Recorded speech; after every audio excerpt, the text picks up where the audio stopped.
Morning, everyone. Welcome to the Taos County Board of Commissioners regular meeting for today, February 18th, 9:05. Madam Clerk, roll call, please. Present. Present. Present. Present. Present. Thank you very much. Everybody is present. I'd like to ask Mr.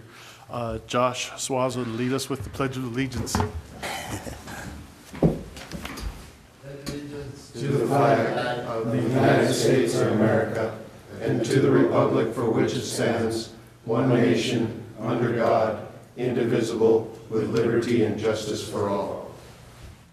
Mr. Swazo, recognizing our General Services Department, thank you for being here.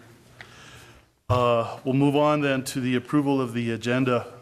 Commissioners, any changes as presented by staff? Commissioner, so move to approve as presented. Okay, is there a second? Okay. All those, Madam Clerk, go ahead. Yes. Yes. Yes. Yes. Yes. Thank you very much. We'll move on to item 5. This is citizens' concerns, discussion only. Anyone from the public that wishes to speak? Mr. Northrup, I know you're wanting to. Say something. Okay. Okay, if not, this is rare. We'll move on then to item 6. Presentations, discussion, consideration, decisions regarding the following. Presentation of Employee of the Month certificates for the month of January 2014. We do have Ms. Luella Roberts, and then she is with the Solid Waste Department. And then we also have a presentation of the Employees of the Month certificates. And this is for the month of February to Mr. Edward Vigil, much deserved, and from the Planning Department, and also Mr. Earl Salazar from our Facilities Management Department. Welcome, gentlemen, and thank you for being here with us. Could I ask the commission to come down, please? Very good.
Good morning, Mr. Chairman, members of the Commission.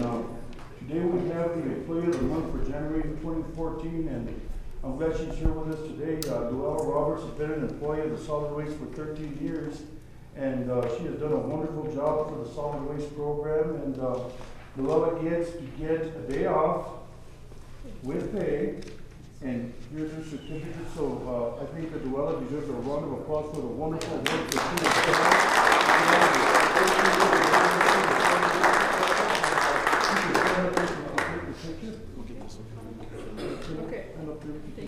You're welcome. Congratulations, Luella.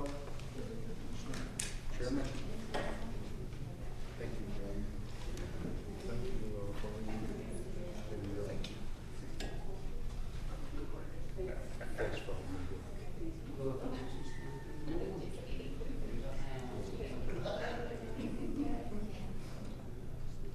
you. One more. And one more. Thank you, Luella. Good job. Thank you.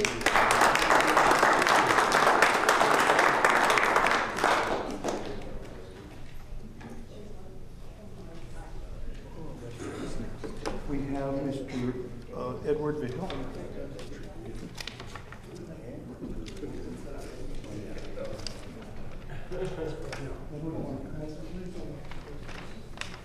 Mr. Chairman, members of the commission, we have employee Edward Behill from the planning department, and Taos County is congratulating Edward on his achievement of winning the Employee of the Month award for February 2014.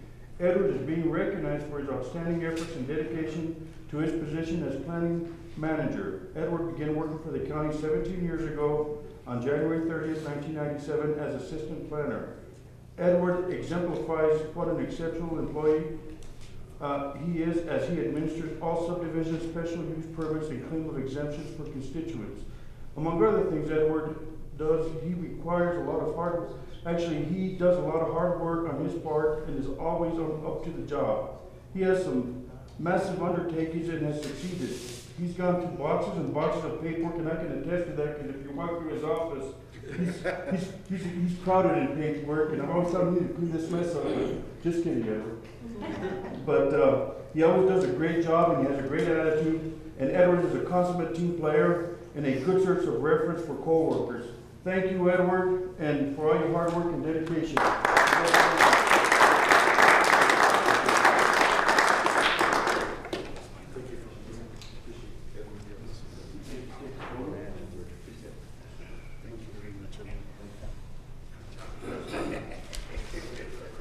There's a footnote on that day off.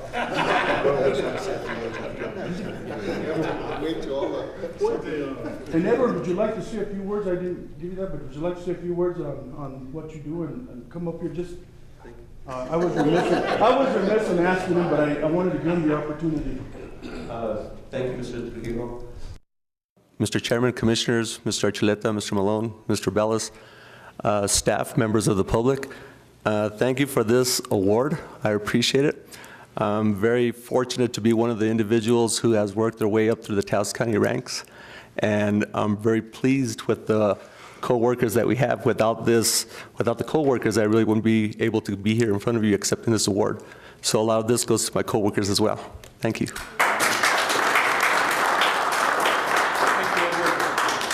Now you got to say cheese for the camera. The newsletter.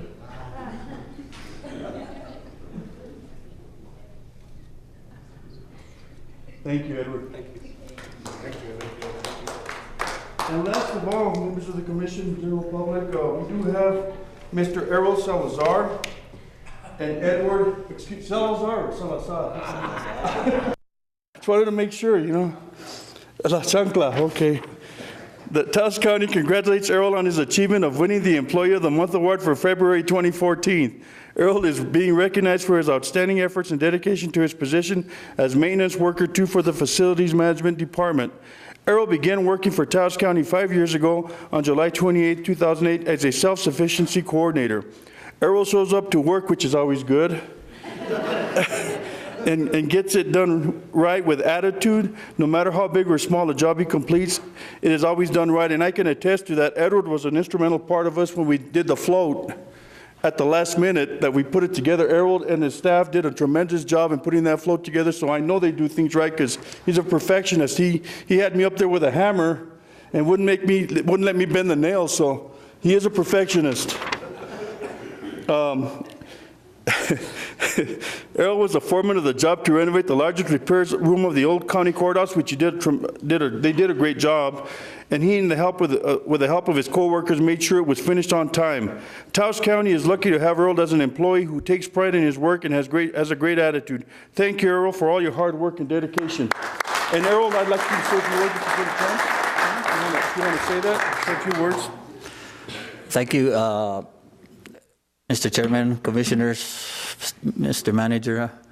I'd like to especially thank my co-workers who really are the ones that are behind what I stand here for. They're the ones that make everything look good. I'm usually the one that gets the credit, but they're really the ones that do all the work. So it's really them that need to get a good hand of applause to them.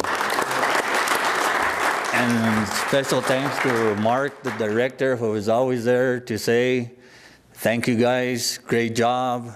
You guys are doing a good job. He's the one that really, you know, it's that little word, thank you, that really means a lot. So, thank you guys.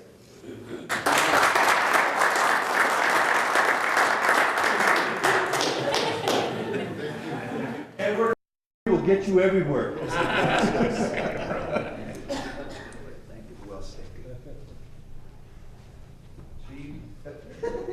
Can we share that deal?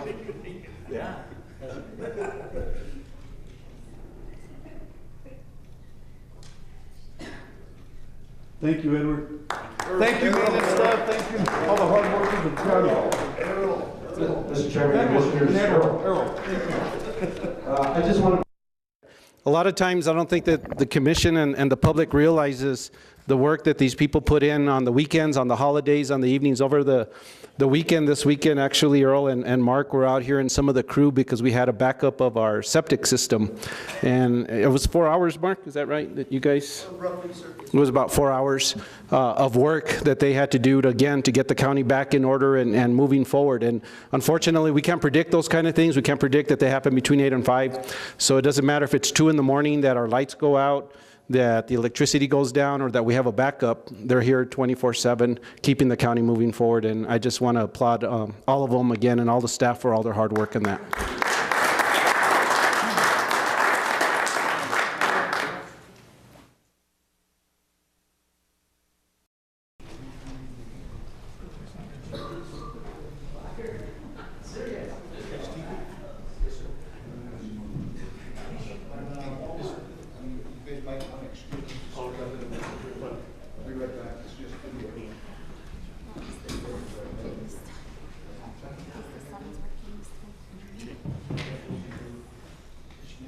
At this time, we'll move on to item 7. This is department matters.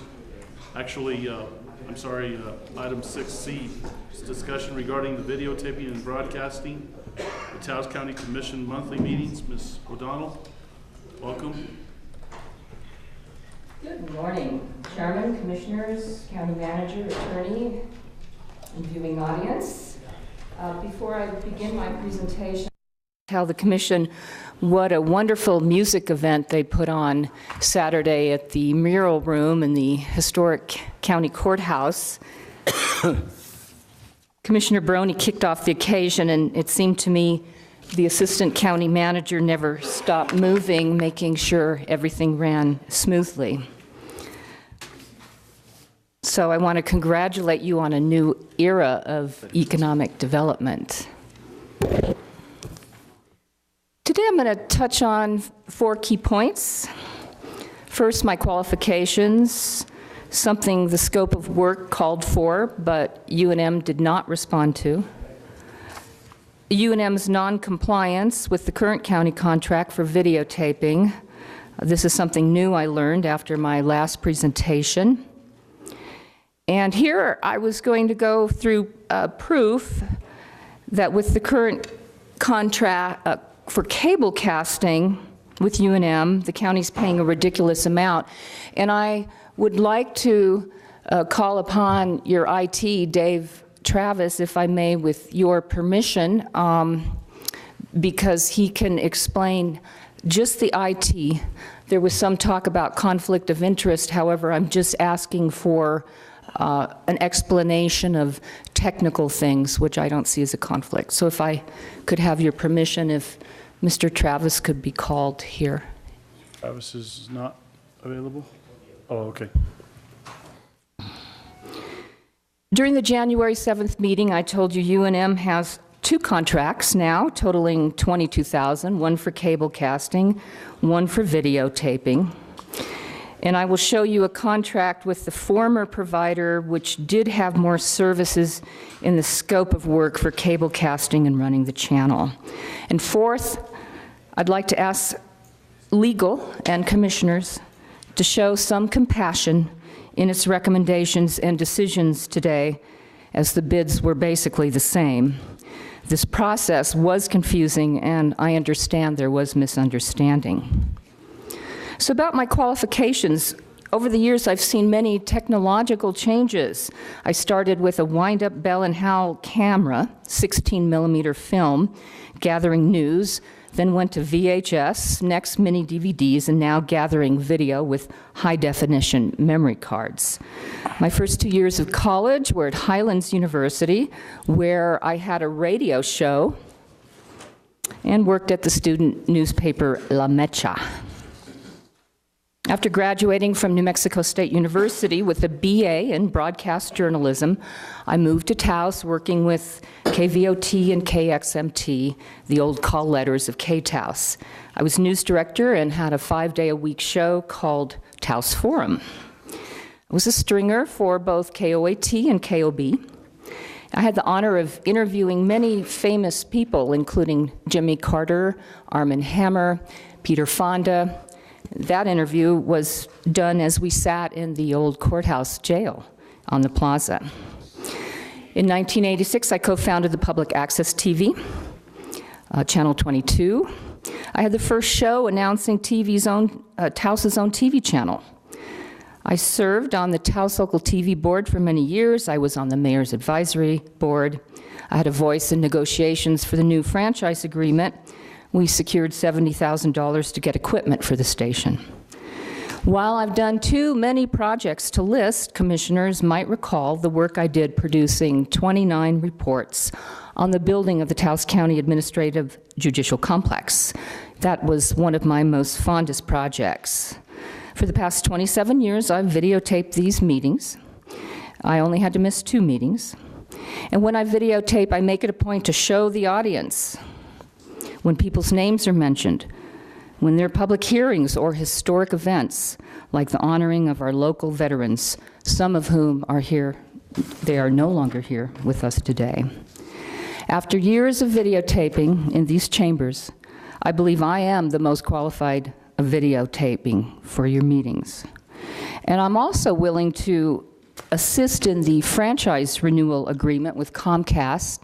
This is a contract that's expired, and the activation of the county's Channel 28, if so desired.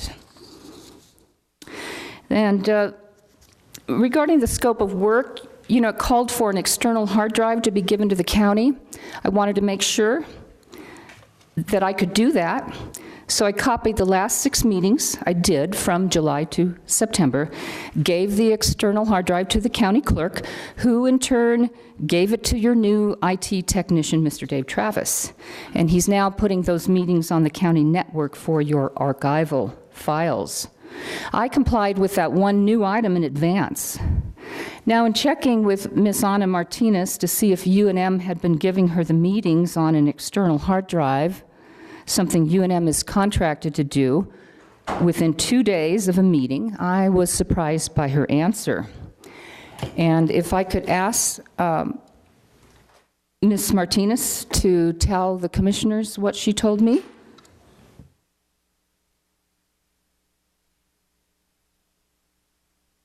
Oh, about not receiving? I wasn't under the impression, I didn't realize that in the contract it stated that we were supposed to receive discs or anything from UNM-Taos, so we've never received anything from them. The last meeting we had,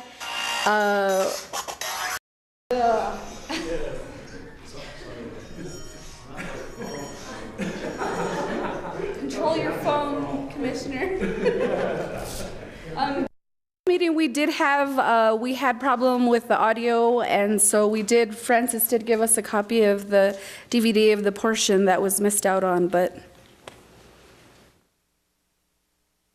Thank you. Thank you. I was surprised about this because I never had a problem getting the county clerk copies. And apparently, unless Mr. Archuleta can say otherwise, UNM has yet to give the county clerk any meetings, and that's been 5 months. Over the years, I've learned that respect, integrity, and honesty are the hallmarks of good business relationships. So forgive me if I'm irritated or frustrated when I see an entity take advantage of county government that has limited funding. I feel it does show a lack of respect. Moving on to my third point, as I mentioned in a previous presentation, in years past, cable cast contracts with the county and Taos Local Television, Tom Myers used to run the station, he's here, They included more services like free training to anyone in the county, free use of the station's cameras and other equipment, scheduling and airing of various groups at no cost to the groups. And I do have the contract, and Mr. Malone is correct, in the very last contract with local TV did not indicate that at all. But in the 2009 contract that had, it included year of scheduling and cable casting of each meeting, instruction, accounting, equipment, supervision, and maintenance. And I do believe, even though their last contract, somehow those services were not written into the contract, I think if you needed to, Mr. Myers, Tom Myers, could attest to the fact that they did do free training. They did allow the public to use free equipment. They did take meetings from various groups and schedule on their behalf. But since UNM took over, those items aren't in the county's current contract. I pointed earlier, the Taos School Board meetings, Northern New Mexico Citizens Advisory Board meetings have not been cablecast. No one should be the gatekeeper of free speech. Channel 22 is a public access channel, not a commercial channel, when someone deciding who can or can't get on the channel. Now it appears groups must pay to have a voice in the community. Also, the commission meetings used to air on prime time. They used to air at 6 in the evening. Now they air at 9 in the morning when everybody's working. Like I stated, January 7th, UNM did not sign a contract with the county until January 2013. That was 5 months after they were already running the commission meetings on the channel. They did this because it took less than an hour for UNM to put the county meetings into their computer, program it on the cable station, and upload it to the internet. UNM's own past employee said it took about 10 minutes of keyboard time. And this is, Mr. Chairman, if I now could ask your IT employee to explain this technical point so you're clear.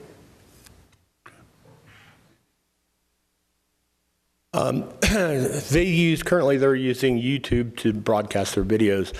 And so, as any high school student can attest, uploading videos to YouTube is not very difficult. You take your edited video, you log in to YouTube, and basically make a few clicks, fill out a few fields in a form, and start uploading. It takes about 10 or 15 minutes to start doing that. The actual upload may take up to, depending on your bandwidth, several hours, number of hours. But it's a very quick and easy process.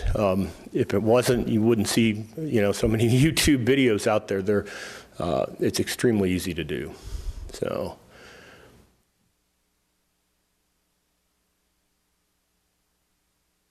This is significant because the county continues to pay an outrageous amount to do this work, over $400 an hour. So as I once again reiterate, don't think that the current cable casting contract of $11,000 is such a great deal. Moving on to point 4, something I call justice versus legality. Technically I underbid UNM. Their bid was $11,000. They received that full amount because they're not required to pay gross receipts taxes. Based on a 5-hour meeting time, I bid $10,440 plus $748 to cover gross receipts tax. So I bid $540 less for the same scope of work, and I realize the county is not obligated to go with the lowest bidder. Confusing contract selection further, UNM provided a flat rate and I provided an hourly rate as per the scope of work. Commissioners, you're not saving money here, you're not getting a better product, and you're not getting what the contract calls for.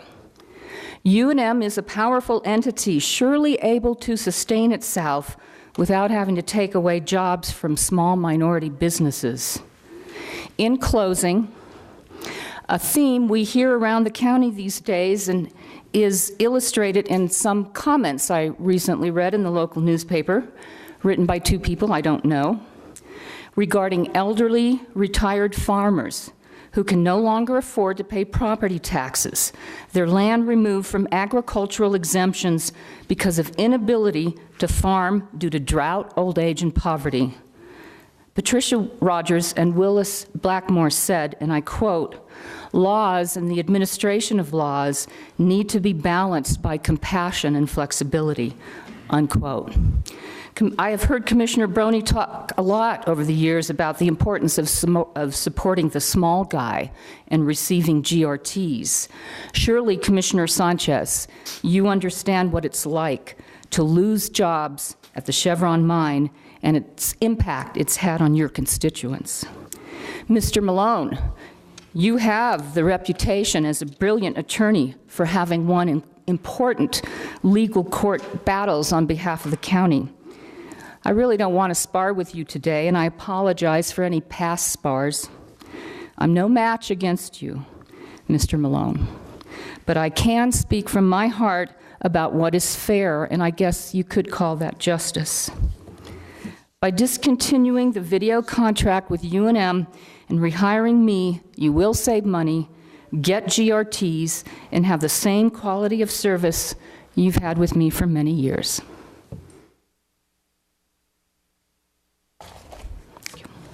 Ms. Candace, commissioners, any questions or comments? Ms. O'Donnell, one of the questions that I have, with regards to the amount of broadcasts that the commission meetings are actually having on this TV station or channel. I've had a lot of complaints from constituents who like to watch our commission meetings on a weekly basis, and it's their way of getting informed as to what Taos County is doing. You've kind of solidified the opinion of a lot of these folks in that lately the mayor's State of the Town address has been airing quite often on TV and peak hours. And I'm wondering if there is a reason as to why that and not commission meetings as well. Both are very important. Well, we could only guess. I do know that in the past, and Tom Myers is here, they ran commission meetings more than the allotted time. Is that correct? And UNM only runs it 4 times in the morning, out of prime time, when before it was 6 o'clock. And as I said, no one should be the gatekeeper of free speech, and no one should have political agendas on this channel, that it should be available to anyone. And if they do have extra free time, they should run those commission meetings a few more times. Maybe consider putting them in prime time. When in the morning? Are there 9 in the morning. Particular days or? Friday and Saturday. Friday and Saturday. Saturday when most people are watching cartoons, or young people anyway, and Fridays is a work day. Okay. And Mr. Commissioners, I do believe that, if we're going to give out an honest contract, that Taos County deserves a little bit more than that. I don't believe we are of cartoon quality. Certainly our commission meetings speak the truth. They are not edited in any way, shape, or form, and so I would expect more than that from UNM. Anything else, commissioners?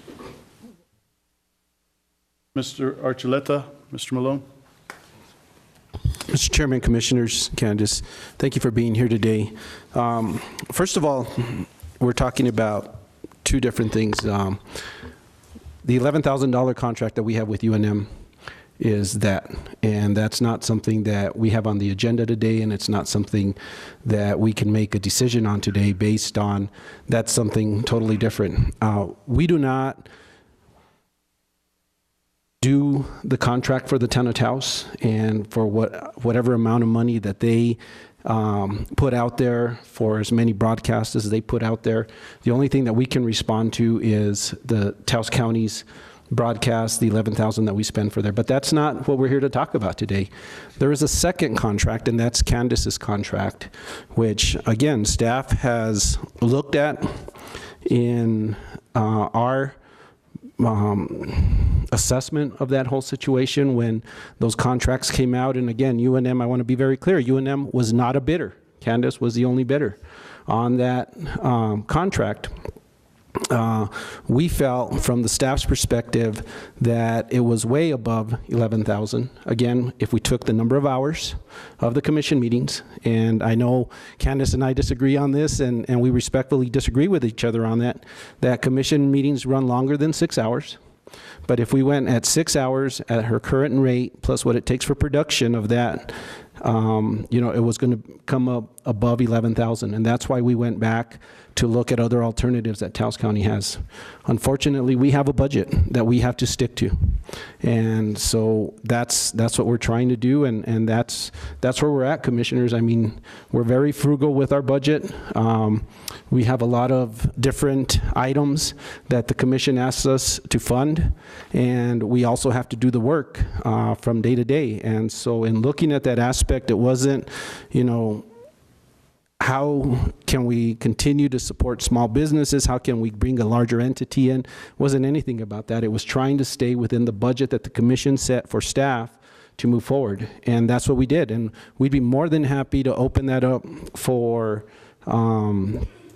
to rebid that next year. The bottom line is, though, legally we have a contract this year. We have to abide by that contract, and unless we're directed differently by the commission, I mean, that's where staff stands on that. And so we wait for direction from the commission, and I'll let Mr. Malone also jump in a little bit and talk from the legal aspect. Mr. Archuleta, the current contract with UNM ends when? September. September of this year? I believe it's June. No, it's dated September. Okay, Mr. Malone, go ahead. Well, the only thing that I just want to comment on two things, Mr. Chairman. First of all, Candace, I don't view anything that's been said about this subject as adversarial. I don't view you as an opponent at all. My job is simply to make sure that the commission is aware of what process was followed, what the contracts say, and why the decision was made that was made. So if you feel like it's adversarial, I don't feel that way at all. My job is just to make sure that the commission understands the facts. And the detailed fact is that the proposal let me just kind of quickly refresh everybody's memory. This is not a request for bids. It's not an invitation for bids. It's a small purchase, and it was done pursuant to our internal procurement policy, which just requires to go out and get quotes. Candace was the only one to quote, and then we had to make a decision about whether that fit within the budget. I think Commissioner Blankenhorn asked a very good question at one of the previous meetings, and that was kind of where's the break point? And if there were only regular meetings, if there were no special meetings at all in a year, if there were only regular meetings, and if the average was something less than 6 hours, I don't remember the exact fraction, but if it was something less than 6 hours, then Candace's proposal would have fit within our budget. But that didn't seem to your staff to be a reasonable assumption to make, that we would have no special meetings and that the meetings would average less than 6 hours. And so based upon, and UNM had been asked to give us a quote, and they said, we're not going to quote against other people in the community. We don't want to compete with other people in the community. They acted in complete good faith. They were only contacted then after the determination was made that Candace's quote was not likely to fit within our budget. And that's when they agreed to give us a flat fee. That was not done as a quote. That was simply a discussion with them. They're a fellow government entity, and so we're allowed to negotiate directly with them. And they said, we'll give you this flat fee, and no matter how many meetings it is, and no matter how many hours it is. and that seemed more financially prudent. So again, Candace, I hope you don't view this as adversarial. That's not my point at all. I just want this commission to understand factually how things happened. Mr. Chairman, what's the flat fee that UNM gave us? Well, on an annualized basis, it's 11,000, but because it was signed with only, I can't remember exactly how many months, 9 months of the year remaining, it's 8,000 some odd is the way it prorated out over the remaining time of the fiscal year. And Candace's bid was for how much? It was based on hours. Oh, really? And then we had to make some sort of a prediction about how many hours were likely to be used up. Okay, any other questions, comments? Candace, go ahead. Yeah, I do. I do want to show you that document again where I gave the rate structure here.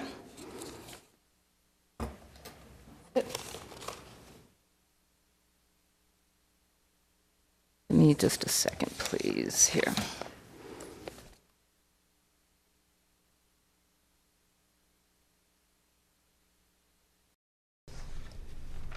think you had this last time.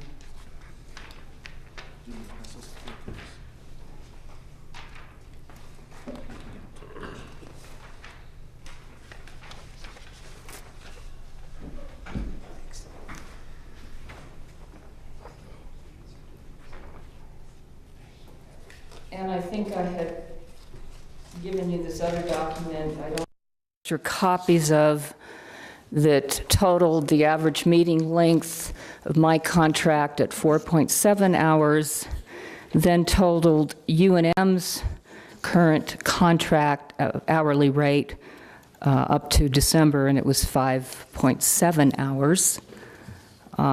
That was why I based my bid on a 5-hour structure.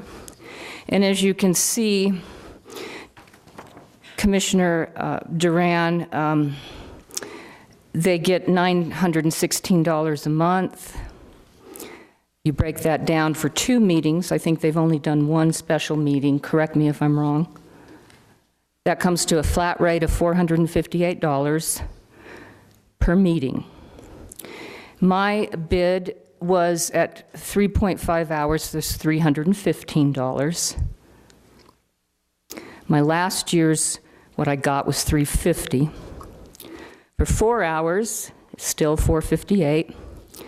I bid at $355. My last year's contract was $350. At 4.5 hours, it's still $458 for UNM. My bid came at $395 based on an hourly rate. In years past, last year's contract, I got $400. Going up to 5 hours, it was $458. My bid came at $435. Last year, I received $400. So I actually dropped my bid, if you see by these numbers. Then when you get up to 5.5, UNM has $458, and I have $470. And the year before, I got $400. So I believe I gave a really honest bid. You're losing $743 in GRTs. If you take the 5-hour calculation, it comes to $10,440. Add on the GRTs, and it goes over, but you're recouping that money. So how do you factor that in, that you may pay a couple $100 more out of a budget, but in the end you get $743 back in GRTs. I'd like to also point out the current videotaping contract with UNM that runs from October 1st through June 30th, 2013. And it's marked up in red. I don't know why it printed that way, but also there is a termination clause. You can terminate with or without cause. You have the authority, even though you have a contract. I think you were talking earlier in some previous meeting about terminating a contract for non-compliance. Told you they haven't given you any external hard drive They're required in their contract to give it to you within 2 days. They have not done that. 5 months have gone by. The county clerk has not received any copies.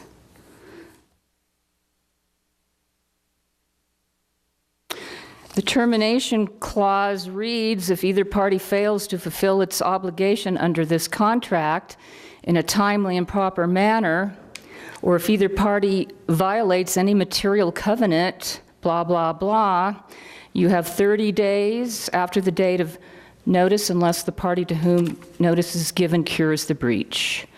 County may terminate the contract with or without cause at any time in the county's sole discretion by giving written notice to the contractor of termination, which shall occur no less than 30 days after the date of notice and shall specify the effective date thereof.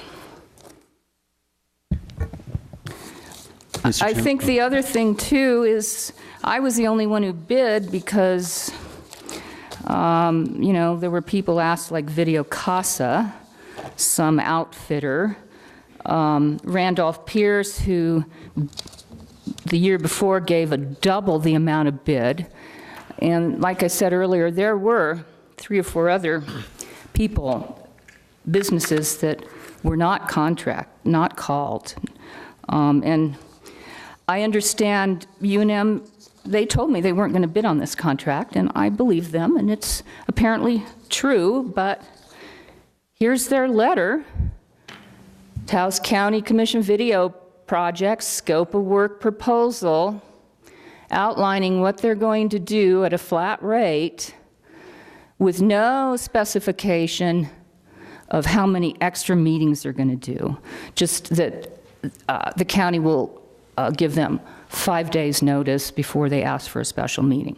I think they've only done one, am I correct? One more special meeting, and I base my bid on 24. They're predicting more. Well, that should have been in the scope of work. That's not fair to put out a bid that was slanted toward UNM and then tell me, well, you're overbid because, gee, we want 26 meetings. Well, it's like, golly, gee, no one told me that. And in years past, I have never taped special meetings. It has been rare. So for them to assume that I can pull out an 8-ball and predict how many commission meetings are going to be, and then, I mean, that's not fair. You see, I already lowered my rates, my hourly rates, to stay in line. So, Commissioners, I would ask you to not delay this vote. You know, you have gone against recommendations of staff before, because I don't think this was fair to even begin with. You saw the scope of work, how it was written. I mean, gobbledygook. Who would wanna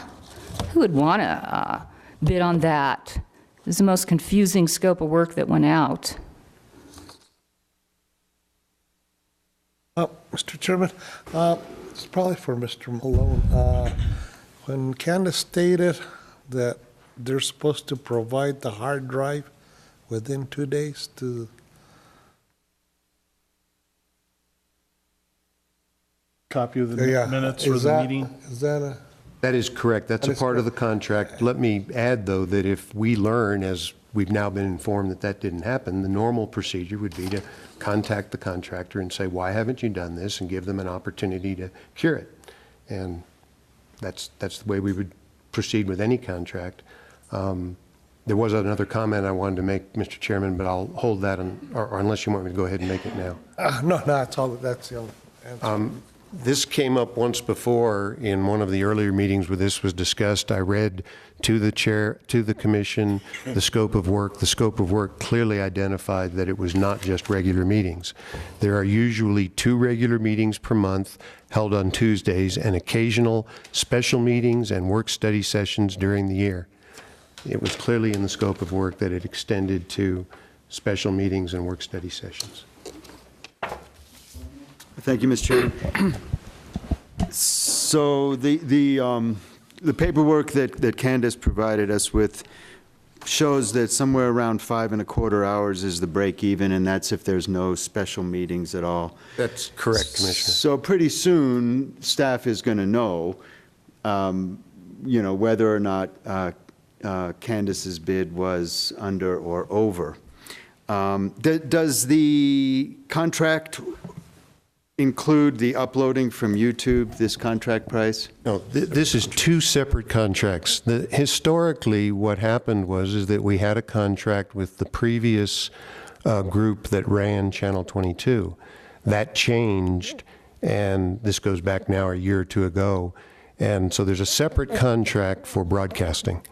That is UNM as well, but the two contracts are separate from one another, and they should be, so that this commission has the option of deciding who to contract with for either of these services. But that service, is that something that you can provide, Candace, that service on the other contract? I could upload to the county's website, or you upload to YouTube, and then the county could take that and upload it. That was where I was saying you're really paying a ridiculous amount on that first cable casting contract. There's two different things that we're talking about here. We're mixing apples and oranges. The uploading that's been talked about is posting our meetings on the web so that they're available on demand. That is part of the broadcast contract. The other part, and the primary part of the broadcast contract, is broadcasting on local access Channel 22. And UNM is the only party that can do that because they now run Channel 22. Okay.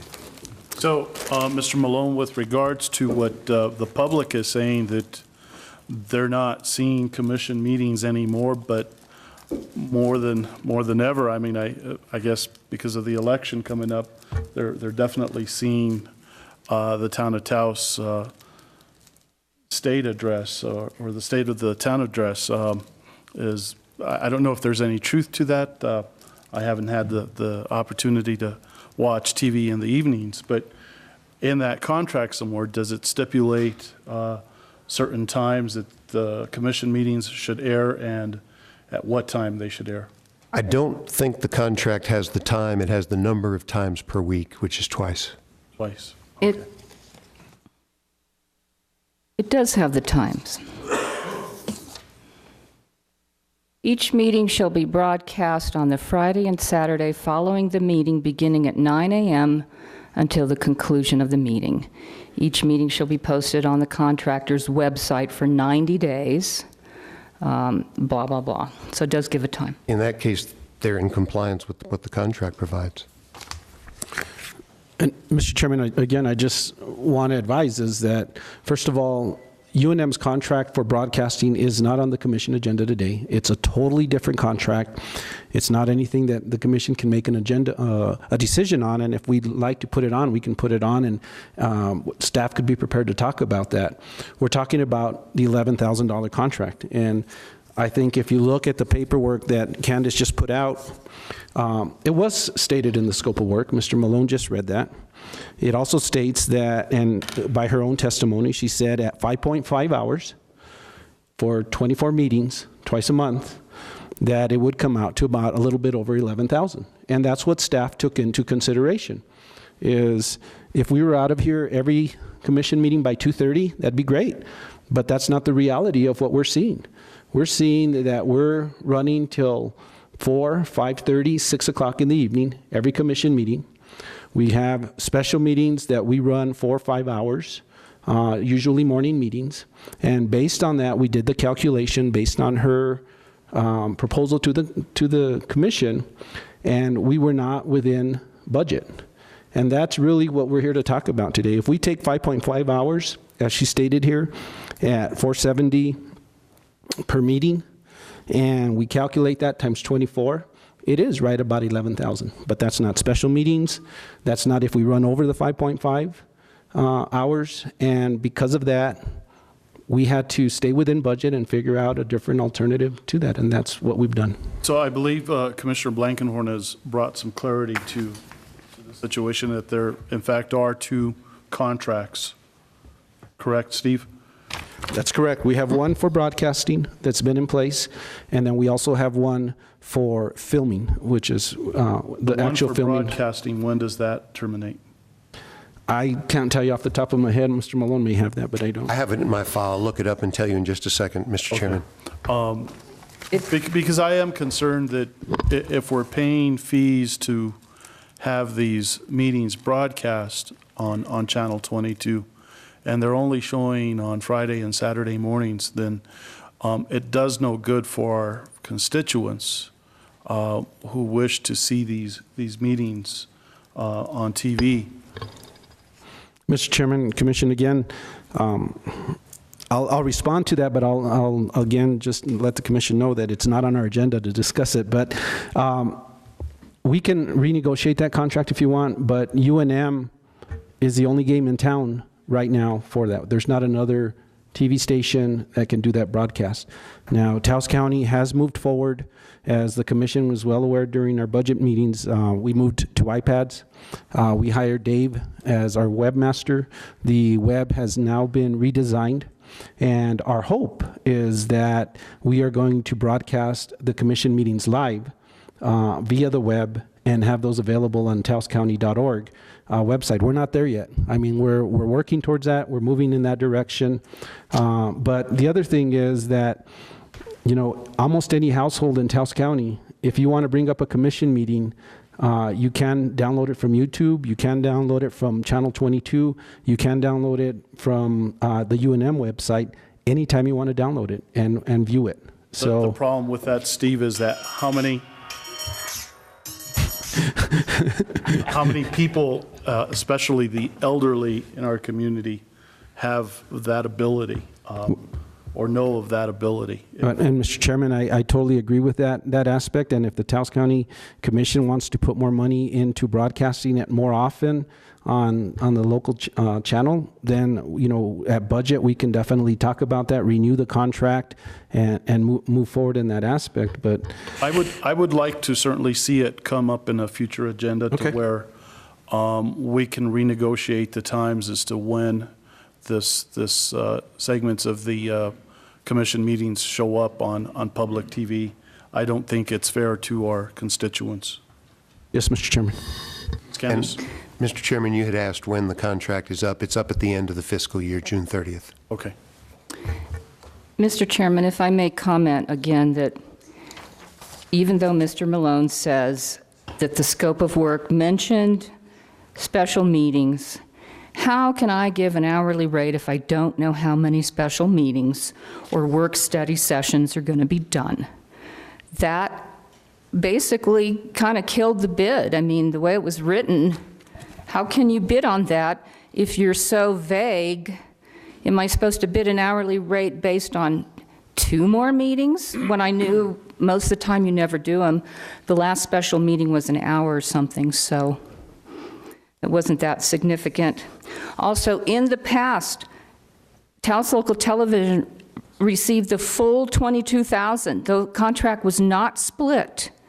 And in the context of that, there was a videotaping contract. So at one time with Taos Local Television, they got the full 22.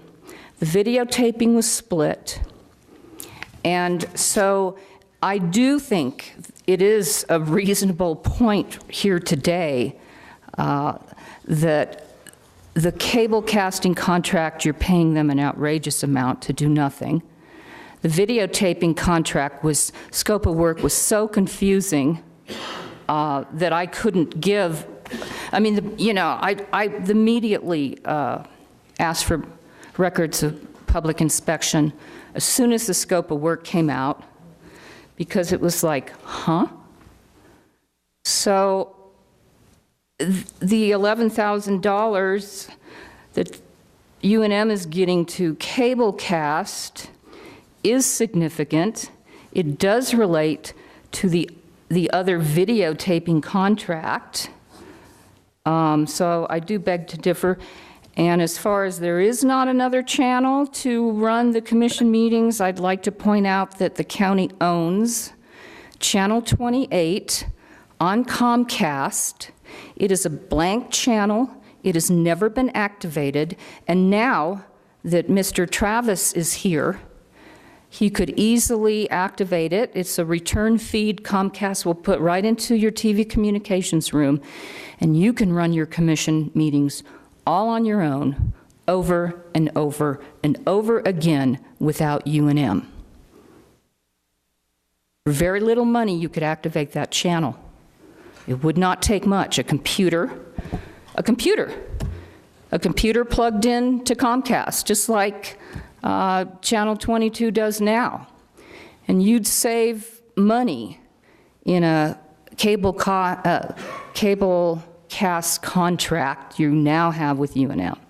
So it is possible, it is feasible, and doable. Mr. Chairman? Commissioner Blankenhorn? I know that the broadcast contract's not on the agenda today, but I am interested in what Candace has brought to us, so I just asked staff to look into that broadcast contract, see if there are other alternatives that would save us money and increase our the number of times that we're on TV.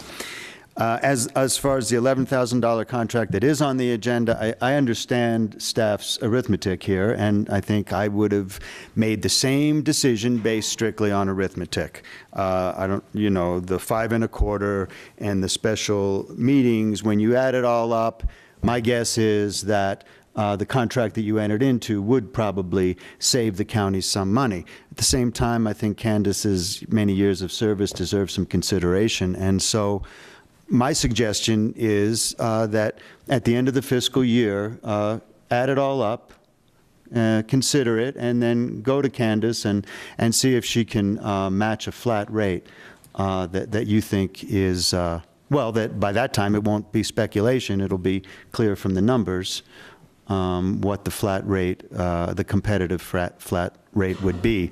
I'm sorry, Candace, as far as breaking contracts, I know that legally, we could terminate the contract.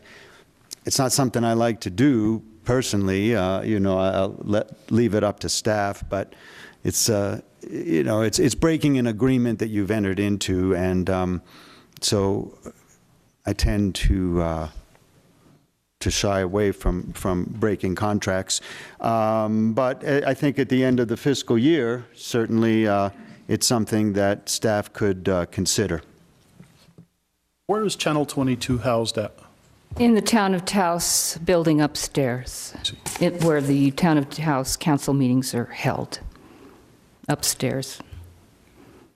Any other questions or comments, commissioners? Mr. Chairman, after what Commissioner Blankenhorn stated, do you want to wait till the end of the fiscal year, or you want to bring it forward? I know we cannot make a decision now on the contract or to terminate a contract, but do we want to bring it back on the next agenda, or? I am not going to be present at the next commission meeting, which is March 4th, I believe. Right, Steve? That's correct, Mr. Chairman. And I know that Commissioner Blankenhorn and I will be at a conference in Washington, D.C., and I believe it's also Election Day. So I don't know if Commissioner Baroni is going to be here. Mr. Chairman, if I can just clarify real quick, Commissioner Duran, this item is on the agenda today, and that's the $11,000 contract for broadcasting. If the commission wishes to make a decision on that, that's fine. And that's for the videotaping. I want to be real clear. The broadcasting is not on the agenda, and that's a whole different item. I've been directed to go ahead and look at that contract for the rebroadcasting and bring that back to the commission for June 30th. But Candace's contract and the contract with UNM is on the agenda, and if the commission wants to make some decisions today, that's fine. What I've heard from Commissioner Blankenhorn so far is that he wants us to bring this in at the end of the fiscal year and basically put it out for bid again and see if we can renegotiate that contract in the future. So it's up to the commission as to what they'd like to do today. So we could make a decision, let me clarify that again. We can make a decision today on the taping. That's correct. It's on the agenda. Mm-hmm. But not on the broadcasting. Not on the broadcasting. And it does seem to me it would be appropriate on the broadcasting to do what Mr. Archuleta has indicated, to talk to the UNM and find out if they're willing to renegotiate the contract. But right now, we have a contract with them for the broadcasting that's not on the agenda. I would like to suggest that we have both items on not the March 4th commission meeting, but the next commission meeting after that. That's my opinion. So that we can listen to both items at the same time. And Mr. Chairman, just from a legal perspective, we've not really ever heard from UNM on any of this other than the email that Mr. Moya sent. It would be appropriate, it seems to me, to invite somebody from UNM to be at those meetings as well. Thank you, Mr. Malone, and Mr. Bill Knief is here on, and I'll ask him in a while if he wants to come forward and speak about UNM and what their thoughts are on this. In the meantime, Mr. Thielke, do you want to come forward? Do you have something to say? Okay, Mr. Stephen.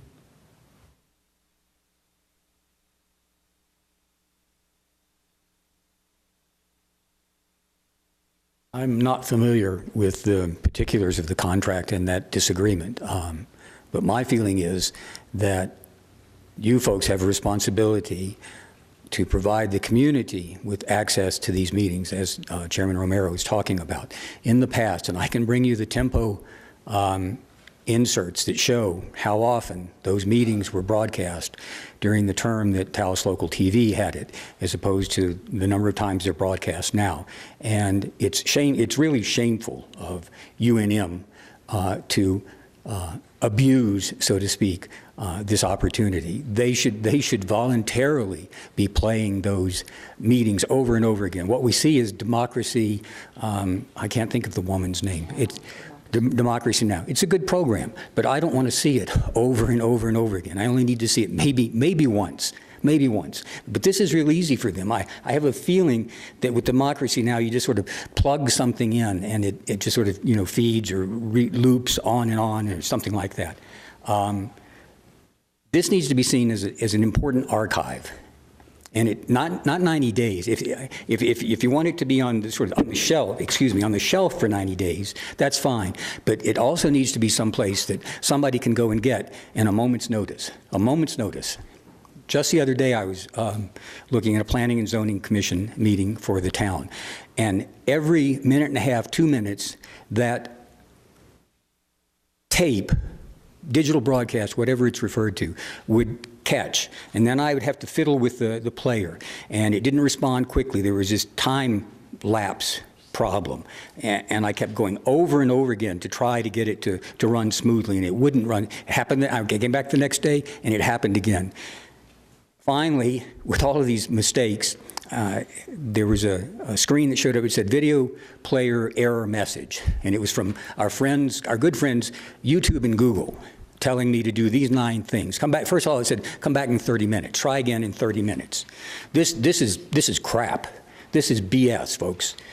That if UNM, Taos Local TV, Taos Local TV didn't put it on YouTube. UNM is. If YouTube wants to spend its time and its money to create a YouTube empire of its taping here in this community, let them do it on their own dime. Their responsibility is to provide that to the residents of this community, not to the world, to the residents of this community.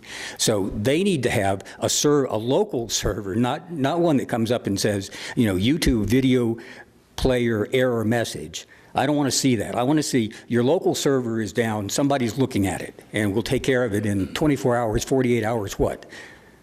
It's shameful, gentlemen. It's really shameful. Thank you. And I think I missed the citizen comments, and if there's any possibility, I'd like to say something about something else. Thank you. Okay.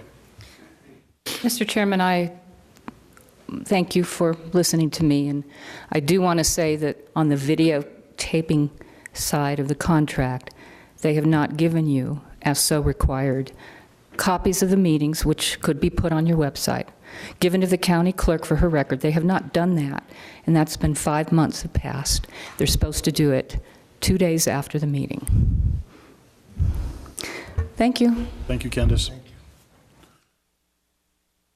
I do, Commissioners, want to go back to citizen concerns. I know that we have Mr. Jerry Jurgen, who is here. He had called earlier, and he was not going to be at right at 9 o'clock. So I would like to, Commissioners, if it's all right, have a motion to come back into citizen concerns. So moved. Second. Okay, Madam Clerk? Yes. Yes. Yes. Yes. Yes. Okay, we'll go on. Mr. Jurgen? Thank you very much. I was here at 9, but I had some technical problems, so I was up at IT. I just wanted to make a brief update, if I could, on the progress on the problems with Rio Fernando. I did contact the Forest Service before the Commissioners' meeting 2 weeks ago, and then immediately after that meeting.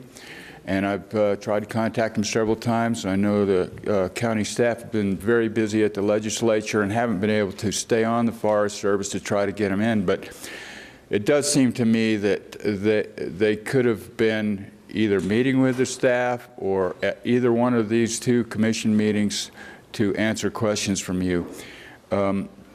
Grazing season will be coming up in a few months. If the commission does decide that action is necessary, we have a timeline to deal with where there would be public notification, commissioner's process of decision making, and then public notification and public comment period. So if we want to avoid new livestock impacts on the Upper Rio Fernando this year, we do need to keep this process rolling, and so that's what we've been trying to do.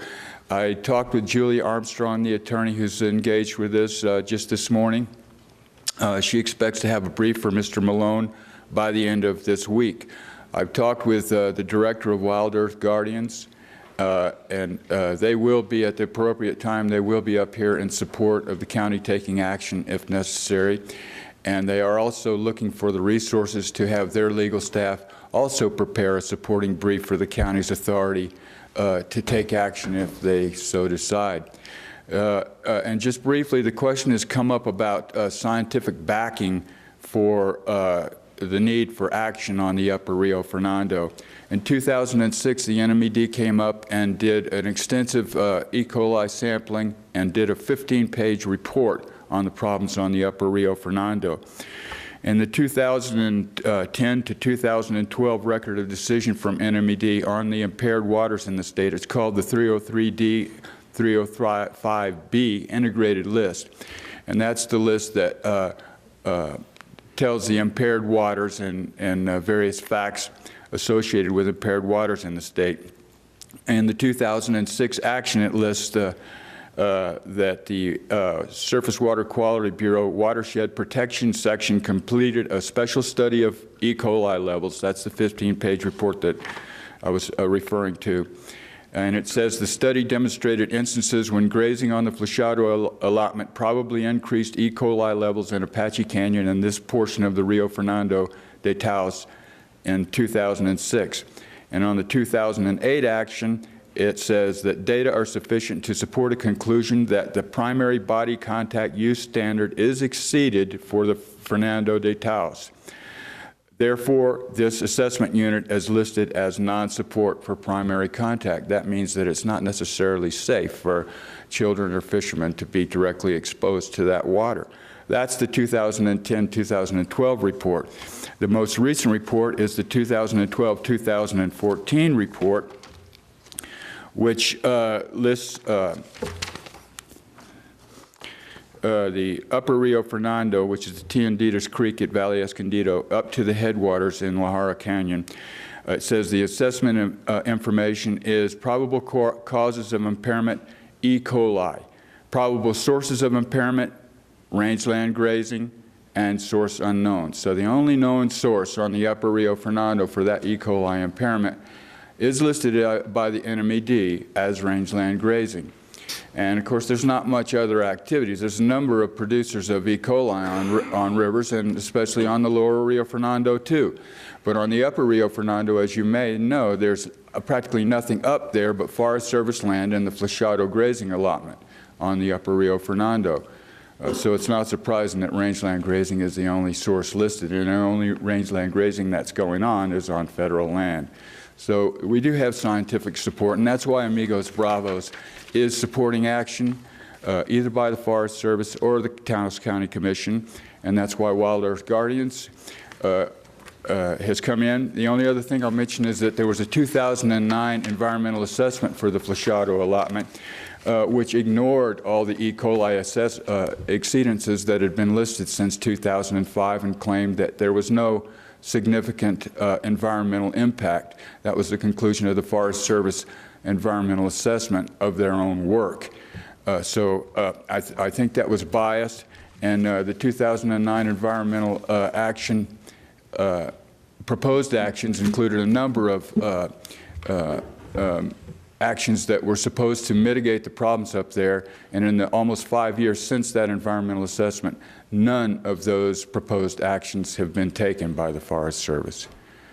Thank you very much for squeezing me in. Is there any questions? Of course, it's important to realize that also the Rio Fernando travels through the town of Taos, and a lot of people have access to it when it does carry water. Any questions or comments, Mr. Sanchez? Chairman, Commissioners, Jerry, what I'd like, I don't know if you could support us on this, Manager.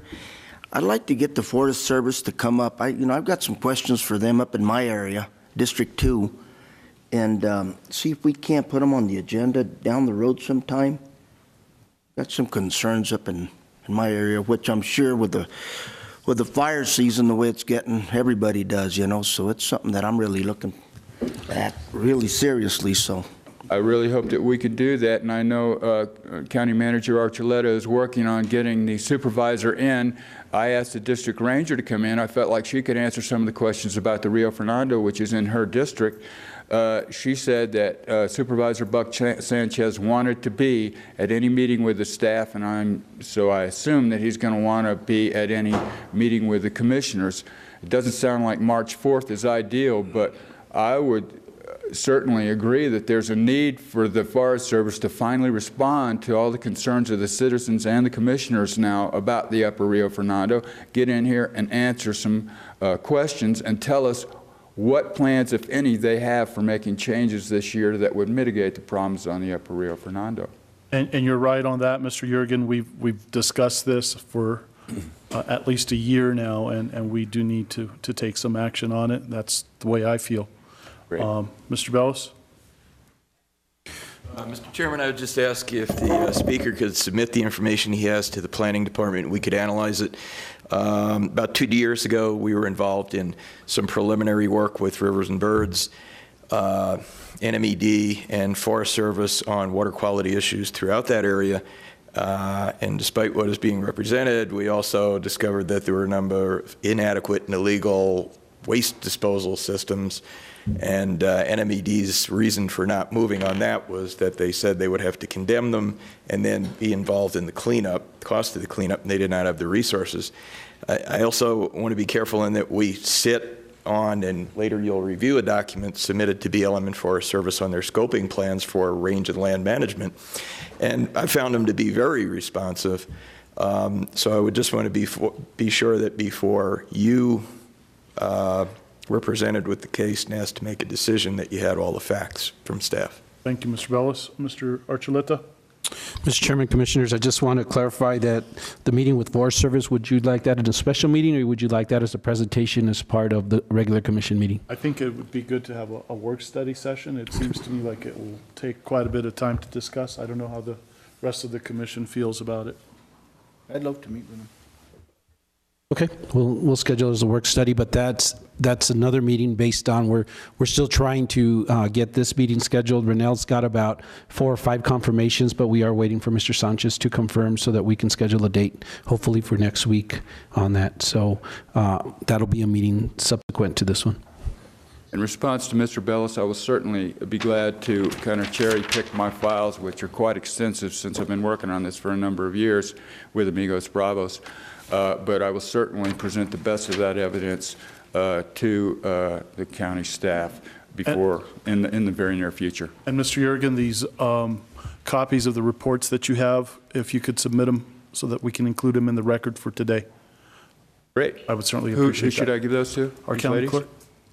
Thank you. And I would ask staff if we can have copies of those reports as well. Thank you. Okay, anyone under presentations? Anyone else? Mr. Stephen?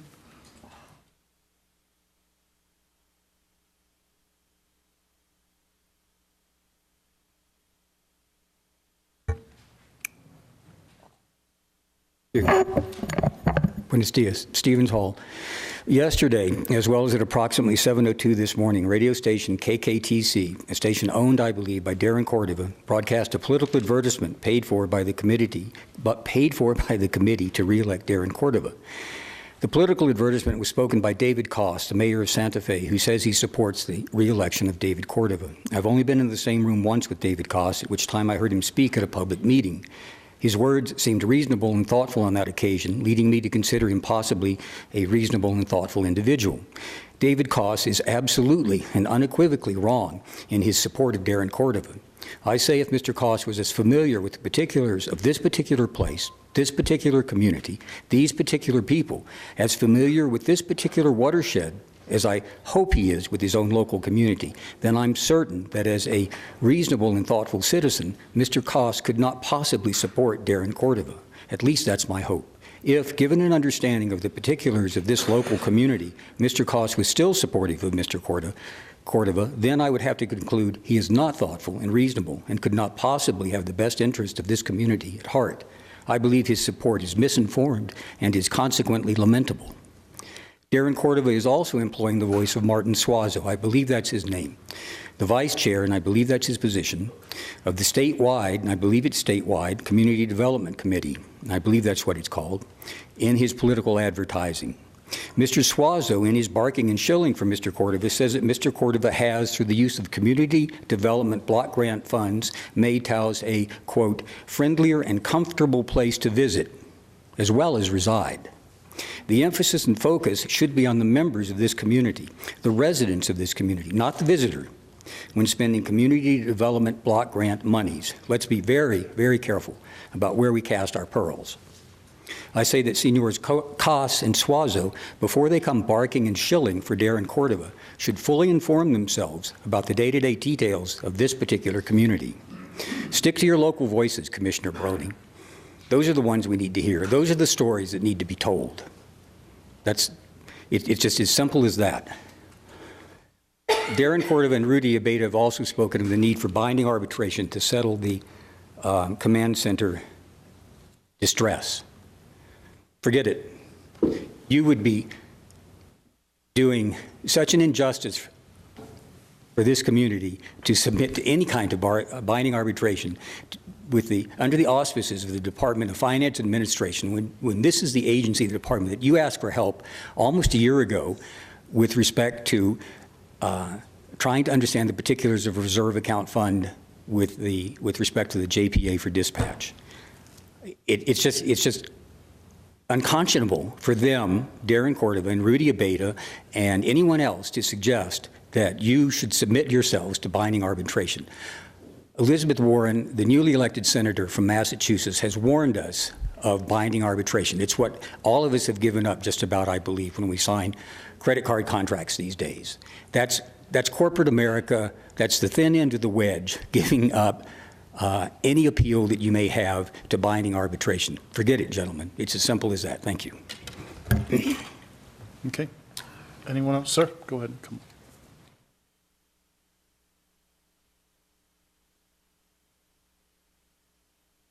My name is Tom Myers, and I'm on the board of the Canyon North Ditch. I'm the treasurer, as well as being a member of the board of directors of the Taos Valley Acequia Association.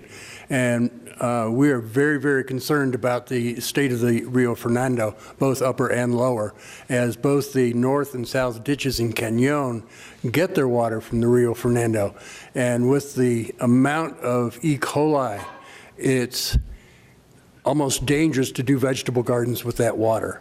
And that river really needs to be cleaned up, no matter what it takes to put up the fences that have been knocked down that are not being maintained by private owners and the Forest Service. And to use a bad metaphor in this dry season, I think we need to light a fire under the Forest Service to get these fences put back and to take into account that these cattle don't need to be in the headwaters of the Rio Fernando and muddying it up.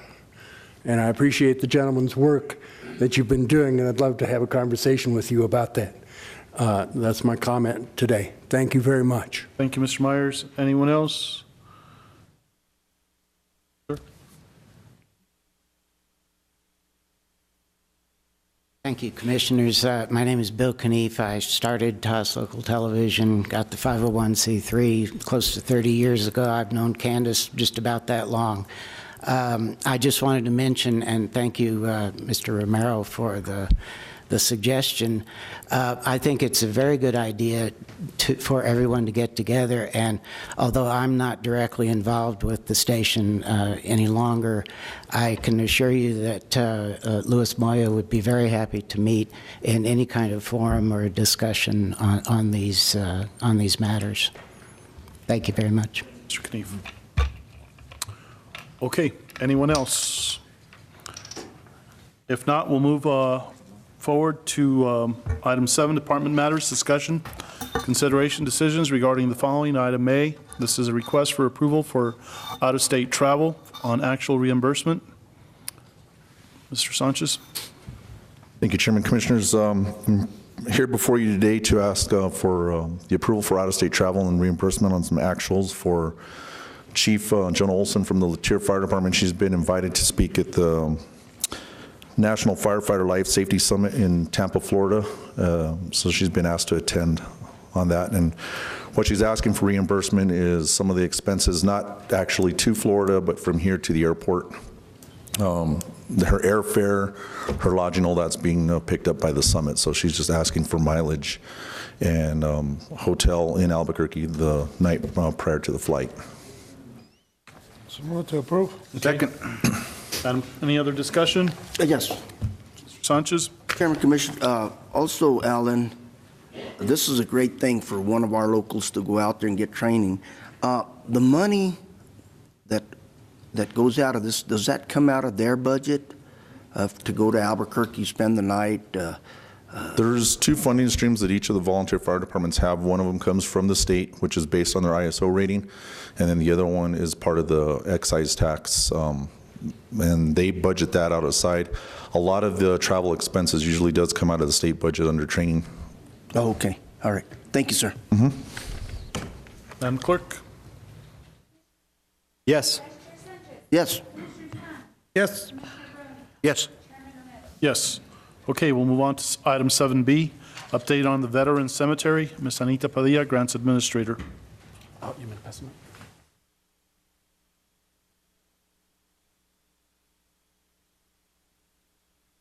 Good morning, Mr. Chairman, members of the Commission.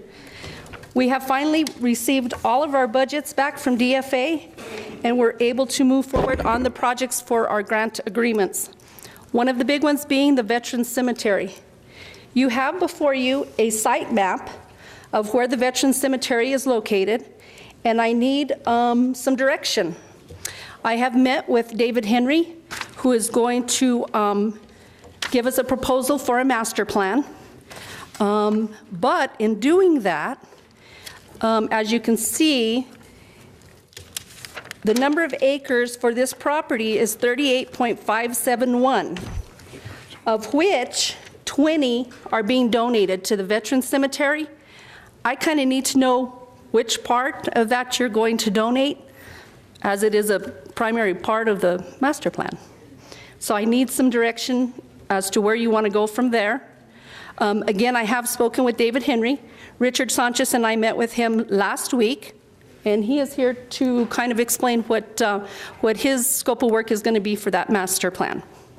And Chairman, you know, it'd be nice to do a site visit out there. And one of the other thing is you know, there's some criteria that we have to meet because of slope and I guess how the water drains and other criteria that has been proposed to us. So just want to make sure that, you know, we make it as easy as possible, but yet the other portion of land that is left over, that is we retain a portion that could actually be built on, or, you know, that we don't give the best away, but make sure that we meet the criteria that is set forth. Thank you. Commissioner Duran? Yeah. Anita, have we gotten any feedback from all the landowners out there? No, sir, we just received the budget 2 weeks ago, so we're just starting the preliminary work now. We also need to find out what our access is to that property. We don't have that information as of yet either. So this is just the beginnings of a series of meetings that we will be having with you, so you are kept up to date as to what what we're doing. Commissioner Sanchez. Yes, Chairman, Commissioners. Anita, what was the total acreage? 38 point what? The total acreage on the property is 38.571.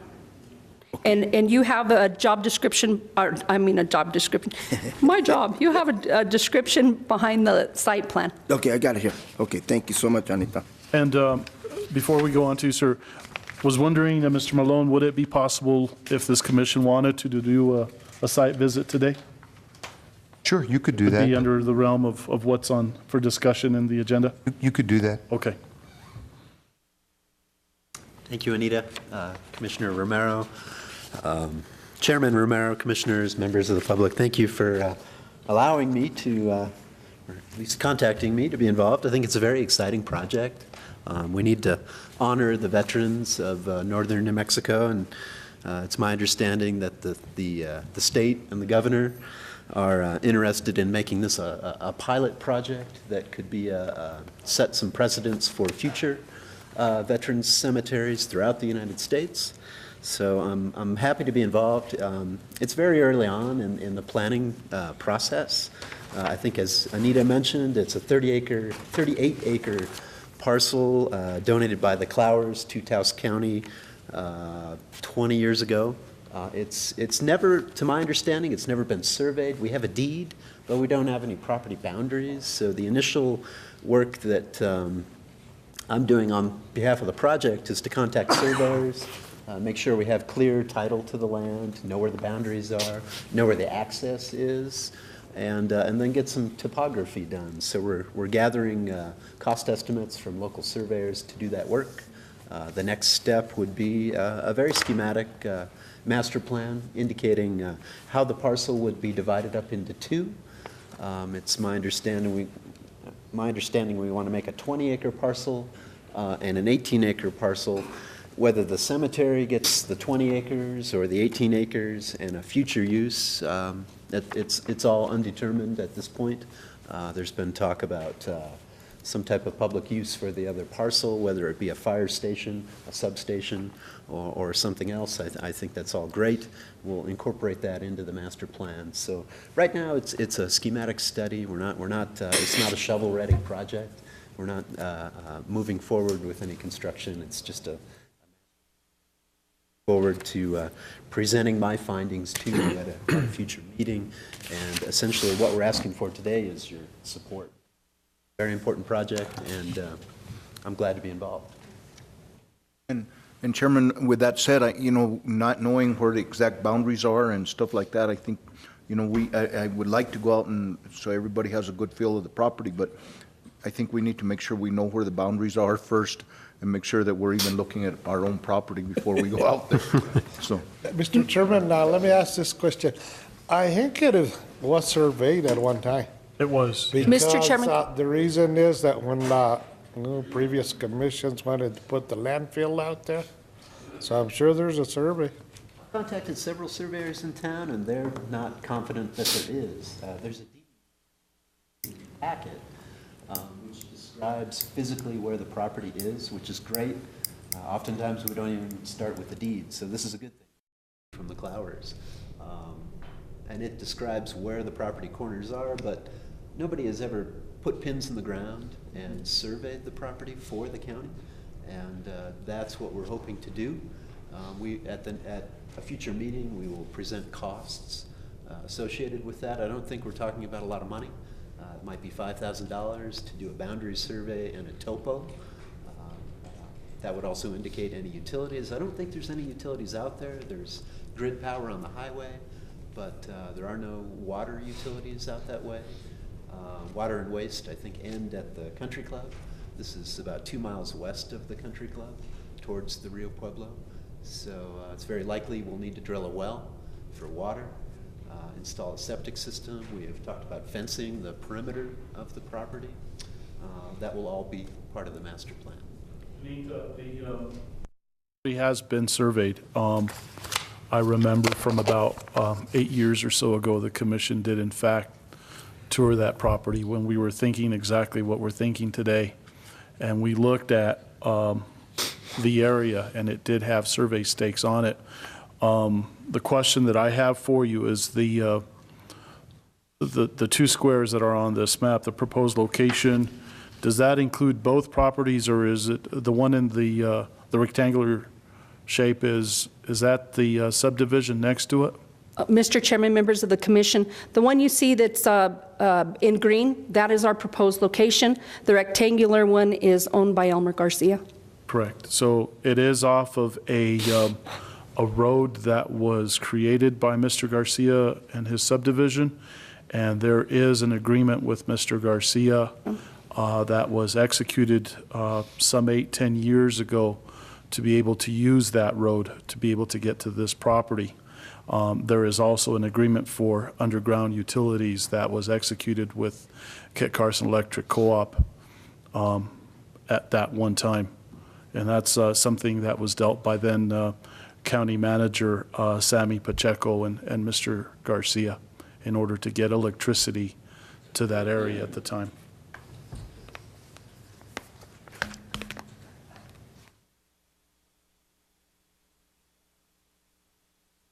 Okay, Mr. Thielke? Is this the same property the county was put in the jail in the old days? If you can repeat that, Mr. Thielke? Is this the same property the county was considering as one of the options for putting in jail? Exactly. Thank you. Yes. Actually, the new courthouse facility at one time was listed for this. Okay. Chairman, Commissioners, when can we plan that tour? Today? Mr. Chairman, Commissioners, just to clarify, planning staff have been out there, and they actually have identified the corners, is my understanding. So if we need to, I can check with Edward and make sure that we can go out there if we get out of here before sunlight and tour that facility. Why don't we schedule it today? Before lunch, maybe? If at all possible? Will do. So, Chairman, Anita, so we need to move on this one, correct? Mr. Chairman, members of the commission, yes. Good. Okay, thank you. I have actually not been to the parcel of land. If I may tag along. Would be great, Chairman, he's asking if he could tag along. I think it would be great for him to have an opportunity to view the property. Great. On that note, have we received any information from the governor's office on our proposal to submit this as one of the sites to be considered? I'll yield to County Manager Steve. Mr. Chairman, Commission, that decision's yet to be made. As we've stated earlier, there's proposed 4 sites across the state of New Mexico. At this point during the legislative session, what they're doing is actually trying to get the upfront money that the state needs to put up in order to go to the federal government with theirs.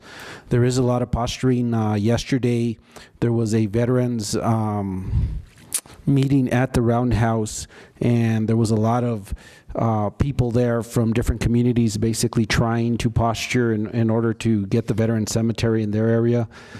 In the north sector, it seems like only us and Angel Fire are the 2 communities that are actually looking at going for a veteran cemetery. And so we're talking to the legislators and senators and representatives to tell them that we would really like that to be here in Taos. We think that it would be difficult for our families and our elderly to get across Flechau Pass to go over to Angel Fire during the winter. And it would also be harder to bury somebody during the winter up in that area because of the wind and the extreme weathers that they have compared to what we have here in Taos County. So we're making that known to them.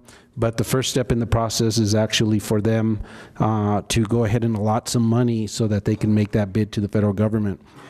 I do want to alert the commission also that Senator Cisneros has also put some money aside out of capital outlay for this project for this year.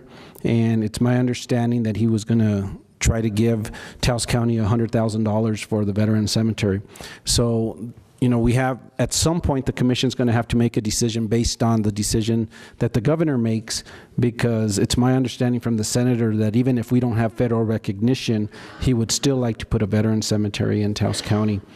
The issue with that is the reoccurring cost that the commission would have to put into it to keep somebody there full-time, to maintain it, to pay the utilities, where at the federal level, they would actually take care of that recurring cost. And I echo exactly the same sentiments that Senator Cisneros does, is that even if we are not chosen, I believe that we owe it to the people of Taos County, the veterans of Taos County, to have a final resting place that they can go to instead of having to travel so far. And I'm speaking of our loved ones, you know, the surviving members of these family members, that it would be a lot better for them to be able to stay or to keep their deceased veterans within the Valley of Taos.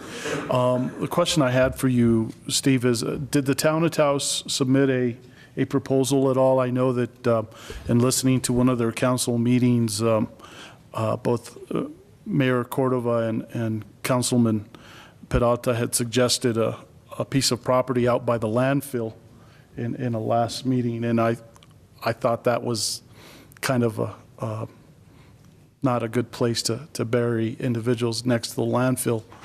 You know, certainly our location is a lot better because of the views and the significance of the area next to the Rio Grande. And so I was wondering if the town of Taos submitted a proposal as well. You did say that only Angel Fire or Eagle Nest. Mr. Chairman, Commissioners, the town of Taos did not submit a proposal to the state level. They did write a letter of support for Taos County for the Veterans Cemetery, and they also offered an alternative piece of property out by the landfill if the state felt that they shouldn't be where our property's at. Okay. Commissioner Sanchez. Chairman, Commissioners, may I add also, I'm working on a memorial in Cuesta for 70 of our Taos County Baton Death March survivors, 1942.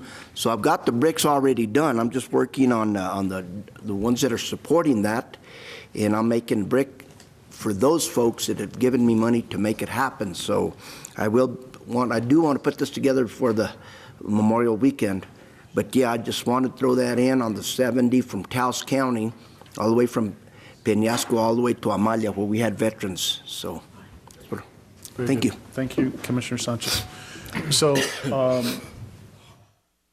Commissioners, do we want to do a site visit today? And what time? We're arranging that right either before lunch or right after lunch, Mr. Chairman. Okay, thank you, Steve. Okay, thank you, Anita, sir. We'll move on then to item 7C. This is the Public Works Department. Chairman, did we need a decision on this, or do we want to wait? We need to table this and then bring it back after the site visit, or is there a decision needed, Anita? Mr. Chairman, Commissioners, no, this is just an update on where we're at and where we're going. Okay. Okay, thank you, Anita. We'll move on to item C, Public Works Department. Mr. Rick Chavez. And this is a request for approval of the purchase of an F-350 pickup truck. Insurance recovery and equipment auction proceeds are being requested to purchase the new mechanics truck. Mr. Chavez. Mr. Chairman, Commissioners, we have recovered or received insurance recovery funds for the fire that occurred inside the building. In addition, we have monies from the equipment auction that are also been submitted and put into our budget.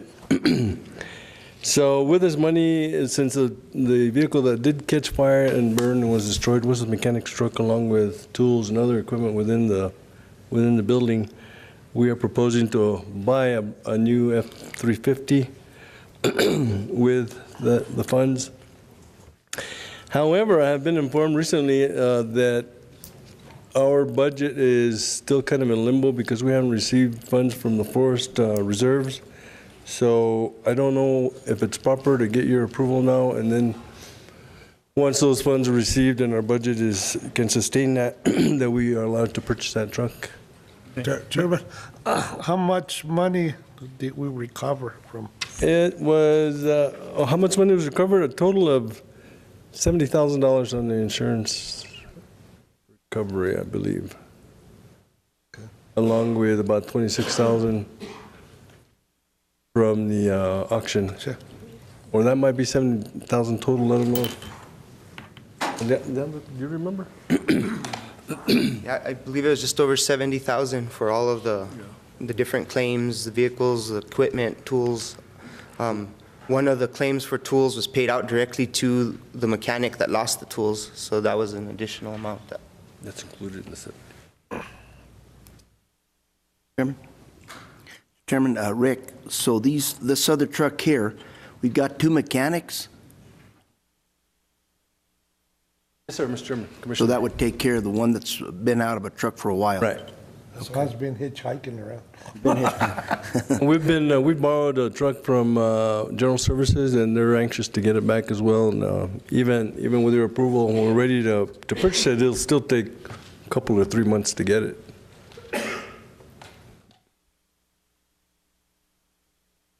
Chairman, Mr. Cordova, what's the recommendation at this point? I know that if you go out to bid, I guess, or state contract? We'll be using a state contract, Mr. Chairman, Commissioners.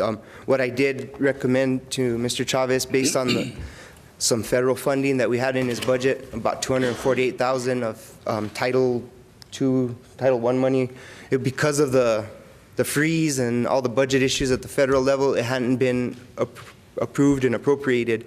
We're confident we're going to get something, but we haven't gotten it yet. Typically, we would receive that payment by January. We haven't received it yet. So I've asked Mr. Chavez if he can get approval to hold off on the purchase of the truck until that money does come through, just to make sure that he has the reserves that are required in his budget, and hopefully we'll get the full amount that we budgeted for.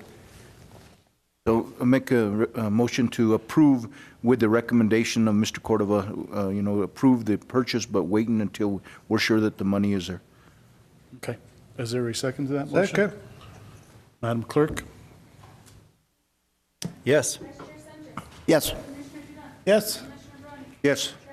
Yes, and Commissioner Mr. Sanchez? Chairman, Commissioners, Rick, before you take off on me, is District 2 getting that 350 crew cab? Is it up there, or has it been delivered, or? Yes, they're going to get it, but we're waiting maybe a couple more weeks. Couple more weeks, and that's definite. Thank you.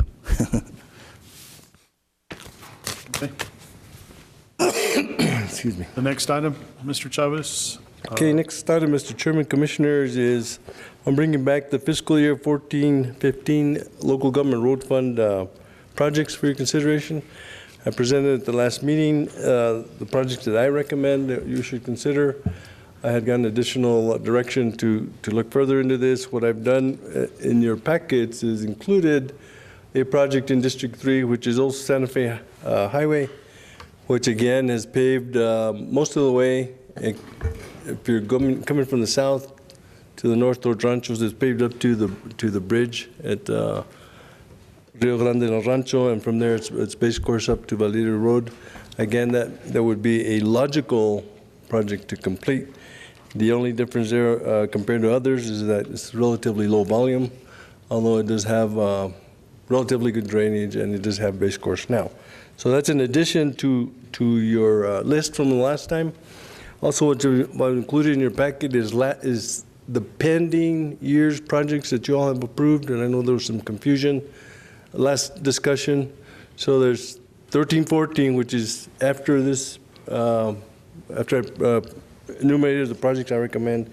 And then after that, I list the 13-14, which is the projects that you all have recommended. Now, one of them was Millicent Rogers, with the 3 of you participating, continuation of Abregadero on the double penetration, and additional base course on Upper Llano and Lower Llano roads in Peñasco. So again, just to keep you kind of understanding what we're talking about, those are the roads that are currently in the process to be upgraded or improved, and then the rest is what I've proposing for your consideration. The other thing I've included there towards the end is, excuse me, Millicent Rogers, with 3 districts participating in the funding, which is about $58,000. I think that's $179,000 total. Considering that I recommend placing and compacting the existing pavement and then overlaying that, the 3 participating districts would get about, I believe it's 0.6 of a mile I don't know what, I don't have it with me, I can't see it there, but 6/10 of a mile. So Millicent Rogers is 2.65 miles long from US 64 to Upper Ranchitos. At the rate of 3 districts participating, if that was the case, it would take you more than 4 years to complete those 2.65 miles. So that's again to explain to you what, how far these funds can get you. So with that, Mr. Chairman, again, reminding you what I discussed last meeting about the recommended projects. I stand for your recommendations or your decision on projects to forward then to the state DOT so that we can participate in the funding. Thank you, Mr. Chavez. And what is the total pocket of money available? It's about $290,000 total, all three divided funds. in 5 districts. Yeah, 58,000 if you divide by 5. One question with regards to District 3, if you could go over your top recommendation for District 3. I know that I'm somewhat concerned for Valerio Road, just because of the conditions, the amount of potholes, and the amount of traffic that's on it on a daily basis. And again, Mr. Chairman, Commissioners, I listed Valerio Road not because it's an ideal project for improvement, because it has poor drainage, it's very narrow, and it's high volume, but because of the condition of the road. My proposal, and then considering that in the future, hopefully, that the El Valle de los Ranchos will go up through there with drainage, because it's high density, sewer. It's high density. Of course, we're concerned about septic tanks and water quality. That I would recommend holding off on that as far as improvement. The advantage to milling that whole road, not only to the traveling public, would be that it'd be a smoother ride. Of course, we'd have to be on it more regular to grade it, keep it from washboarding or potholes. But the disadvantage to that would be the dust to the local governments, and to the local residents. And as I said, it's high volume, it's high density, and so it would be kind of an issue. So the other alternative would be to leave it as is, allow the development of the infrastructure, and then consider it after that. Okay, thank you, Mr. Chavez. I know you and I have talked about the fact that it's the desire of El Valle de los Ranchos to eventually put the sewer line under this road, and I've spoken to the board as of last week, and we've moved that project up so that we can do that, so that we can quicken the time as to when this road would get paved or improved. And so at this moment, then you're suggesting maybe milling the surface, but that also creates a lot of dust. Dust, yeah. Okay. And that in itself would not be a very expensive process?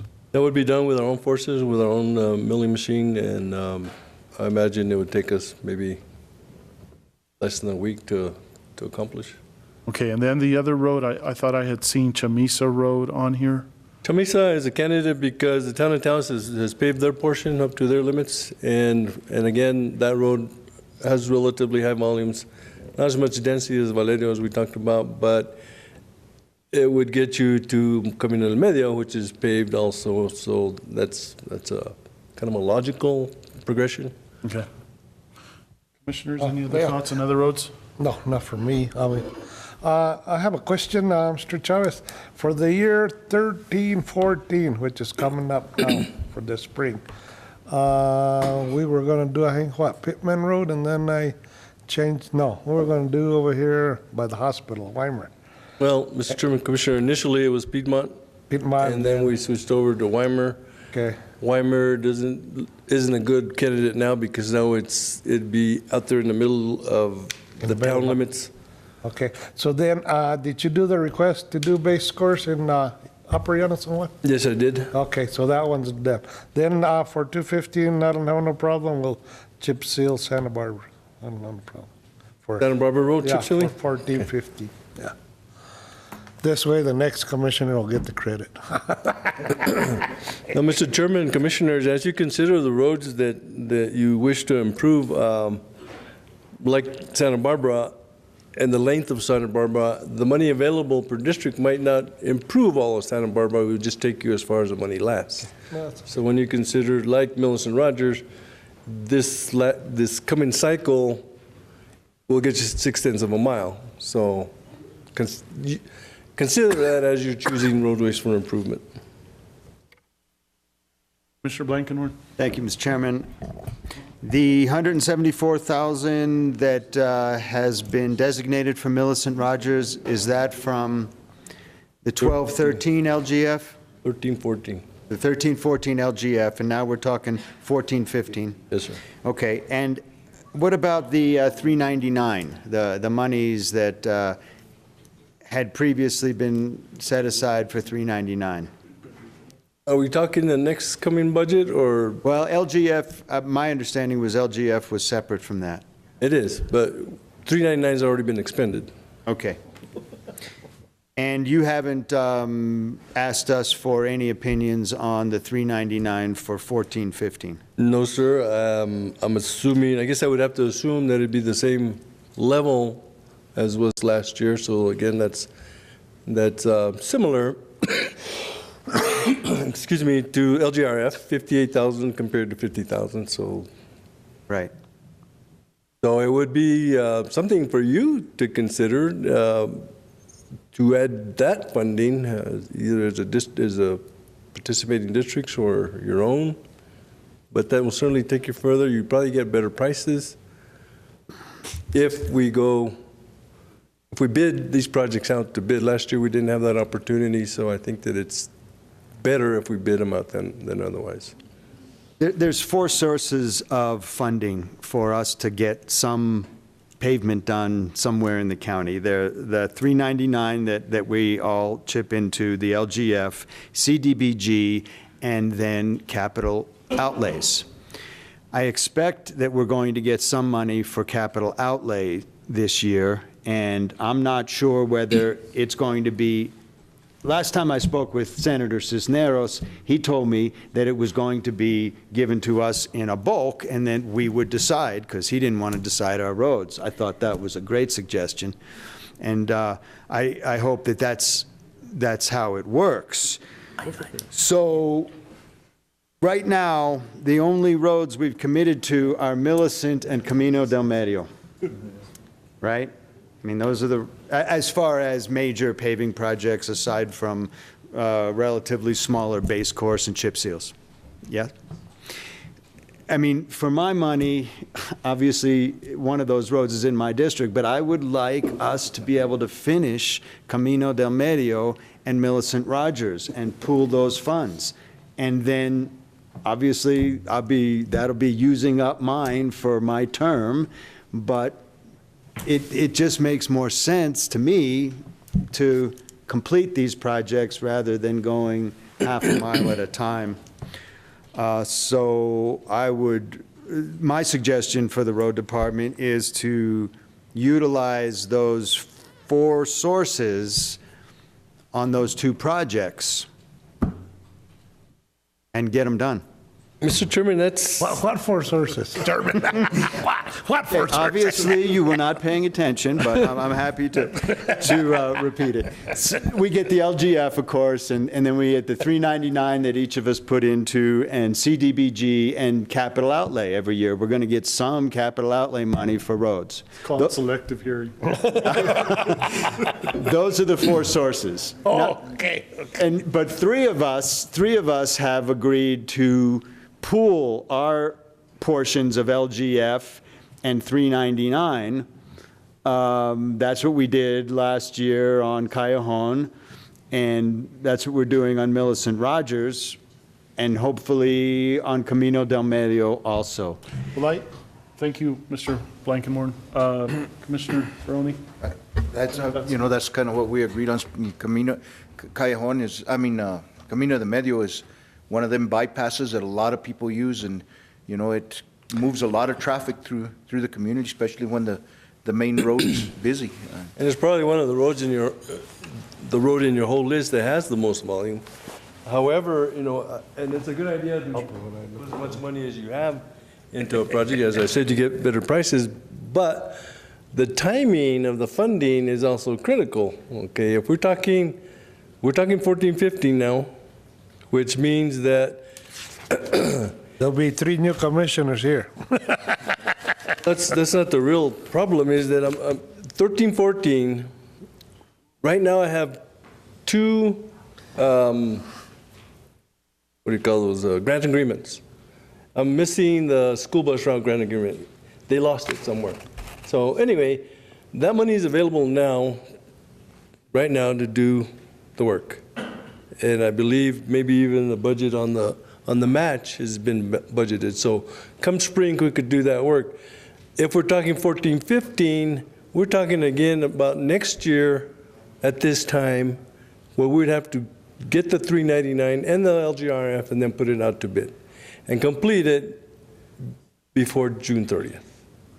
Because the critical thing is the 399 has got to get spent by June 30th. The LGRF can go to the end of December of that year. So, Well, I am glad, Mr. Chavez, that you included Chamisa Road pavement because it connects with the middle road. And those are all areas that need to be improved. It does have the relatively high traffic volumes because everybody's trying to use it to get off to Salazar. And so as far as narrowing down my list from District 3, I would like to put in Chamisa Road, Middle Road area.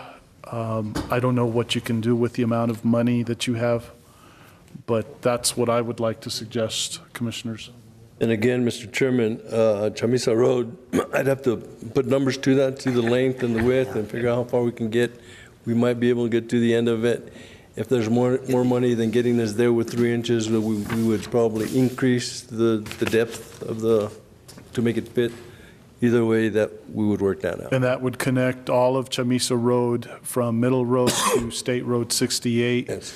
And then I believe it is in the plan for the town of Taos to finish that extension of Salazar all the way up to Chamisa. So it would work really well in being able to meet the demand of And that extension would meet up with the paved portion of the town of Taos. And then as far as the Millicent Rogers Road is concerned, are there a lot of homes? I apologize, I don't traverse through that road on a regular basis, and don't go there often, so I'm not familiar with the quality of it, but are there a lot of homes? I know the Millicent Rogers is off of this road. There are a lot of homes, not just on Millicent, but on roads that feed Millicent, like Yototo, Mesa Vista. You got Tranquilino that also brings in 2 other roads from the top. So there is a lot of volume there relatively. Also, it's a pseudo bypass for folks that come from 64 into town and go wherever they're going. Is it paved at this point? It's paved, but the condition of the pavement is really bad. Okay. The drainage is poor, and it's. So if it was milled and it creates a lot of dust, would there be homes nearby that it would? And I don't know that the condition of the pavement is such that, it's time for us to turn it back to gravel, but the milling, the processing, placing, and compacting would be under that we would cover immediately. So that would be 6/10 of a mile. Now, the other option, you're discussing Chamisa. You might agree with the fellow commissioners to put the 399 into Millicent Rogers, gives them an additional 6/10. You're getting a mile's worth of road done there. Or you got to choose another project with your 399. Mr. Chairman? Mr. Blankenhorn? Thanks.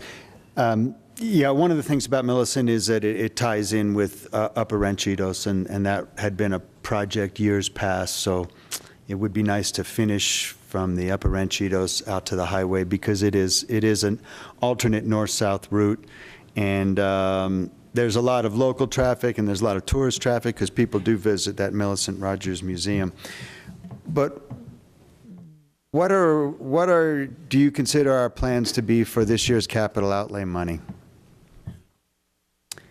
I don't know what we're getting, and I can't. Mr. Chairman, Commissioners, Basically, what we proposed to the senator and representative on the capital outlay has been Camino del Medio as the primary source for that. Okay, so Camino del Medio will take the CDBG most likely. We'll have to wait for those things, but that's probably how that's going to go, and the capital outlay. Mr. Chairman, Commissioners, those projects need to be picked by the Commission. I know that Ms. Padilla is working, has one more public comment on the CDBG, and then she'll bring those forward, and then the Commission has a right to pick what those projects for CDBG will be at that point. Right, I understand the process, but hypothetically, if we go with the CDBG and capital outlay, there's a possibility that we'll be able to finish Camino del Medio with those? Not a chance, huh? No, Mr. Chairman. Considering C-110 by the university, we spent $166,000 on that when we got capital outlay, along with the two commissioners putting that money in. We got about 0.6 of a mile just overlaying. Camino del Medio with 500,000. Let's say you get 3 times that, and then whatever capital outlay is. What is our portion of Camino del Medio? 1.69, something like that. So we put a pretty good dent into it, but I don't know that we would really cover it all to 240 and then beyond that. The other thing that, I read the scope of work from the town of Taos, which includes the town's portion, our portion up to 240, and they're recommending formal design. There are some drainage issues. There are various intersections that probably need to be upgraded. Unfortunately, in that scope of work, they didn't include Callejon, which to me would be a good opportunity to realign that connection that we had proposed at one time to the locals.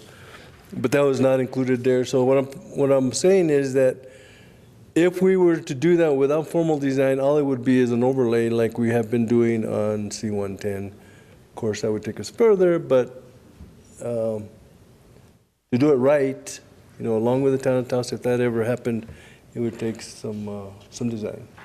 And Commissioners, I favor going through the design process to be able to get the perfect road on this. I mean, this is a road that through the years and as the population grows, it's heavily used, and more people are using it. I would like to see it created as another avenue for people to use versus having to cut through all these streets to get to State Road 68. And with that said, I would like to someday see it connect all the way up to UNM, and it would create another parallel to 268. Mr. Chairman, Commissioners, the advantage to formal design, which includes everything that we should include, the environmental, the drainage, the 401, 404 permits, but it also makes you eligible for federal funding if that ever happened through the DOT. So that really is the ideal way to go. Of course, it costs money to do that. But I recognize that it's going to take a little bit of time, a few years, but I think it's definitely needed, and I've spoken to a lot of my constituents along that road, and they're all in favor of better safety measures. The other road that I would like to suggest, and it's a state road, not for this process, but for the MPRPO, is State Road 240. If anybody is on that road on a Friday or a Saturday evening, it's almost like committing suicide. So definitely want to put that on the MPRPO list. And that connects with Camino del Medio and Tom Holder. And unfortunately, Mr. Chairman, Commissioners, CDBG cannot be used for design. It's got to be right improvements to roads. Yeah. So, Chairman, let me get Commissioner Sanchez. Commissioner Moore. Okay, Mr. Chairman, Commissioners, I've got a concern here. Commissioner Barone, Commissioner Duran, before you other commissioners came on board, we did a a good neighbor thing that where everybody would get the CDBG grant. So it's my turn this year, so I'm going to have to fight for my CDBG grant for my district up north. You know, this is supposed to have been mine this year on the community center that had planned on. And now it looks like it's taking different avenue. It's going to the roads on the district, out of my district. So I'd like to get clarification. Yeah, I'd like to get clarification as to what happened to the good neighbor deal, the handshake that it was my turn to get the CDBG grant. ¿Qué pasó? And Commissioner, I think when Anita brings back the recommendations, I guess we will at that time vote on it, because I think there's some recommendation that she brings back with some criteria that the CDBG has to meet, and we want to make sure that all those criteria is met. So, and then we have to make a decision on the projects that meet that criteria. So we're still open, you know, if all those are met. Of course, I wasn't here during that I understand agreement time, but you recall, though, the important thing to me is we lost CDBG last year. We lost out on $500,000, and we were told at that point was the pushes for infrastructure, roads and water. And so I think at that point, the board as a whole started looking more towards capital projects like roads. Well, maybe you could exclude me out of the board as a whole, because I'm looking at my district for the community center. Thank you. So you need a decision today, Mr. Okay, Chavez? Mr. Chairman, I have 2, which is Abregado. We committed to that last meeting. I have 3, Chamisa, and then Chip Seal, Santa Barbara. I need 1 and 4 then to identify projects.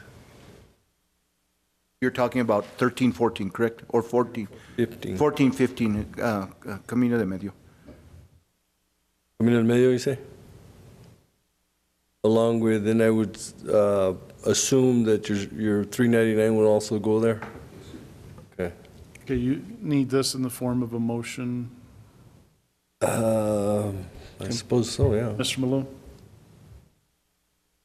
You don't have to have a motion, but it would be appropriate to do it. I mean, he's looking for guidance, but if you want to put it in form of motion, it would be entirely appropriate. Mr. Chairman, Commissioner, I think the appropriate time for motion really would be when the resolution is prepared for you to move on that to submit to the DOT, along with letters, and I got all kinds of paperwork that accompanies that. Mr. Chairman, Commissioner, Rick, is Abregadero District 2, is that on board? Mm-hmm. Okay. Thank you, sir. So another thing that your 399 might get dumped into that as well, you know, again, making sure that the timing works out. Everybody happy with thoughts so far on the table? So far, but yeah. So you need my vote on where my 399 and my because obviously we're kind of going in that direction now. We're each going to pick. So. Milson Rogers. Well, no, but we got, yeah, we do have Millicent Rogers for this year, but I think it's going to end up being closer to 3/4. We can do a side bet on that. I think you'll get 3/4 of a mile out of that 157, or 175, but we'll see. And then, but I have 2 more relatively small pots, 50 and 58, that I have to put somewhere. Well, you got 50 and 58, that's all you got. Right, that's all I'm gonna have, my portion of LGF and my portion of 399. So I'll just talk to you about it, I guess, and we can figure out where we should put it. Probably we should put it at Millicent and maybe get to the halfway point, right? Okay. I mean, I think so, but I'll probably, when is the resolution gonna come before the board? It probably has to come at your next meeting, the 4th, because this has to be submitted on what's the meeting after the 4th, if I might ask? 21st? Has to be submitted by the 25th to the DOT. Well, we're going to be gone, the chairman and I are going to be gone for the 4th. So maybe if we put it on the 21st, right now, I'm thinking Millicent Rogers, I'll get a chance to talk to you about it some more, you can give me your professional opinion, and by the time it comes back, that'll be my part of the resolution. And Mr. Chavez, as far as Chamisa Road is concerned, where it connects with the middle road, what kind of improvements would you recommend? At the intersection? At the intersection. Well, it all depends on how far the money gets. As I said, if there's enough to address the drainage, we should. If not, then we'll beef up the pavement to get us to spend the money. If it gets us there and there's a little extra, if not, then we'll go as far as we go, and that's it. I guess the way I'm looking at it is any improvement has to be of more of a permanent nature to where it lasts longer than. And Mr. Chairman, I would recommend that those improvements, particularly to that intersection, be addressed in the formal design. Mr. Chairman, I have a question. Screening plant, where's the screening plant being utilized now? We're still trying, we haven't gotten the belt repaired on that, so it's still up at the BLM pit between Peñasco and with the clips, won't work with the clips, needs a new belt? Mr. Chairman, I don't know that I've talked to the mechanic on this, several times. Said that he needs to get a quote from EBSCO, which is EBSCO. So that hasn't happened, so that needs to be looked at. You're going to have to go fix that, Commissioner. Probably, it's been sitting there like this 3-4 months. Between Commissioner Barone and Duran, I had a question on Camino de Medio. So it looks like there might be about $700,000 for Camino de Medio, maybe. Which would be great. And Commissioner, along with some collaboration with the town of Taos, I think they are putting in for that road. In the last meeting that we had here in the chamber, there were, Steve, is that correct? They were the way you understood? Camino del Medio? Correct. Mr. Chairman, Commissioners, yes, we've actually got the scoping report from the town. I gave that to Mr. Chavez. That's exactly what he was reporting back on today. So that collaboration, there could be roughly $1 million+ that could be utilized for that road. Yeah, that would be great.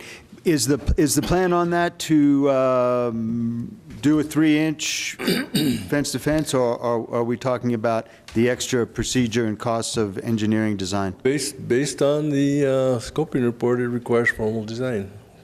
Yes.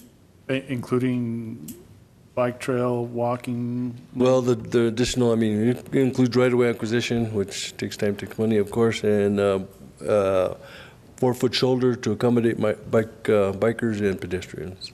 Great. So, but I just caution you that, if you get $100,000 or $1 million,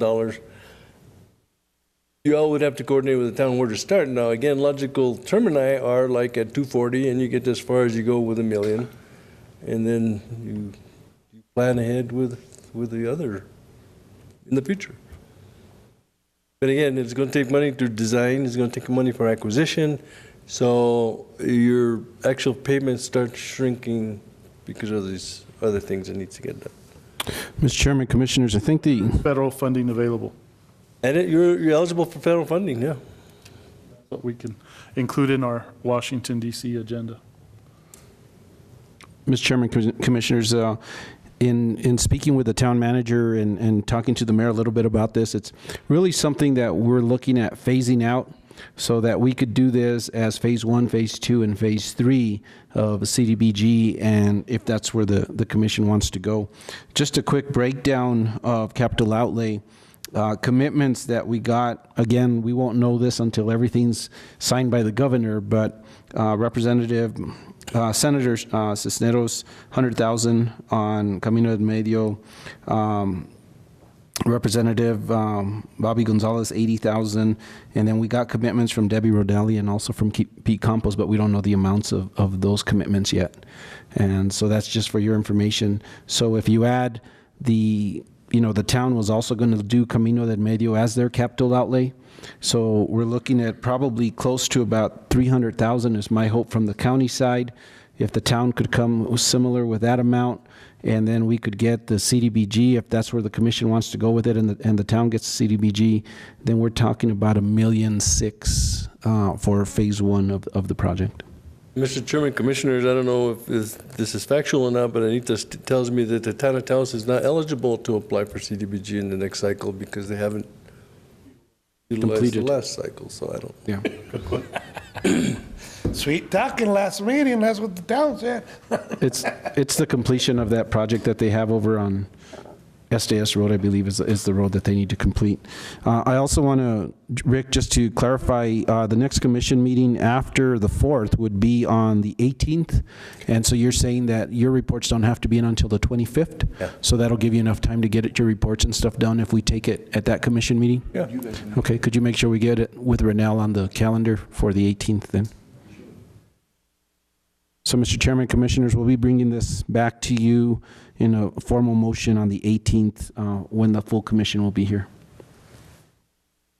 Okay. And Rick, sorry, Chairman, if we could, I'd like to meet with you and I'll go and we'll review these roads, and then I'll make my recommendation to you, and then you can bring it back. So you don't want? I believe it's Camino de Medio, but I just like, you had some recommendations. Sure. I don't want to discount your recommendations, Rick.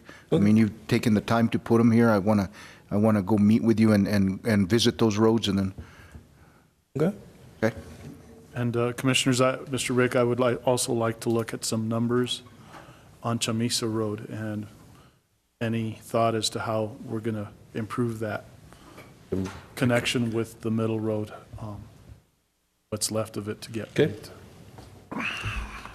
Thank you very much. We'll move on then to the next item, and that's a petition for consideration, adoption of Santo Esteban Road as a county-maintained road. Mr. Chavez. Mr. Chairman, Commissioner, it seems like every commission meeting I bring another petition for adoption, and this kind of makes us wait to advertise and then to get the committee together. Because, as you know, we have to advertise in the paper. It costs money to do that. And also, we have to coordinate it with the members of the committee. So this one is San Esteban Road. For those of you that aren't familiar with that, it's on New Mexico's it's on US 64 going towards the gorge. There is a contractor's building right there, MLV, or what is it? And then further down is the building that burned from the other contractor, CH2. What is it? LCI2. LCI2. So Santa Esteban kind of turns off of 64, and I think you have an aerial there, and then it kind of parallels the US 64, and then heads out towards the mesa there, and it's I don't remember I marked the distance there on the aerial. 1 point something miles. Mr. Chairman, on this particular road, I'm against this because there's subdivisions up there. I mean, people that sold land, they should have figured this out. There's a trailer court over there, and now all of a sudden they want for the county to maintain it. I don't think it's right. People made money out there and then figure out, and still making money, and then figure out the cost or what it was going to take for them to maintain it, so why should the county maintain it? It's not right. Mr. Chairman? I can't remember the date when Taos County started really enforcing subdivision regulations so that this kind of thing is not going to happen anymore in the future, but it's pretty much what we're trying to catch up with when we do these road viewers and petitions. It's subdivisions that were created either prior to our enforcement or prior to state law changing, and the result is that there were no provisions made for roads and lots of people who live on them. And I think that's really the issue that we're constantly addressing with these petitions. So the road viewers have not been out there yet? No, sir, Mr. Chairman. This is the point that you assigned the committee to go out there and look. To the prior point that you made, Rick, if you want to schedule these in a manner that puts them together rather than doing them individually, that'll save us time and money. I'm in favor of that. However, we could be 6 months down the road with a petition every meeting. I know there's at least 2 or 3 others that are waiting to get submitted. I think I'll have to defer to Mr. Malone, but once a petition is signed, does the board have discretion to say no to the road viewers, or does our discretion only come after the road viewers report? Your discretion comes after the road viewers report.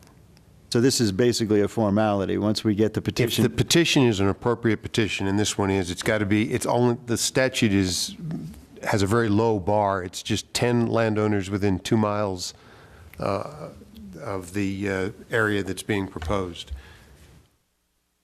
Do we need a motion then, or? So moved to have the road viewers go out and visit this road. Is there a second? Second. Okay, any other discussion, commissioners? Madam Clerk? Yes. No? Yes. Yes. Okay, we'll move on then to Construction Administration. Ms. Gina Elam. Item 7F. Morning, Commissioners. Just to give you a quick update on the construction budget.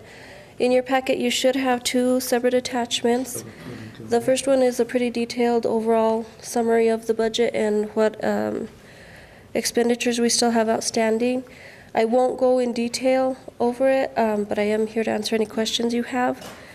Basically, right now, my balance as of February 10th is $1,403,826.63. The anticipated expenditures is $1,319,828.43, which would leave us with a projected balance of $83,998.20. However, there are some items that need to be replaced fairly soon that are not included in this budget. There's 2 heat exchangers that total $42,978.61. We do need to put in a water softener system, and that would include the design and installation, and of course an additional structure to house the water softener system. If the commission were to approve those expenditures, based on the budget as it stands today, we would be negative $64,441. So I am requesting approval to make some adjustments within the budget, which is indicated on the attachment 2. Basically, the adjustments that we're requesting is a decrease in the budgeted amount for the art piece for the courtyard of the plaza. Right now, we have $200,000 budgeted there.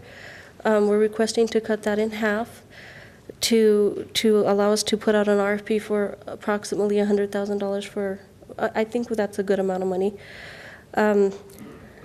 The second change is a $10,000 deduction or just removal of the budget for an anticipated change order for the clerk's office. They have a biometrics meter that was installed incorrectly, but I have talked to the county clerk and she's said that that's no longer needed. The setup they have is working for them. So that would eliminate $10,000. The last change that we're requesting is the deductive amount of $8,000, which was originally put in for the addition of a viewing station at the Adult Detention Center. With discussions, Richard's had discussions with our director, and she says that that's no longer needed. He's able to make some minor adjustments that would give them the capability they're looking for. If the commission were to approve those changes, our anticipated remaining balance after anticipated expenditures would go up to $201,998.20. And if the commission were to approve the expenditures of the 3 items, the 2 heat exchangers and the water softener system, we would have approximately $53,558.15. Mr. Chairman, I'm concerned about keeping a sufficient amount in reserve. I know that Leandro had made a recommendation earlier Our county manager has referenced the fact that we've got a BMW here, and it's going to cost some money for us to maintain it. And so I'm worried about making sure that we honor the prior commission's commitment to excess GRTs that was designed to make sure we can keep this place up. Mr. Chairman, Commissioners, the reason why we're getting so close to the end of this fund is mostly the anticipated expenses for the E911. That's where we're getting close to expending this. Later on, when I resume the presentation of the mid-year review, I'll show you how the 103 fund is doing right now, which is actually doing pretty well based on the excess GRTs that we're collecting. So we may propose that some of the expenses that we're proposing out of this budget for the 911 across the way may be transferred to the 103. That's another option. I want to show you guys what's left in there. But I do agree that we should have some kind of balance remaining. The issues that came up on the 2 heat exchangers and the water softener, those are kind of things that are always going to come up. We won't always be able to exactly expect them, but we'll know that someday we're going to have to replace costly items. And so the few changes that Gina is proposing will give us the ability to meet all of the expenditures that we've looked at for the 911, the expenditures that are coming up. Mr. Sanchez will present to you guys, and we'll still have a small balance, but that balance won't go as far as it could. It's probably not a prudent balance, because you have to set aside a certain percentage of the value of this complex for maintenance capital expenditures. Yes, and the other thing to mention on the anticipated balance after these adjustments is if everything were to be expended at once. A lot of these things are budgeted, they won't be expended at once. We'll have a balance remaining in there until we get to things like the $100,000 for the art project, or litigation that's budgeted in there if it should transpire. So there are other options later on down the road to adjust it some more and find some more savings that will be available for the building. But I just wanted to mention, we're not going to deplete the fund all the way down. It's just, it's budgeted for. Is it staff's recommendation that we make the commitment? Are you asking for a commitment today for the $100,000 for the art project? Yes. Yes. Is that staff's recommendation that we make that $100,000 commitment at this point? Mr. Chairman, Commissioners, I don't think that we actually have a choice in that aspect, because we have the boilers that are down. We need to do some preventive maintenance in order to get those boilers not to go down in the future, and because of that, we have to buy a water softener that was never installed when this building was put in. And so we're making those commitments based on the issues that we're dealing with right now on the building. No, I understand that. So because of that, that's the only place that we could see of, yes, we need to cut that down. Our hope is that that sculpture will cost us $100,000 or less, or maybe that we could actually get members from the Arts Committee to get somebody who does the sculpture to actually donate the sculpture to Taos County. But we still have to budget it. And that's what's in front of the commission today, is that we have cut this budget as much as we can and still have those items budgeted. If in the future somebody donates that project, if we get somebody else to do the landscaping where we don't have to spend the landscaping for $100,000, then we'll work those items out. But for right now, this is our best avenue in order to take care of the issues that we have with the building. Failure to do so could result in, possibly inmates having to be moved out or those kind of things because of hot water. So we really need to make a move and get that done and in place. And so that's what's in front of the commission. No, I understood that you wanted to cut it from 2 to 1. I was asking if you wanted to cut it from 2 to 0. If you wanted to. I really don't want to do that. I mean, that's definitely as a philosophy from the commission and a policy as to what the commission wants to do. What that would basically mean, it would be that the space that the commission had put out there for a sculpture would remain as is today. that's obviously something that the commission can decide on and do a policy decision on. Staff's not recommending that at this point. I think that we can do what we need to do by cutting it down from 200,000 to 100,000, buying the water softeners and stuff that we need to buy to make sure that we have preventive maintenance and that we don't have the same problems with the boilers. And it's still going to give us some of reserve. And as Mr. Cordova is stating, then when the new budget cycle comes in, I also want to put more money into reserve for that because, again, we have my biggest fear is the elevators is another major issue that could possibly come to play, and we have no maintenance plan on those elevators or preventive maintenance plan that we have to put in there. So we definitely have to look at those for the future and make sure that we're planning for the future. So the only motion that you're looking for now at this time is to be able to allocate from this fund $100,000 in order to be able to buy the equipment or water softeners that you need for the building. Yes, with the additional $10,000, like I said, for the biometrics meter, that's just going to go away. And the $8,000 for the additional viewing station that was previously approved by the commission some time ago. That's in the form of I'll put that in the form of a motion then. Second. Because Okay. we got to take care of our little darlings over there. And commissioners, just want to make sure that we do keep money in there for the arts. We need to make sure Right. that that is taken care of. Yeah. The arts is very important in our community. Yes. We need to make sure that that stays. I agree. And just for your information, we are working on the RFP, and that should hopefully go out within the next couple of weeks. So we'll have a better idea and a response. I believe that the art committee is going to make a presentation probably at the next commission meeting to give you their thoughts on the theme or the idea that we're going to put out there in the specifications. Very good. And when is, I apologize for not making the art committee meeting That's okay. yesterday. I had another one just a few doors down. But when will you be meeting again? I will probably schedule a meeting within a couple of, probably 3 weeks, 2 to 3 weeks from now. Before you make the commission presentation? Yes. Okay, thank you very much. Okay, there is a motion on the table. Madam Clerk? Yes. Yes. Yes. Yes. Yes. Okay, we'll move on then to, thank you, Gina. We'll move on to item 7G. This is the Construction Administration. Mr. Sanchez, welcome. Chairman, Commissioners, what you have in front of you is the request, 3 requests actually, to purchase additional equipment for the facility. I don't know if you want to vote on them individually or as a whole. The first item on there is $21,249.84 for an additional air conditioning system for the IT room in this building. Our IT room upstairs, which services all our telephones and networking for the whole county. As we've grown, our heat loads have increased. We have an air conditioner now that it's right at its maximum.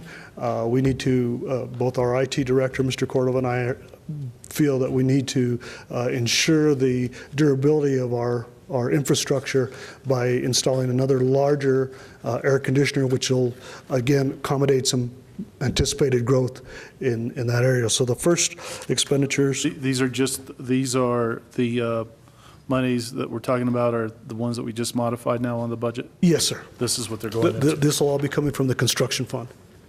The second item is for $42,798.61, which is for the repair of 2 more heat exchangers on the boiler system. As we discussed a little bit in the work study session, turns out the municipal water is a little bit harder than we expected, and because our boilers for the domestic water in the jail have such quick recovery time, we're getting some calcification, and that caused them to fail. We have 1 boiler that we're running on right now. We do need to get these repaired as soon as possible. If we don't have shower water, if we have to move 80 inmates and juveniles at $100 a person, it only takes 6 days to cover the expense of the new heat exchangers. So it's something I think we need to do very soon, as soon as we can. The final expenditure is for the water softening system, which is based on peak flows, based on our water that we've used over the 3 years. It is for $85,000 and will also require, as Ms. Elam said, a structure to house it. I've already spoken to an architect to design the required structure that we need to add to our mechanical room, because the mechanical room is basically full. There's no place to put a water softening system in there. So we're moving forward with it, but it's something that should ensure the longevity of our boilers to the jail, and our detainees will have the softest skin and the shiniest hair in northern New Mexico. Mr. Chairman, Commissioner, if I could ask a quick question. Mr. Sanchez, the current exchanger that we just purchased, does that have a warranty on it? I believe so. It should have a 1-year warranty on it, but it's all based on, still, on the water condition. If it fails before there and we're still using the same hard water, which we are right now, it won't be warrantable. If it fails within the 1-year time frame and we have the water softener in, then it should be warrantable. But it does have a warranty, but the exceptions are our current water coming into it doesn't meet the standards required for it. Mr. Chairman, all this stuff has been put out for bid, or? No, sir. Just going out directly buying it? I'm sorry, Or are you just going out and directly buying it? We are directly buying this using either a state contractor or a CES vendor. We have a local CES vendor who is pre-qualified through the state, and we can ask for quotes on the water softening system. We have one quote, but I've contacted one other mechanical contractor in the state. He decided not to give us a quote, so I'm going to try and contact another state contractor and get another quote before we make a final decision. But I don't see us spending over $85,000 on the actual water softening system. We still do have to pay for the structure to house it, but not for the water softening system. And these quotes are from a local vendor. I'm trying to keep it as local as possible. Mr. Chairman, if I may, just another quote. It's actually so difficult to find these kind of vendors that I requested Mr. Sanchez try and find, even if someone out of the area, just to give us a price that we can compare it to, and that other vendor wouldn't even offer a price. So there's very few vendors out there that are even able to do this kind of work. So by using the CES or the state purchasing agreement, we're able to get it quicker and hopefully alleviate the time that it would take to put it out to bid to get the same response from the same vendor. Because I don't want it to come back next year as an audit finding. No, sir. Me neither. Me neither. No, sir, they're keeping me in line. They won't let me they just haven't given me the checkbook, but. I don't want no excuses. No, sir. From now. So I request that all the items be approved with the knowledge, though, that there is going to be probably about another $20,000 added to the water softening system, which should be for design and of a shed and the construction of a addition to our mechanical room. Okay, Mr. Malone, do we need individual motions for these? I think individual motions would be more appropriate, Mr. Chairman. For item 1, then. So move. Is there a motion? There is a motion. Is there a second by Commissioner Sanchez? Madam Clerk?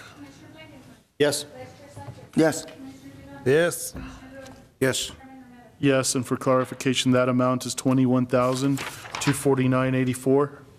Okay, the second amount is the heat moved. exchangers. Is there a second? Or 42,798.61.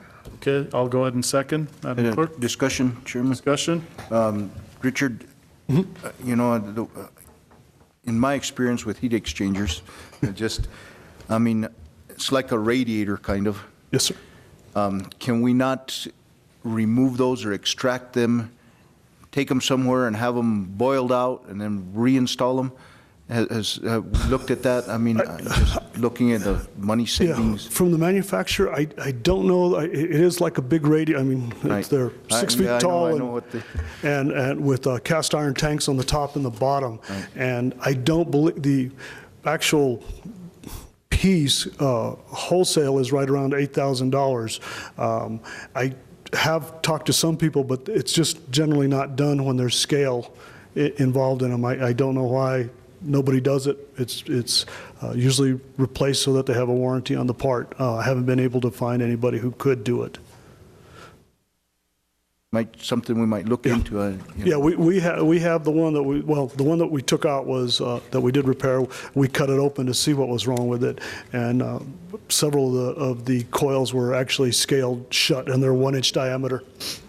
That's why I say, like a radiator, they have a way to boil them out, or with chemicals that dissolves that stuff. Yeah.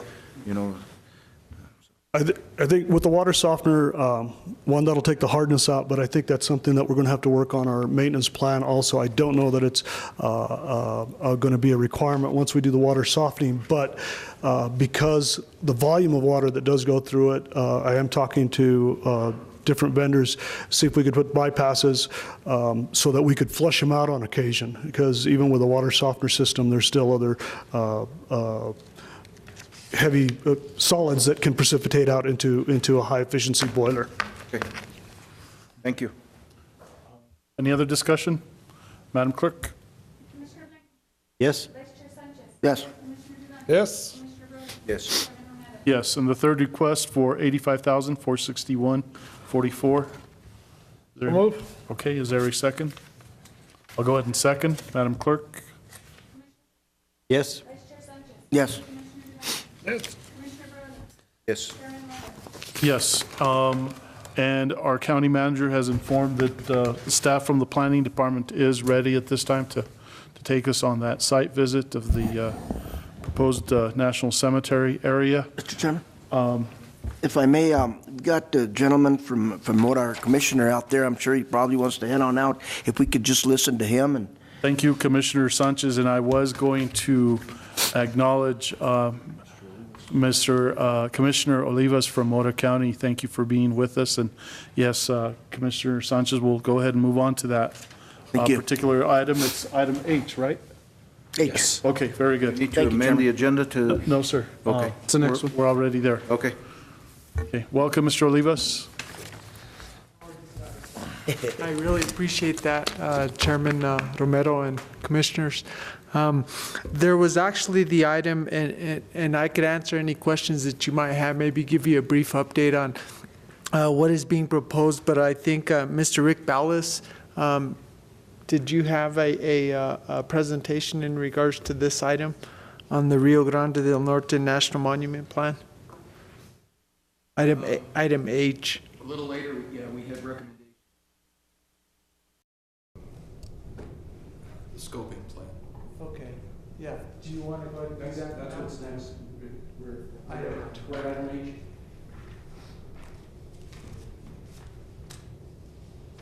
And if you don't mind, I'll go ahead and give you a brief update on what is so far.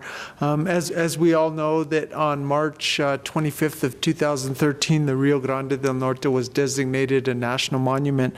What's happening right now is the BLM, the Bureau of Land Management, is going through an RMP process, a resource management plan update in regards to the national monument. So there have been several meetings, scoping meetings, public meetings that have been held in regards to this RMP update.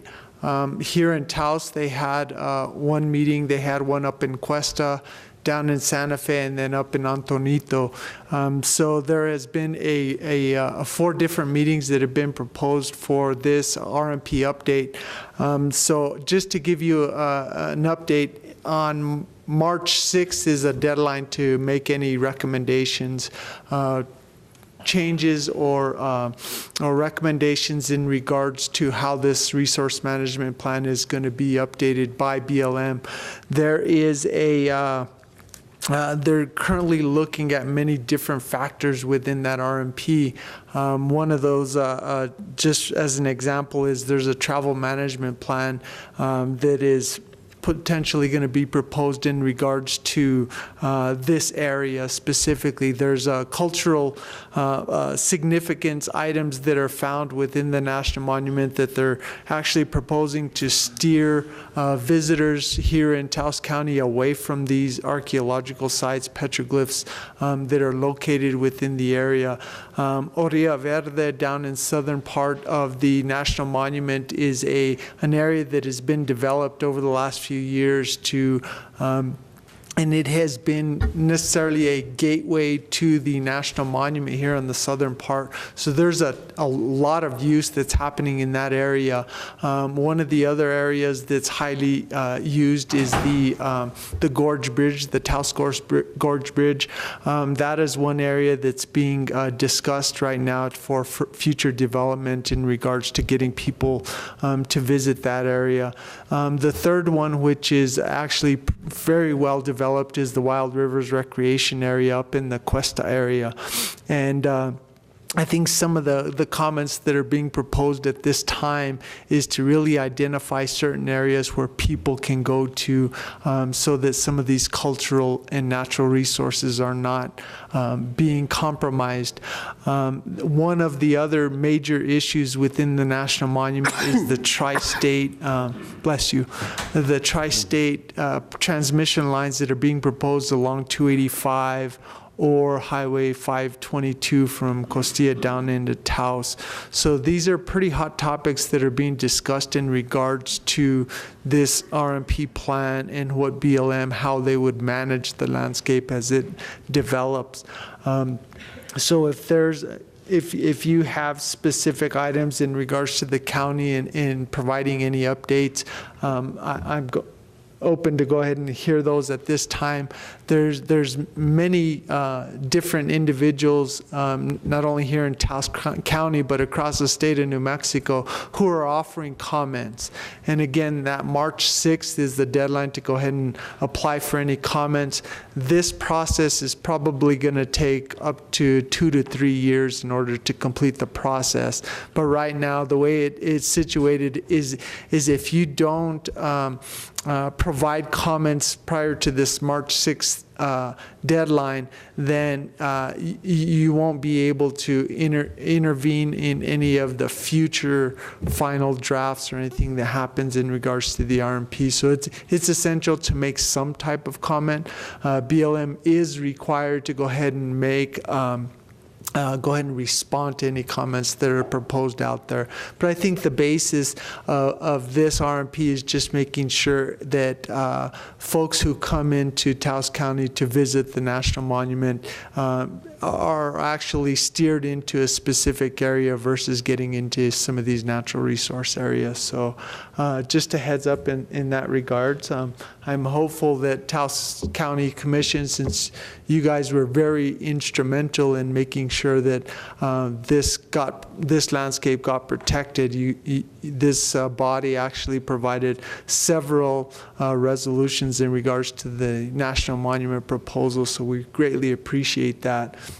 Now we're getting into the management part of how that happens. And Commissioner Olivas, we certainly appreciate you being at the forefront of this project. And I don't want to start up something because I know it's close to your heart, but the issue of fracking. Right. How do you address something like that with this? We'll see what has happened as a result of this area becoming a national monument. That any type of mineral extraction has been taken off the table as a result. So the national monument, 242,000 acres have been actually removed from any fracking or any mineral extraction. I think what's happening with BLM right now is there are certain pockets of private land that exists within the National Monument, and there are folks who have come to the table that are interested in selling their private land to BLM. It's a lengthy process to go through. There are certain funds in Washington, D.C. level that they would need to secure in order to buy some of those private lands. But there are several folks who are coming to the table in regards to turning it into public land. So the fracking issue, I think we've done what we went out to do. That type of mineral extraction is definitely off the table in regards to this national monument. You know, a request that I would like to have in regards to the Taos Commission is, I know over in Mora County, we went ahead and passed an ordinance that banned any fracking within our county, and we are being challenged on that in regards to corporations. Because of the issue here in Taos County and the very minimal amount of resource that's available here in Taos County, I would like to see Taos County go ahead and do something similar, because the idea of fracking or doing any type of mineral extraction is pretty limited here in Taos. And I think because the national monument was designated at the time, if there was any resources that were available, that probably wouldn't have happened. So we are with the national monument, that extraction has been taken off the table, so we're secure in that front. So now what we have to do is manage this area for recreational use. You know, it's real highly used, especially there on the gorge in regards to rafting, and so just for your information, yeah, that's taken off the table. Okay, thank you, Mr. Olivas. Commissioner Barone. Thank you, John.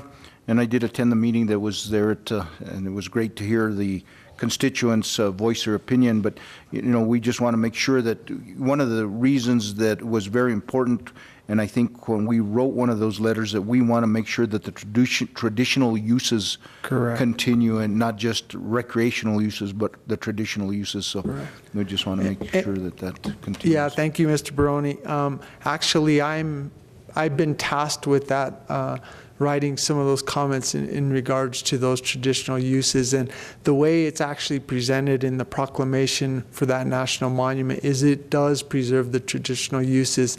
So those individuals, the land grants and the acequias that have been a major piece of this puzzle, are definitely going to be at the table. So yeah, that was very high priority in regards to getting this done. Thank you. Thank you, Mr. Olivas. And so as far as the comments from the County Commission, Mr. Bellis, you've put this together? Then if you can speak to the document that you've prepared. Okay.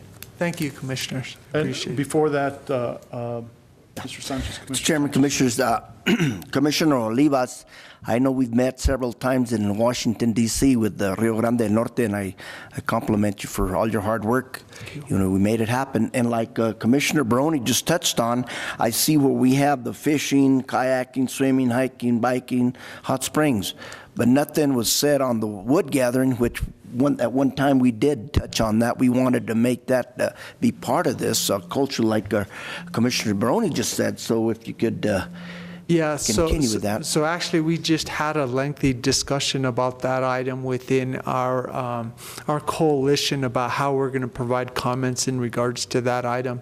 But the way BLM is currently managing wood gathering within this area is actually pretty in line with our traditional use comments that we're looking. I know Mr. Barone is highly involved in logging and making sure that industry stays vibrant. But so in regards to that, those are definitely going to be comments that I'll be actually putting together in regards to that. And John, it's not, this wouldn't be an area that would be open for commercial logging. It'd be open for traditional uses for people like in the small communities that can go gather their own firewood. Nothing commercial would be allowed in these areas. This is, you know, maybe some commercial, you know, maybe some fire or fire prevention or that type of stuff, but mostly for the local people to be able to do what they did for years, is to be able to go in there, those areas, and gather firewood or grazing of the cattle. Right, and the way it's written in the language of the BLM, the RMP plan that's currently exists, is that there are certain areas where they're trying to target the use of go ahead and getting wood gathering. Pinon gathering was another major issue. So no, as you had mentioned, no commercial wood gathering is going to actually take place in this area. So the way the language is written within the current RMP is actually pretty good language. I think we're going to go ahead and ask them to continue to adopt and utilize that practice. There are some concerns about traditional users to go out there and just go on the landscape and getting firewood. I don't think that's going to be allowed at this point in time, so there will be certain areas that will be targeted for wood gathering. So, but yeah, definitely that's not going to go away. The grazing aspect of it, and there are some grazers that are coming to the table and wanting to sell their allotment back to the BLM. So it's definitely, yeah, it'll definitely preserve those uses as we move forward. Mr. Chairman, Commissioner, also Commissioner Olivas, we did touch bases with the Costilla County Commission. Correct. And also our Chuleta County, which you've been talking to Mike Whitening. Is that him? Yeah. So we've talked to the manager, and we're trying to set something up where they can come down, and we'd like to invite you on in on that with our neighbors here to the north in Colorado. Most definitely. Yeah. Please, you've got my phone number and my contact information. Would you like to say anything, Manager? I was trying to pull up my calendar here real quick. We actually do have that already confirmed as a work study. And so, John, I'll give you a call and let you know when that is so that you can be here also. Thank you. Thank you, guys. Thank you, Mr. Olivas. Really appreciate the fact that you made it 44 miles through the mountains. It's been a long road these last several years trying to get this done. Now it's done, and we're definitely looking to make sure that it's a viable resource and asset to Taos County as we develop it. And Thank you, guys. Certainly appreciate the collaboration of all the entities, all the government entities. Thank you. That are involved in your creating a lot of that. Thank you. Thank you very much. Mr. Chairman, Commissioners, Mr. Olivas, that's going to be on March 25th at 9 a.m. here. Here? Yes, sir. Okay. Okay. Perfect. All right. Thank you. Thank you. Mr. Bellis, do you want to speak to the document? Yeah, you have the cover letter and then a short comment section. Some of the things mentioned by some of the commissioners weren't covered in here because there was a presentation prior to the public comment portion in which they did disclose what they were already covering based on the presidential proclamation, which included the wood gathering, the pinon gathering, and the traditional uses, grazing and management, restoration of lands, general BLM land management purposes. So what I just tried to do was in the initial letter focus on those issues that were specific to our county and problems that we have had in the past that have been reflected by some of the commissioners. And in the access points, it also took some of the comments from Taos County residents and nonprofit groups that appeared at the testimony. And there was concern, as expressed by the commissioner, that while we want to use this as an economic opportunity to bring people to the public lands, we also want to make sure that the cultural heritage of the land is preserved. We don't want to be funneling everybody down climbing over the petroglyphs, for example, and there's already been some problems where they've been defaced.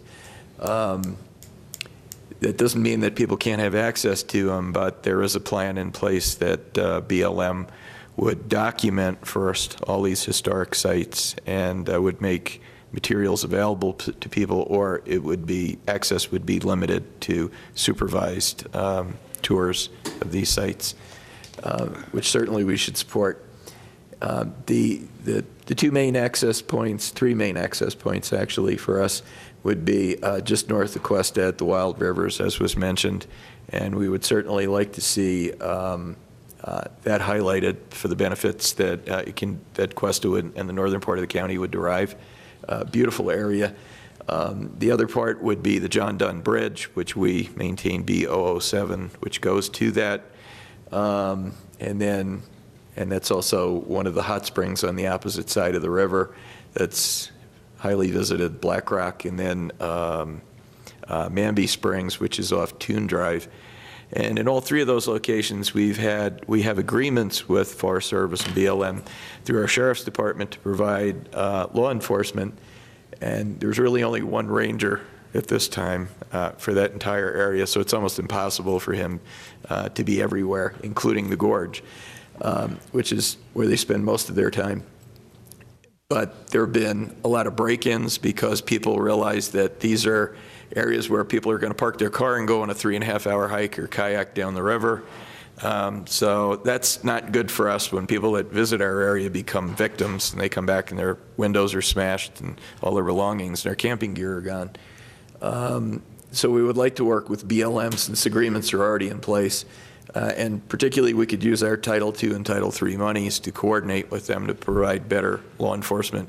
But we're also recommending that by working with private leasing, once this plan is in place, that we know that there, for example, River Runners visits 4 times a day and sends their boats and tours down. It's a long way for most people between these points accessing the river and actually where you can rent a kayak or a canoe or inner tubes or whatever. And in a lot of the national monuments, what they do is buy a leasing plan at those locations. The leasers store equipment, which makes it more convenient to rent a bike or whatever you want. But it also provides better security at those locations because there's a telephone there, there's video cameras there, there's electric hooked up, and there's a presence to watch those cars in those areas. It also keeps the cars parked where they should be parked.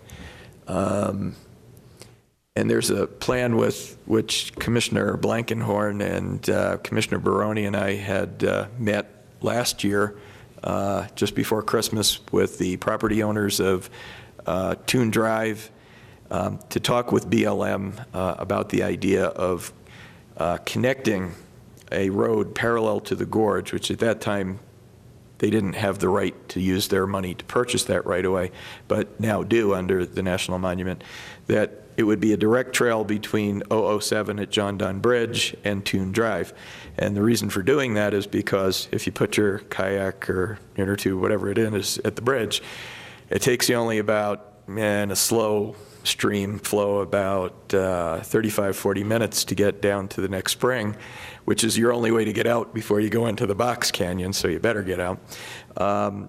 But then you have to go all the way down Toon, all the way down 64, back up past the blinking light. And so it takes twice as long to get back to your car than it does to run the river. And there's some homes out there. And there are homes out there, correct.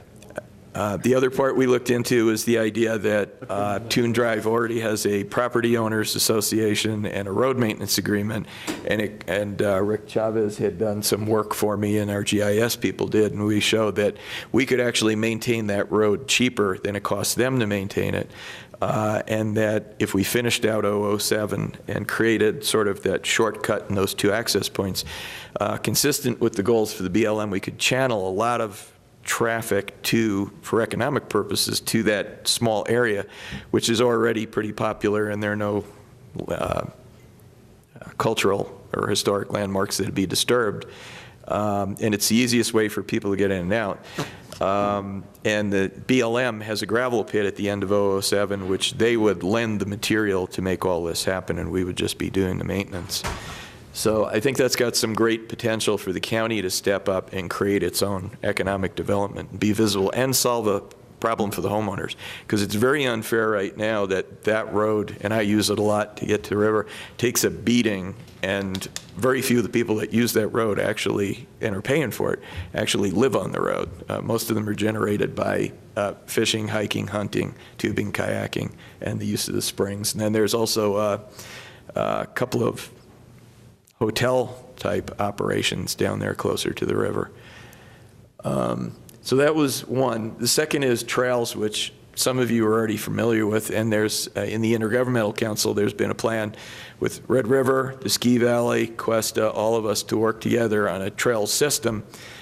This project I just described would be very easy to do, and the nice thing is it would involve federal resources from Forest Service and BLM, in addition to our own.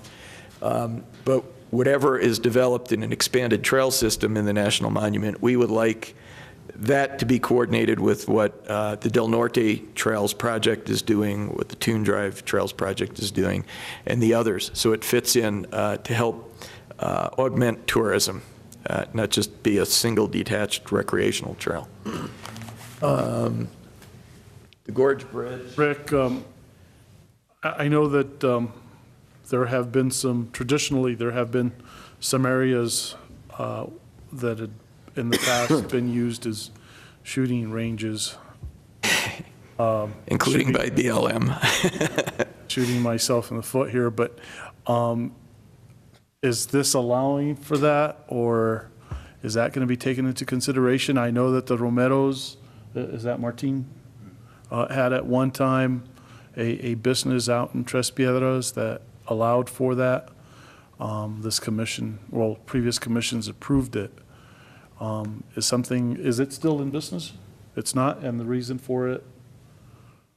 There isn't any mention of it at this time. I mean, it's not what would be considered a traditional activity, although we all know it goes on there and we all use it. And the reason I say that is because it would be great if somewhere in the county, people who want to have a shooting range, if they could go to an official area. Right now, as a county commissioner, I get a lot of phone calls from people up in Talpa, Tros area, Hot Springs area, where there's a lot of shooting going on, and they're no longer able to walk out in those areas because they're afraid. And so that's why I'm suggesting possibly an official area where people could go and be able to do that and be safe at the same time. There are some very accessible older gravel pits that are pretty ideally suited to that. And while shooting ranges wouldn't be a normal activity because hunting and traditional activities are built in, and New Mexico Forestry and also New Mexico Fish and Game do run firearms hunting training programs. We can certainly propose it from that perspective to say that this is an activity that maybe New Mexico Fish and Game would operate under a lease on BLM property. So I can include that. The Gorge Bridge, I'm presuming that current and prior commissioners had an emphasis that they wanted to see the solution followed out between NMDOT and BLM out there to create a vendors area that was regulated. There is a design plan for that. I don't know why it came to a stop. I'm presuming it's because of the federal budget situation. There's also a development plan for additional overlooks and the realignment of the existing trails to the south of the Gorge Bridge area to be closer to the gorge and to extend the trail north, at least as far as the old mining camp, which is just the other side of the John Dunn Bridge, and eventually all the way up, and also to develop hiking up onto the old volcano and create climbing experiences that would attract people and biking experiences. So I'm making some suggestions there that if that is going to be the nucleus from which everybody branches out, that they expand that rest area to also include space for campers and fifth wheelers, mobile homes, because right now it's pretty restricted and it's difficult for folks to go there. And then also to include directional signage, because people will come there if they come down from Colorado from the west side or up from Albuquerque on the west side, and then they'll go, well, it's a rest area, but there's nothing here to eat or whatever, and then take off. So we're also working with DOT on getting some of those blue signs for Mesa Brewery and some of the places on the north side of the Taos area to direct people to those. And I think that about covers it. We asked them to continue the viewing points they're planning for the Gorge Bridge, but also at the Horseshoe, which you received a presentation on last year. We don't want to see that disturbed, that we want gateways as people approach the National Monument. And we're proposing also one up in Commissioner Sanchez district. So as people come from Colorado down, there are some beautiful vistas just as the gorge deepens and opens up. And BLM has access roads across there. And in fact, Conrad has some great pictures from up there. Down looking south on the gorge. And then that way the county could work with them to develop gateways at each point to the monument that would direct people to it. And then also the other sites that are available locally. And I'm open to any additions you have that you would like to see on there.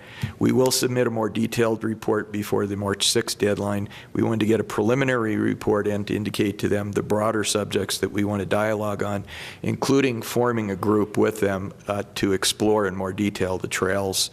And then access points. A lot of property owners have complained that their properties have been violated already. Fences have been cut.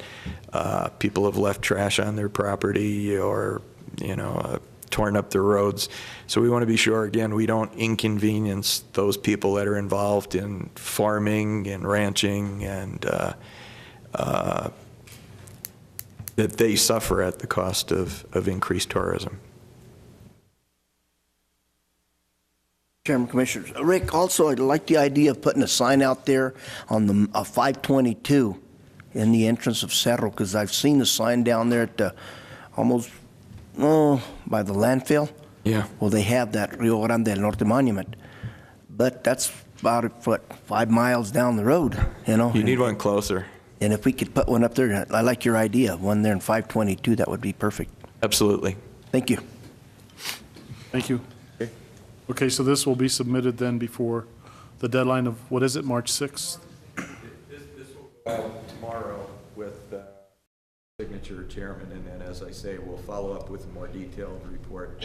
We've asked some of the nonprofit groups to give us input, and that'll be a more comprehensive view of what everybody in the county would like to see. Thank you, Mr. Commissioners, Mr. Hombre. Archuleta. Mr. Chairman, Commissioners, we actually have the vehicles ready out in the back end of the building here, and we have staff ready to take the commissioners out to the cemetery, and you could grab some lunch after that. Mr. Chairman. Do we need a motion at this point? Yeah, Mr. Chairman, I think a motion to do the site visit would be appropriate, and a description for the public as well. Okay. Description, do you want to talk about the description? Description, no, just a description of how to get to the location. Okay. Steve, go ahead. Mr. Chairman, Commissioners, if you actually go out to C-110 or Old State Road 570, go about 2 miles past the golf course, it's going to be on your right-hand side. And there's actually not a road out there. There's a little trail that leads out there that we'll be taking to get out to the property, but it'll be on the right-hand side about 2 miles past the golf course, C-110. Okay, and so, because it is the noon hour, lunchtime, how do we break this up? Good motion. Mr. Chairman, it would be appropriate to simply move to have the site visit and after that lunch, if that's the sequence that you have in mind. Okay, is there a motion to that effect then? I'll make the motion and just take in consideration that we do have a public hearing at 1:30, so we might be a few minutes late. That public hearing is going to be continued. Okay. Oh, okay. I'll go ahead and second. Madam Clerk? Yes. Yes. Yes. Yes. Yes. And thank you for all that. Afternoon, everyone, and welcome back to the Taos County Board of Commissioners meeting. At this time, I would like to have a motion to go into item 8, which is the public hearing that was scheduled for 1:30. This is for discussion, consideration, decisions regarding the following. Item A, the preliminary plat, public hearing for the proposed Beausoleil subdivision. Mr. Vihil? So moved to amend the agenda. Should we have a motion to come back into session first and then a motion to, so I'll make a motion to come back into session. Second. Okay. Madam Clerk? Yes. Yes. Yes. Yes. Yes. Then we can make a So moved motion to amend the agenda to bring up item number 13A. Second.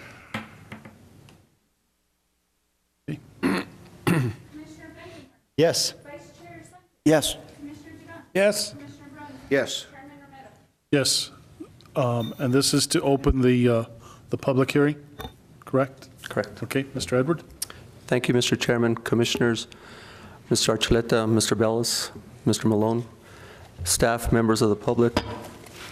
Abeta Engineering Incorporated, agent representing St. Bernard Expansion 3 LLC, applicant-owner, is requesting approval of the preliminary plat application for the proposed Beau Soleil subdivision, subdivision 002-2013, a type 4 subdivision consisting of a 36-lot subdivision on 400 acres, more or less, with the lots ranging in size from 10.002 acres to 15 acres.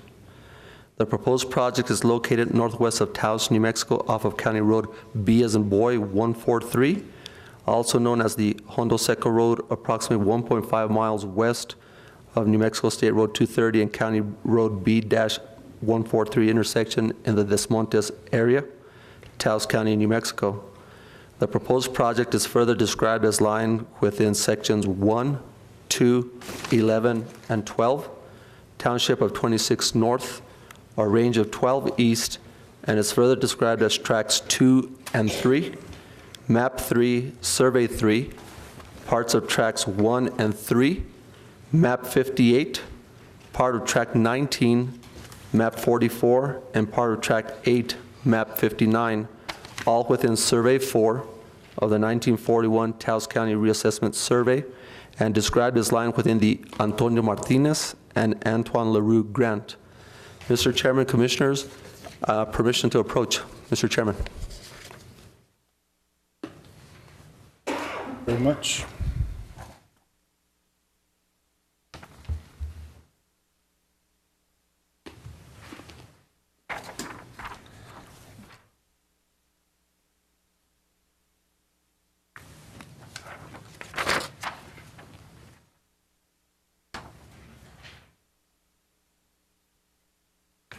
Mr. Chairman, Commissioners, in a letter dated February 17th, 2014, and received on February 17th, 2014, the applicant's agent, Abeta Engineering, respectfully writes, Dear Mr. Vigil, in follow-up to our meeting today, this letter is to formally request a continuance of the Beau Soleil subdivision. Board of County Commissioners public hearing scheduled for February 18th, 2014, 1:30 p.m. to March 18th, 2014 at 1:30 p.m. As discussed, this will allow time for the applicant to provide proper notice to 3 adjacent property owners whose lots are 7, 8, and 9 of the Mariposa Ranch subdivision, and for the applicant to evaluate concerns raised by the said 3 adjacent owners. Mr. Chairman, Commissioners. Okay. Edward, were you going to continue with the discussion? Did you have something further to say right away? Mr. Chairman, Commissioners, planning staff will reserve their staff report and all comments, and if you choose to go ahead and continue this hearing till March 18th. Okay, and we did have some folks, Mr. Vigil, 3 individuals from Taos Pueblo, representing Taos Pueblo, that wanted to have some input into the public discussion of today's hearing. And I'm, as far as I understand, we're allowed to do that today. Yes, Mr. Chairman, it would be appropriate to take whatever testimony or comments you want now, and you could still then continue it after that happens. Okay, and at the same time, I can open it up to anyone else that wishes to speak? That's correct. Okay, very good. Thank you, Mr. Chair. Thank you. So at this time, then, I can open it up to anyone who wishes to speak for or against the Beau Soleil subdivision. And I'd like to ask the folks from Taos Pueblo, representing Taos Pueblo, to please come to the podium, and you will have to be sworn in by our county clerk. Please raise your right hand. Do you swear and affirm under oath and penalty of law for perjury that the testimony you're about to give is true and factual? Would you please state your name for the record? Daniel V. Suazo.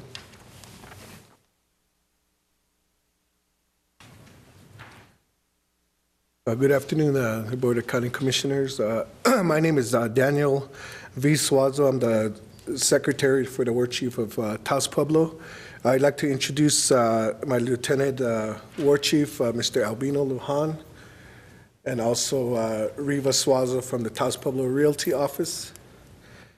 I'd like to read a statement from the Taos Pueblo for for the record on the Bosalil subdivision application before the Taos County Commission on this day, February 18, 2014. The Taos Pueblo has significant concerns about this proposed 36-lot subdivision on 400 acres. The Planning Commission meeting and the public notice of it unfortunately occurred during a period of traditional cultural activity and Pueblo government transition that required the full attention of Pueblo government. Because the site is adjacent to Taos Pueblo's Track B, the Pueblo will be directly and substantially affected. The Pueblo's concerns include potential adverse impacts of groundwater pumping for the subdivision on production from Taos Pueblo wells and on surface water flows, inappropriate use of new domestic wells without water rights to supply the subdivision, septic systems and stormwater runoff effects on Taos Pueblo water quality, trespassers entering Taos Pueblo's Track B from the subdivision, and disturbance and disconnection of wildlife habitat. Taos Pueblo respectfully submits that the Commission should deny the application for failure to notify other nearby landowners for the irresponsible proposed use of domestic wells, which are not water rights, to supply a new subdivision in this over-appropriated water basin, for lack of adequate sewage treatment, for insufficient measures to protect adjoining and downstream lands and surface and groundwater from pollution and trespass, and for unacceptable disturbance of wildlife habitat. In addition, the site is within Taos Pueblo's ancestral land base. Taos County should consult the Pueblo and the State Historical Preservation Office on potential direct and indirect adverse effects on our archaeological and cultural resources from the proposed subdivision. And that's the statement we would like to enter. Thank you, Mr. Suazo. Thank you. Okay. Anyone else that wishes to come forward at this time? Ma'am? Well, required to be sworn in. That the testimony you're about to give is true and factual. Would you please state your name for the record? My name is Pam Harris, and I'm on the board for the Upper Arroyo Hondo Mutual Domestic Water Consumer Association. And we have a couple of concerns. One being that there is a severe drought, and we have a regional group that is now meeting of 9 mutual domestics, and the state is encouraging regionalization. When you have 36 wells that are being put in, there will be no oversight. There will be no checking to see whether or not the quality of the water. You're talking about health issues. And you're talking about the amount of usage. There's no way of knowing how much usage there is if it's a mutual domestic. So I think it's important that they be considered, if they are going to do a development, that they have to become a mutual domestic or join a mutual domestic so that the state can oversee. The more we put in individual wells and we're getting closer and closer together, we also, that's an issue, that's a health issue, as has already been stated by the Pueblo. The fact that we're in a drought and they even considered having something like swimming pools put in, shows that they're not actually looking at the drought situation in our community. And I think both of those issues are important. Why can't they have a mutual domestic? As a mutual domestic, we were required to come up with a conservation plan on how we were going to conserve at various stages of drought. And we already don't water outside. It's forbidden to water outside. You can only do that with the acequia. So I think it's really important to think about having them conform. Thank you. Anyone else?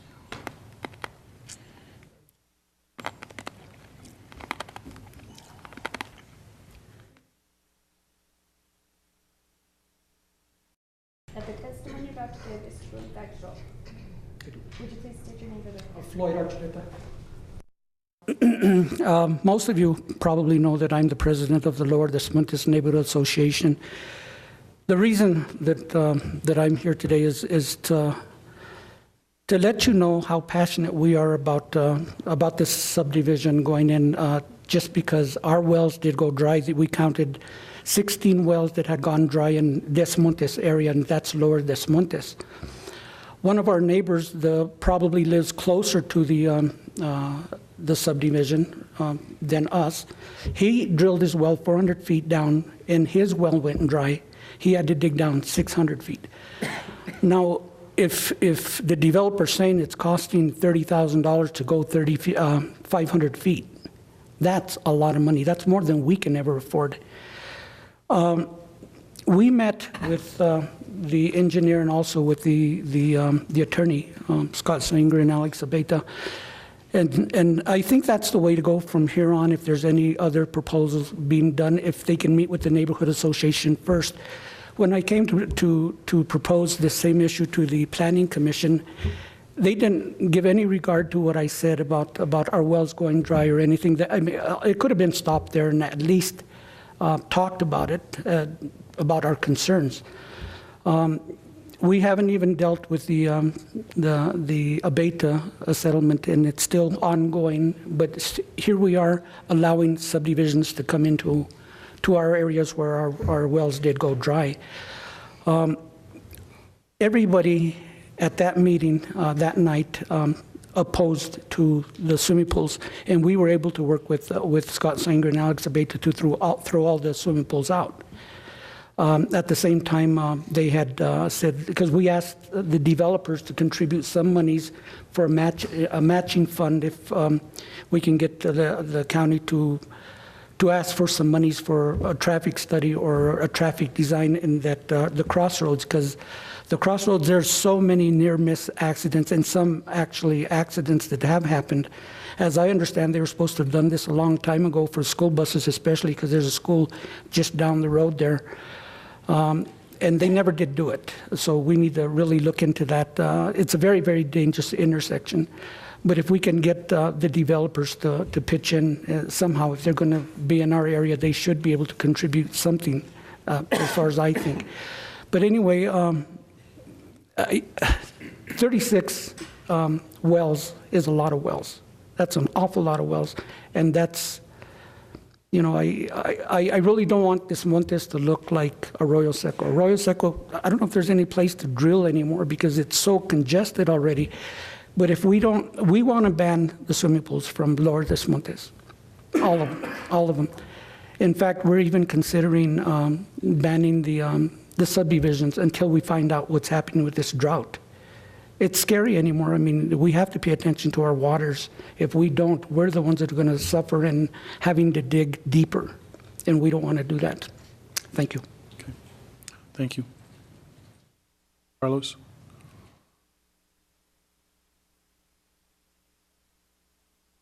Oath and penalty of law for perjury. The testimony you're about to give is true and factual. Would you please state your name for the record? My name is Carlos Miera. Thank you, Mr. Chairman, members of the Commission, Mr. Archuleta, and Mr. Malone, I believe.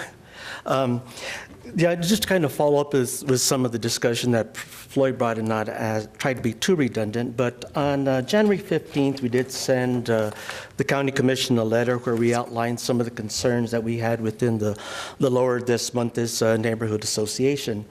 And we did have three major concerns. One, of course, had to do with the swimming pool and the impact of water. As we reviewed, and I went ahead and I reviewed the subdivision application, and we raised several issues or concerns that we had. We were fortunate enough that we had the opportunity to meet with Mr. Zanger and Mr. Abeta to discuss those concerns, and I think most of them have been addressed. Primarily, the most important one was that they've agreed to drop all swimming pools from the subdivision, which was great, but we had hoped that we had to go that far. And as a point of recommendation, we would ask that when a subdivision is going to be developed within a particular neighborhood association, that a representative from that neighborhood association sit in the planning commission to ensure that our voice are heard, as opposed to just giving somewhat lip service, as happened in Mr. Archuleta's case, where he talked about the number of wells that went dried and was totally ignored.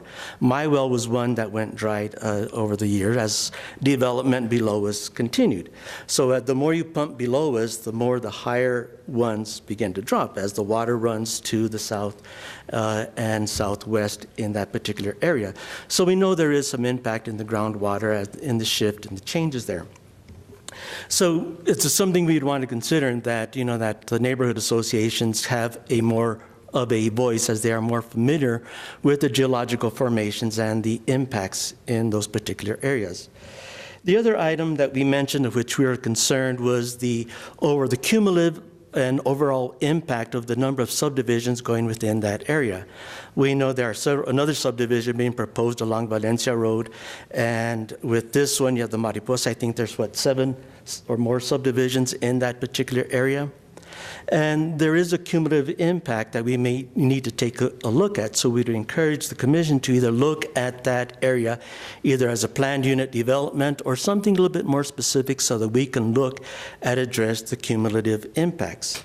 One of those cumulative impacts is, of course, traffic. And we know the Hondo Seco Road, there's 2 schools out there, the Anasazi, or the Anansi, and the Arroz del Norte. And the amount of traffic in that area, to include the intersection, becomes very dangerous.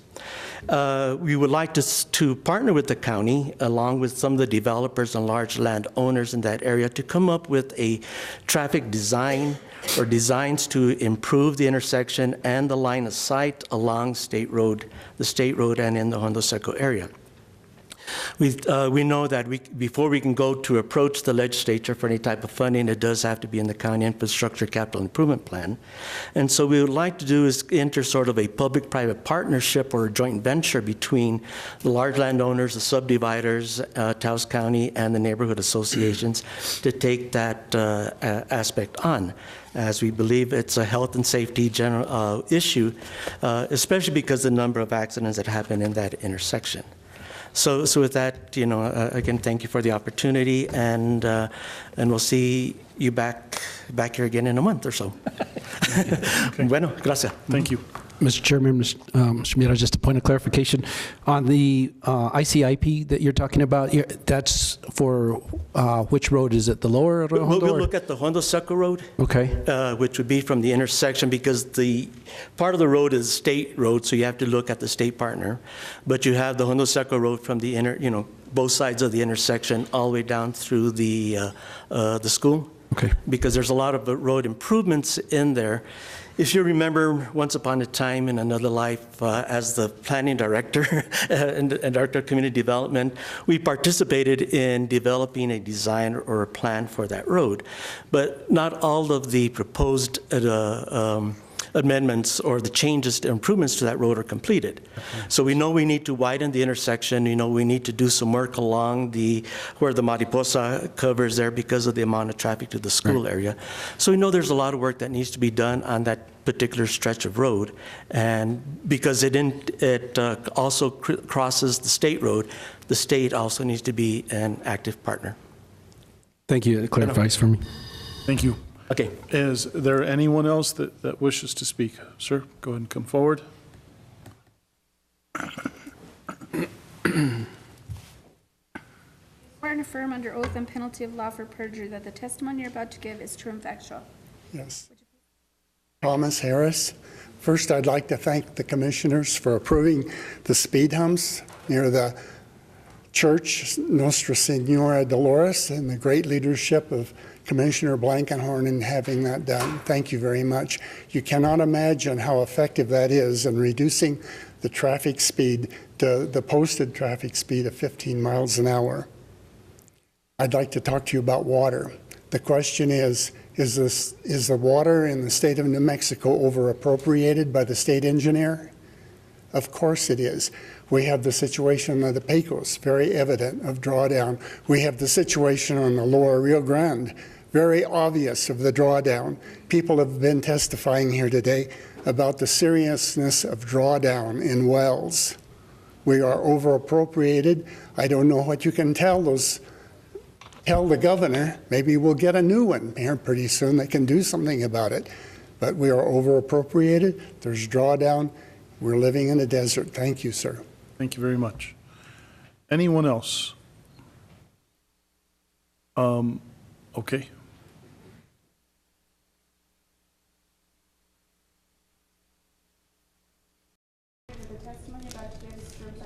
I do. Would you please state your name for the record? Alex Beta.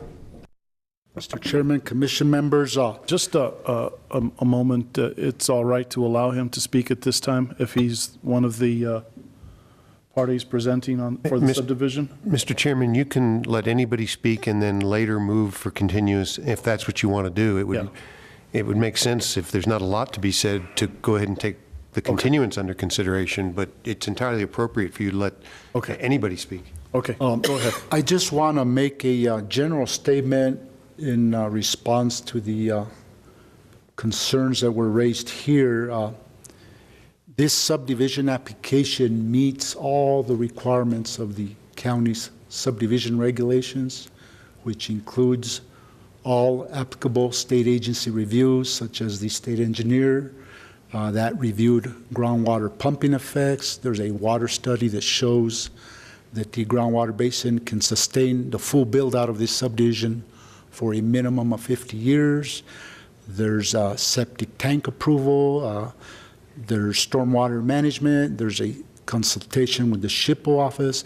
So what I want to do is extend an invitation to Taos Pueblo for myself and Scott to meet with them and get them up to speed on all the different studies that are in the application book, all the work that has been done, so that we can demonstrate that we do meet all the requirements that are out there. Ms. Harris, also with you, we'd like to extend the invitation to discuss with her the difference between the mutual domestics and what the state statute 7212.1 allows for individual wells. So basically the overall invitation is to get everybody up to speed on what we've done. This application took 3.5 years to prepare. It's well prepared. We've worked with Mr. Archuleta and Mr. Mera. We've reached an agreement on where we're going with that. We're working with Ms. Humphrey on some issues with 3 adjacent property owners to the north. So we're going above and beyond to work with the adjacent property owners to address concerns. We're making changes as the application evolves. So for the March 18th public hearing, I will get into a very detailed presentation of everything: water study, traffic, water, sewer. For now, I just want to extend this invitation to these neighbors. My cell phone, 770-2651, so that hopefully come March 18th, some of these concerns will have gone away. Some may not, but we want to attempt to address them so that when it comes before you, you're more prepared to make a decision. Thank you. Let me ask this question. You stated that the state engineer's office stated that there was enough water there for 50 years. What's his response after 50 years? Your subdivision regs only require us to demonstrate 50 years. It doesn't ask for 100 years or 200. So there is no response for anything after 50 years. The response is that it'll meet the requirement of full build out for a minimum of 50 years. And let me ask a second question.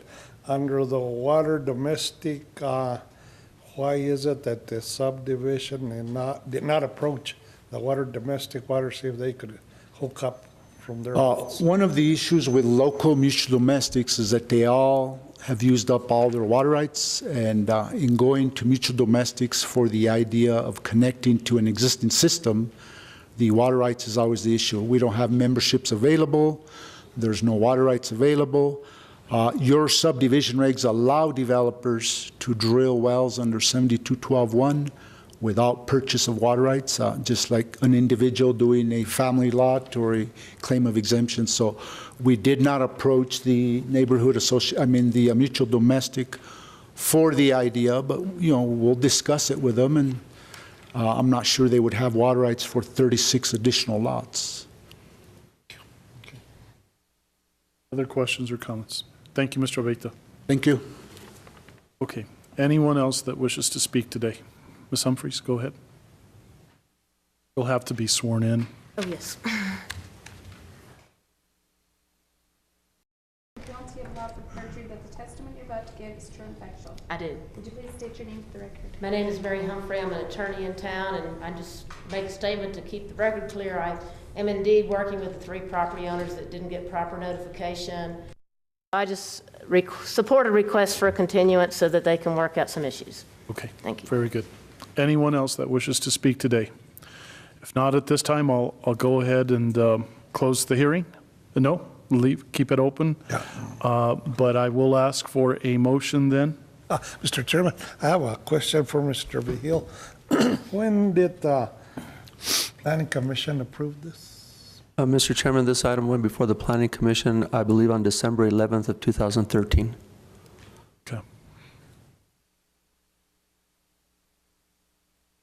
Thank you.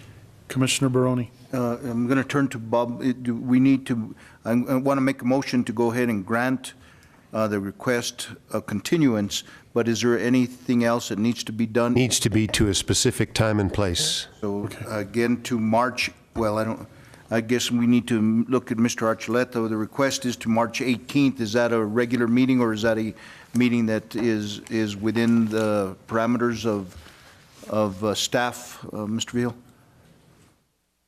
Mr. Chairman, Commissioners, the 18th was a recommended date to allow proper notification as per Ordinance 2005-8, the subdivision regulations, in order to accommodate the proper ordinance that, the notice that was not given to the 3 referenced individuals. There is a 21-day notification period. There's a regularly scheduled meeting that Tuesday. So I'll make that motion to March 18th then, 2014 at 1:30 p.m. here in the county chambers. I'll second that, but with discussion. On that date, will this commission have to make a vote for a yes or a nay? You could always continue it again, or you can vote. That's up to your discretion. All right, thank you. The question that I have, Commissioners, is with regards to the folks from Taos Pueblo. I want to make sure that they are able to express all of the concerns that they have. And so I just want to make sure that there is enough time for that to happen on the 18th. And if they need to meet with staff, is that the proper procedure before then? Can we do that? Mr. Chairman, Commissioners, certainly staff is certainly available, and Mr. Bellis has actually requested amongst himself and I that we be present at the meetings involving the Pueblo. Okay, very good. That invitation is there, Mr. Suazo, to be able to do that, to meet with staff beforehand, but certainly we want to make sure that we listen to all of the concerns that Taos Pueblo as a reservation has with regards to the subdivision, and the same goes to everyone else that is involved in this hearing process, whether they're against or for the subdivision. And Chairman, I think Mr. Abeyta did pass along his phone number also. I make sure that everybody has it so that if they wanted to meet with him ahead of time also. I think that's a good idea, that maybe some of these issues can be worked out ahead of time. So we have... There's a motion, there's been a second. Any other discussion? Chairman, I'd like to get Mr. Abeyta's number again, please. 575-770-2651. Thank you, sir.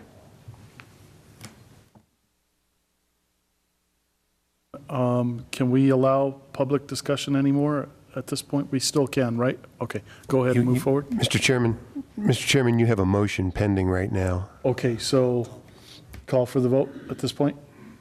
You can either table the motion temporarily and then allow further discussion if you want, but you have a motion pending. Okay, well, let's just go ahead and table the motion temporarily. Go ahead. We have to have a motion to table? 6 o'clock at Arroyo Seco, and it's all of the mutual domestics. Madam Clerk, go ahead. Commissioner Blankenhorn. Yes. Vice Chair Sanchez. Yes. Commissioner Dudan. Yes. Commissioner Barone. Yes. Chairman Romero. Yes. Mr. Chairman, I'd like to take a 10, 15-minute break so you commissioners can get a bite to eat. Did you want to break for lunch at this time? Okay. Second motion. Just 10, 15 minutes. Madam Clerk? Commissioner Blankenhorn. Yes. Vice Chair Sanchez. Yes. Commissioner Dudan. Yes. Commissioner Barone. Yes. Chairman Romero. Yes.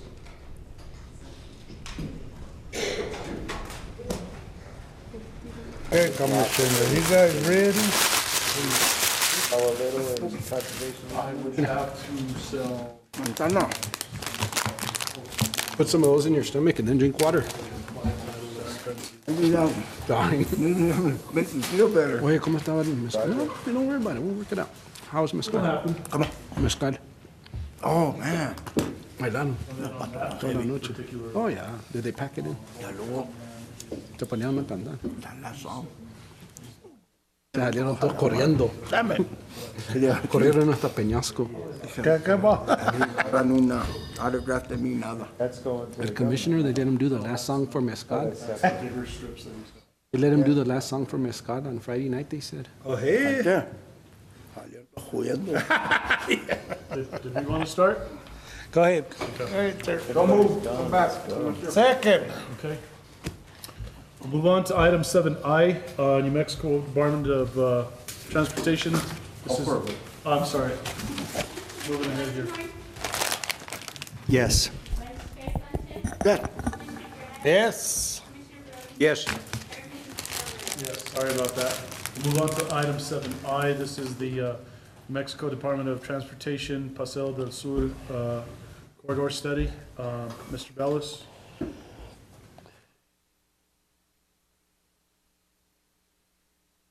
Mr. Chairman, similar to the BLM study, NMDOT is doing two corridor studies currently. One is within the core of the town of Taos with Pueblo de Sur, and it's determine how to improve the patterns of traffic to make it move more smoothly. It includes the historic downtown, and for those that attended those meetings, one of the suggestions is that because they can't widen the road through the historic corridor as they can to the north and the south of the core, that they would consider developing a one-way system, which would allow traffic on the current route to proceed north, or at least that seems to be the one that makes the most sense, and that if you know where SIDS is currently right now, traffic proceeding south would make a right to turn through Comuna de las Placitas, and then either enter, if you were going locally, back on just north of the McDonald's, or if you were commercial traffic and wanted to bypass the downtown, would head down Ranchitos. To the north, they've indicated that the traffic counts are not significant enough to widen to a 4-lane road at this time, but that if the counts warrant that at some point that they could do it, that they feel that they have sufficient right-of-way to be able to do it. To the south of the core of the town, their recommendation, at least at this point, is to widen to a 4-lane divided highway with appropriate turn lanes to the right, both onto and off of the main highway at the critical intersections, as well as center turn lanes. Another logical alternative is the synchronization of traffic lights throughout the corridor, which is probably the cheapest thing to do. They have the capability at most of those intersections already. One of the popular alternatives suggested by the town would be the use of traffic circles. In particular, the town recommended there be one right out here at Albright. Roundabout? Roundabout. They did do the overlays on a number of those intersections and determined, particularly on this one, they would have to take out both banks in order to allow that to happen, and didn't think that was likely that the property owners were going to agree to that, or they were going to get the condemnation rights to do that. And the cost of the condemnation alone made the project not feasible. One of the key intersections, Seiler by the supermarket up here. There's an offset intersection, which causes a lot of problems that's happened to me, myself. You pull out in the intersection, you're waiting to turn, the light changes, and you're stuck there. They are willing to spend the money that the former car dealer, I think it was a Dodge dealer on the corner, they're willing to sell that property. They would have enough room between there and the hotel that they could put a bend and realign that road to line up so you would have a proper four-way intersection. And sufficient room to probably do the right-hand in, left-hand crossover and the right-hand turnouts to keep the traffic moving. They're already there now. Again, that's something the planning department would recommend. We've put some basic suggestions in here. The one that isn't in here that I would like to add is that simultaneously the highway department's doing a corridor study. It's about to start, which goes through Ranchos at this point. And it was mostly at the request of the church and Martinez and the businesses to try to talk about parking on the road, improving pedestrian crossing there, and making some intersection improvements on both ends that would bookend that. We would ask that since there's such a short distance between the two corridor studies, that they unify those studies because the traffic at the center of the town of Taos and center of Ranchos both undergo the same need, that you want to calm the traffic there, slow it down, and you have commercial purposes for that traffic, particularly for visitors, while during the rest of it, you want to move the traffic as quickly as you can through there. And the county obviously has interests in both of those. There's a study that the chairman and I have discussed with some of the members of the neighborhood in Ranchos of how to make those improvements, particularly if we're allowed to extend the Main Street designation down there, which allows the government of jurisdiction, which would be the county, and the people that are actually there to override DOT and have a stronger say. In, for example, in Ranchos, there would be uniform lighting with banners through there and trees that would let you know that is a historic district and identifies it, so people would stop down and take more notice. And we could do the same thing with the historic downtown here, too. Rick, really quick, speaking of, like that center lane, the turning lane. Yes, sir. Wouldn't it be nice if it was landscaped areas like, I guess it's Cerrillos and Santa Fe, they've recently put lighting and trees, and just makes it a little bit more pleasant to drive into the town of Taos area, the Taos area, versus just one stretch of road that everybody is, in fact, just using to kind of pass one car or making it quicker for them to get into another business. If there were, in fact, some breaks in between that would include trees as well, just so that you don't have this huge slab of pavement or concrete in the middle. Yeah, absolutely, Chairman. I totally agree with you on that, and that was going to be part of our recommendations when we get into the details of design, is that if you just put concrete out there, it collects hubcaps and beer cans, and it gets pretty ugly, and gravel and salt from the winter. And certainly the landscaping would make a big difference, and particularly going south from this location, I think it would attract people more towards the center of the road rather than looking at the ugly commercial designs. Right. Just a thought. I will add that. Thank you. Ellis, along with the synchronized lighting, we did include it as safe as crosswalks as we can possibly get. I think I heard you say that, and I'm not positive. Absolutely. The synchronization of the lighting would coordinate with lights to indicate to the pedestrians when to walk or not walk, and there would be an appropriate delay at all four sides of the intersection for the pedestrians to cross that section that they press the button on. One of the intersections on that we would be most interested in is at the high school. It's an intersection that has a lot of accidents, and we would like them to look at the idea of a pedestrian overpass. It would be cheaper to do an underpass, but that has a lot of drainage problems there. And there is an acequia underground already, which would be further disturbed. Where at? Where at? You know where the Burger King is? It actually cuts parallel to the road from the intersection, and at the Burger King goes off at about a 45-degree angle across under the parking lot. The students at UNM did a course about a year and a half ago as part of a study to actually track all the buried acequias that are in the area.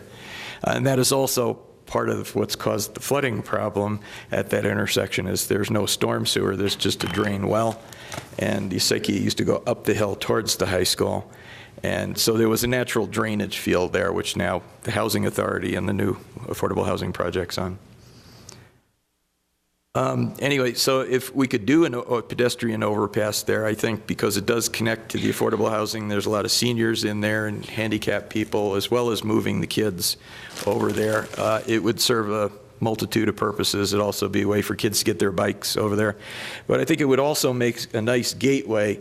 If you think of like Nob Hill in Albuquerque, they have a sort of an arch over there, and they decorate it and says you're now entering the historic portion of old Albuquerque. So it could serve a number of purposes. And we discuss in here also bypass alternatives, and what we ask is that the county be included in those, particularly if the DOT decides it's going to go to the one-way pattern and it's going to divert traffic through Ranchos or Millicent Rogers or Lower Las Colonias or whatever becomes the alternate route, not by design but by default, that the county certainly is going to be responsible having to make improvements at its expense, and we would want to coordinate that with DOT. And that's why we, in my opinion, need to look closely at Camino del Medio, along with that extension through Tom Holder up to UNM, so that it creates a better route, another parallel to State Road 68, where local traffic primarily would be able to travel through without having to get on 68 and go through Ranchos. It would ease a lot of that traffic that goes through Ranchos right now. Absolutely. Anybody that's wanting to get from town to UNM or even pass up to Albuquerque or Santa Fe, they're able to take that parallel to 68. And I think it's also, that's why it's so important to make improvements to State Road 240. And that would take care of a lot of the traffic that now uses it to get up to Los Colonias and Blueberry Hill, that whole area up there. Absolutely, Mr. Chairman. One of the last things on here is signage. I know most of you have seen the sign on Hell Creek Road, which is a nice green that blends in, and it's backlit behind it, but it hangs out in advance so you know what the road is before you get there. And a lot of the accidents that have occurred along this stretch are rear-end accidents because the signage is after the road or it's back off the road, so you don't know till you've gotten to the road that you should have turned there. So we think, again, that's another cheap solution to lowering the accident rate and keeping the traffic flow moving. And then a last suggestion is that I know the merchants have had a number of meetings with the town here in regards to the parking situation. And so in the last 4 or 5 days, I've spent more particular attention to that and looked at some of the DOT numbers. And a lot of the traffic in the downtown, which slows up the traffic going through the town, believe it or not, is caused by people wandering around looking for parking. Particularly those that are from out of town and coming in and trying to find some place they don't have to pay to park. So if the town was to work with DOT and the county in coming up with a, well, people don't like to hear the word, but parking ramp or some consolidated parking solution that would take that traffic off of the main highways in conjunction with the one-way situation, we think that it would really reduce the amount of traffic that needed to be in the downtown blocking the throughfare. We could start by cutting off all the parking meters under the porch of the old courthouse. That's message taken, Mr. Chairman. Extra 8 spaces. I know your feeling on that. And merchants would love you for that one. If you would like staff to meet with legal and question the ownership, in fact, of that property and whether those meters are in fact on county property. As Richard's not here, but would tell you we were just discussing how to fix the sewer and water for that building, and the town has been very emphatic that it does not own anything from the sidewalk in. That belongs to the county to fix. And in fact, 2 years ago, we put some money into doing that. So it's a little ironic that the meters are in fact In the sidewalk. in the sidewalk, right? Well, I personally would like for the county to look at eliminating those parking meters, and We will. Mr. Mayor. Go ahead, Stephen.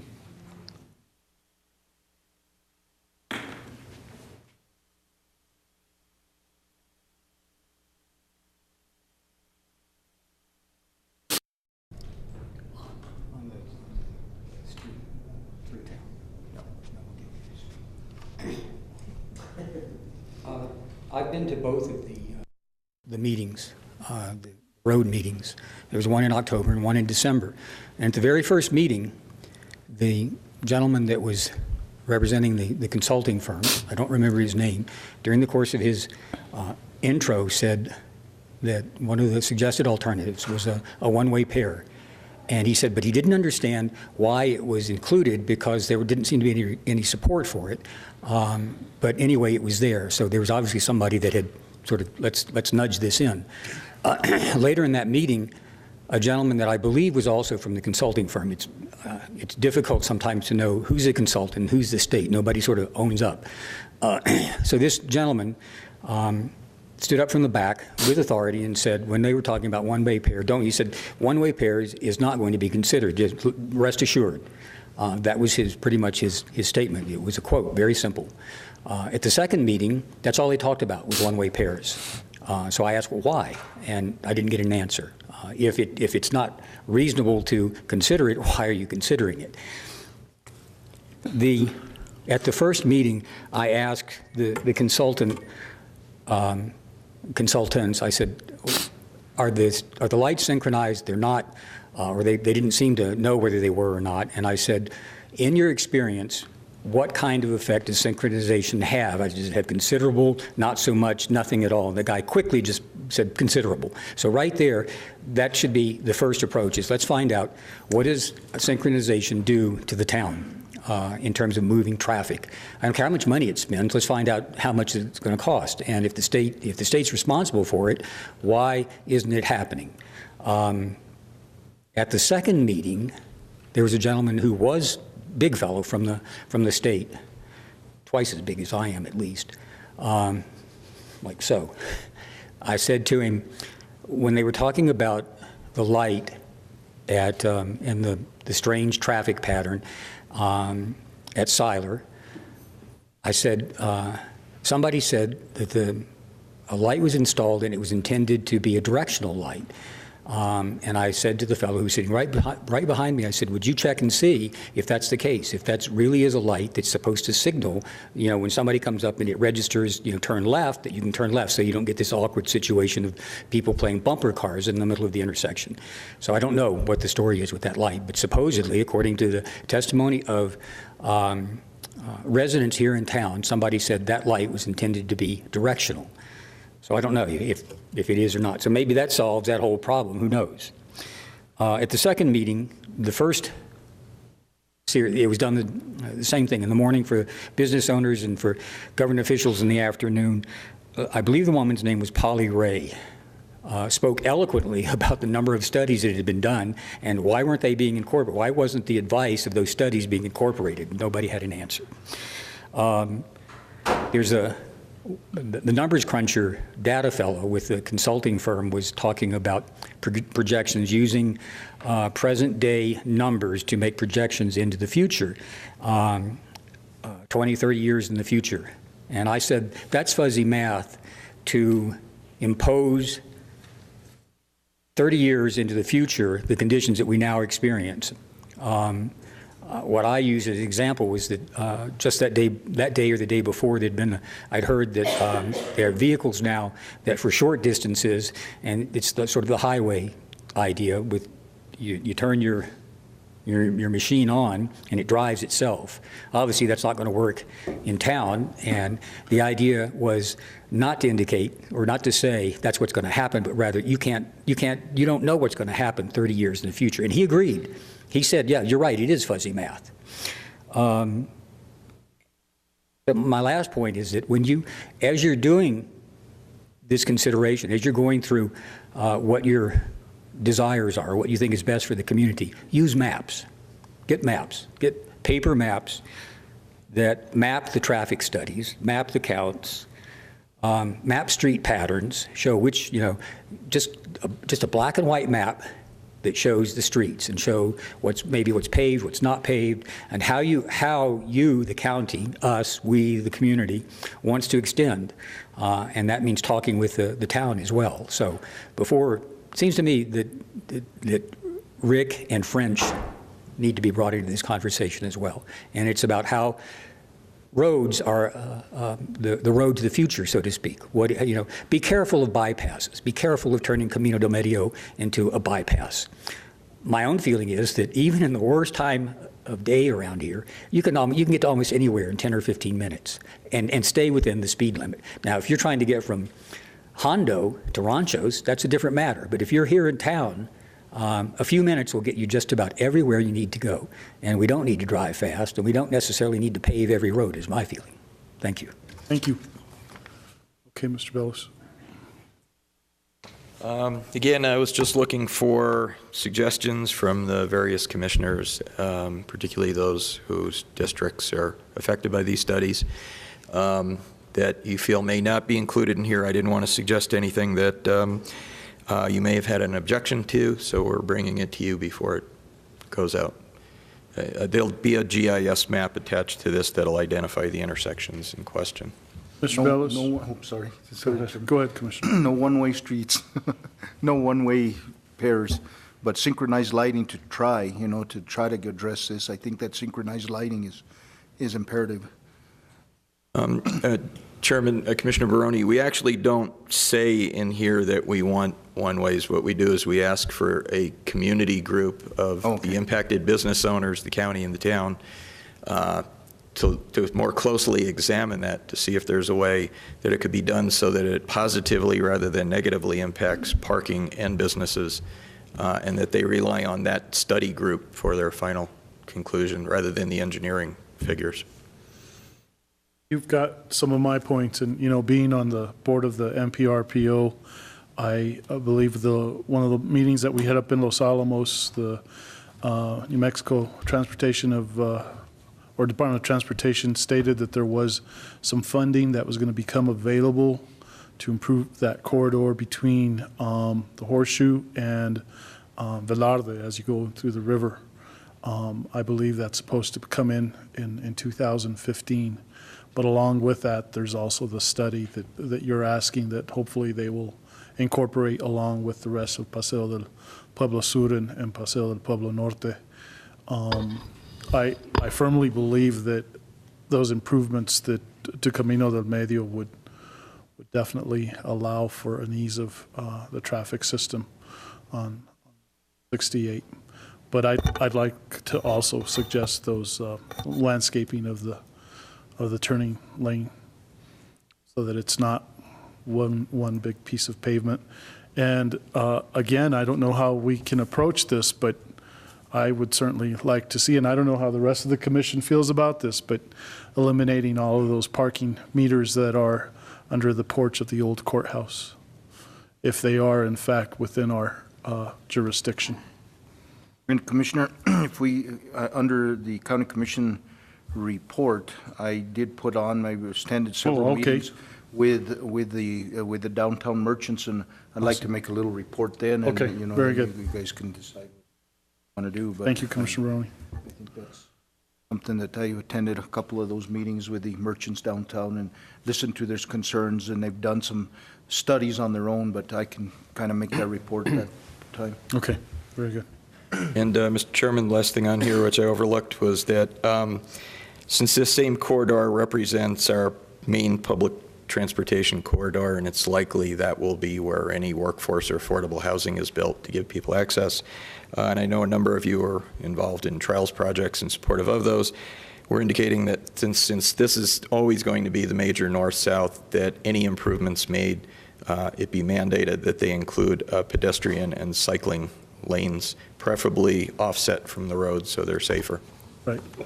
Okay. If any of you have any other ideas that you want to submit, please let me know. I'd like to get this out by Monday. Okay, very good. Thank you. Mr. Chairman, the only thing is no roundabout here. Oh, man, those things are, What? no roundabout over here. They want to put a light, let them put a light, Yeah. you know, but I'm in those roundabouts, especially in an 18-wheeler. Yeah. I'm having problems. Mr. Chairman, drive over the. School buses as Taos well, style. Commissioner, would make that impractical.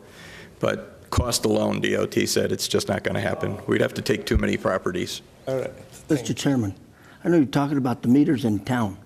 Right. the How many ones- is there? I don't know. Would there be about 8 of them? I think there was 8. 8? 8 meters? What are the chances of having the merchants park there for free? Already spending money on DRTs. Well, my thought is, look at what's the legal stand of the county. They are in the porch area of the old county courthouse. Are we collecting any revenue from them? If they technically are on Taos County property, then I think we have the right to cut them off and give free parking to the people visiting downtown. I don't have a problem. Does that with money go to the town? It goes to the town, yeah. My guess, Mr. Chairman, is that since there's a handicap spot just to the one side and one to the other, is if we do make them remove the meters, they'll just consolidate those as the handicap spaces. Yeah. Some thought, give it some thought. Mr. Malone is, I'm listening and taking notes. Mr. Malone is looking at me like, more work. But it's certainly a good way to address the parking situation on the plaza. I think Commissioner Baroni will have more to report from the merchants. Very good. Okay. Next. Next item. Adoption of the Taos Arts and Cultural Plan, which is a state requirement of operating the Main Street and Arts and Cultural District program. And I don't know how many of you brought it, but a couple of weeks ago, Renell gave you a document that looked like this. And I'm guessing because she was out when I asked her to call everyone to remind them to bring it, probably most of you don't have it. And she did do that. That's it. Yeah. So I will leave it at your option if you want to defer this matter till the next meeting, and we'll have a resolution prepared for your adoption of it. So you're not ready for us to take a vote on it at this point? There's been no formal resolution prepared, and if Rick needs a resolution, then we should get one prepared for the committee. Yeah, it was intended today, actually, Cynthia Spray, who is out with pneumonia, was going to make the presentation, and it was more or less intended today to answer questions you might have of this. But I can just tell you in general, it was a plan that was put together at the expense of the state for the historic downtown, and just talks about some designs of how the district would function better. It talks about the types of programs that should be promoted. And as I say, it's a requirement that we adopt it. It had about 20 hearings, as I understand it. It's nothing substantially that affects us as the county, other than, I think, as of this past weekend or so, the county courthouse has kind of become the heart of that district, and we are certainly the only people at this point doing anything about this plan. So I'll meet with legal, and we'll have a resolution prepared for the next meeting for your consideration. Please take a look at it, and if you have any questions, feel free to contact me. Okay. Mr. Bellis, do you have an extra copy of that? I can get you one.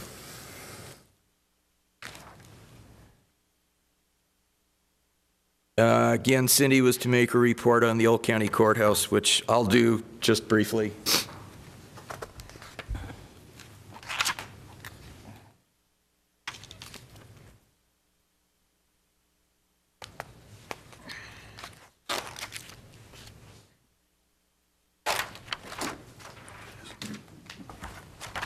Thank you.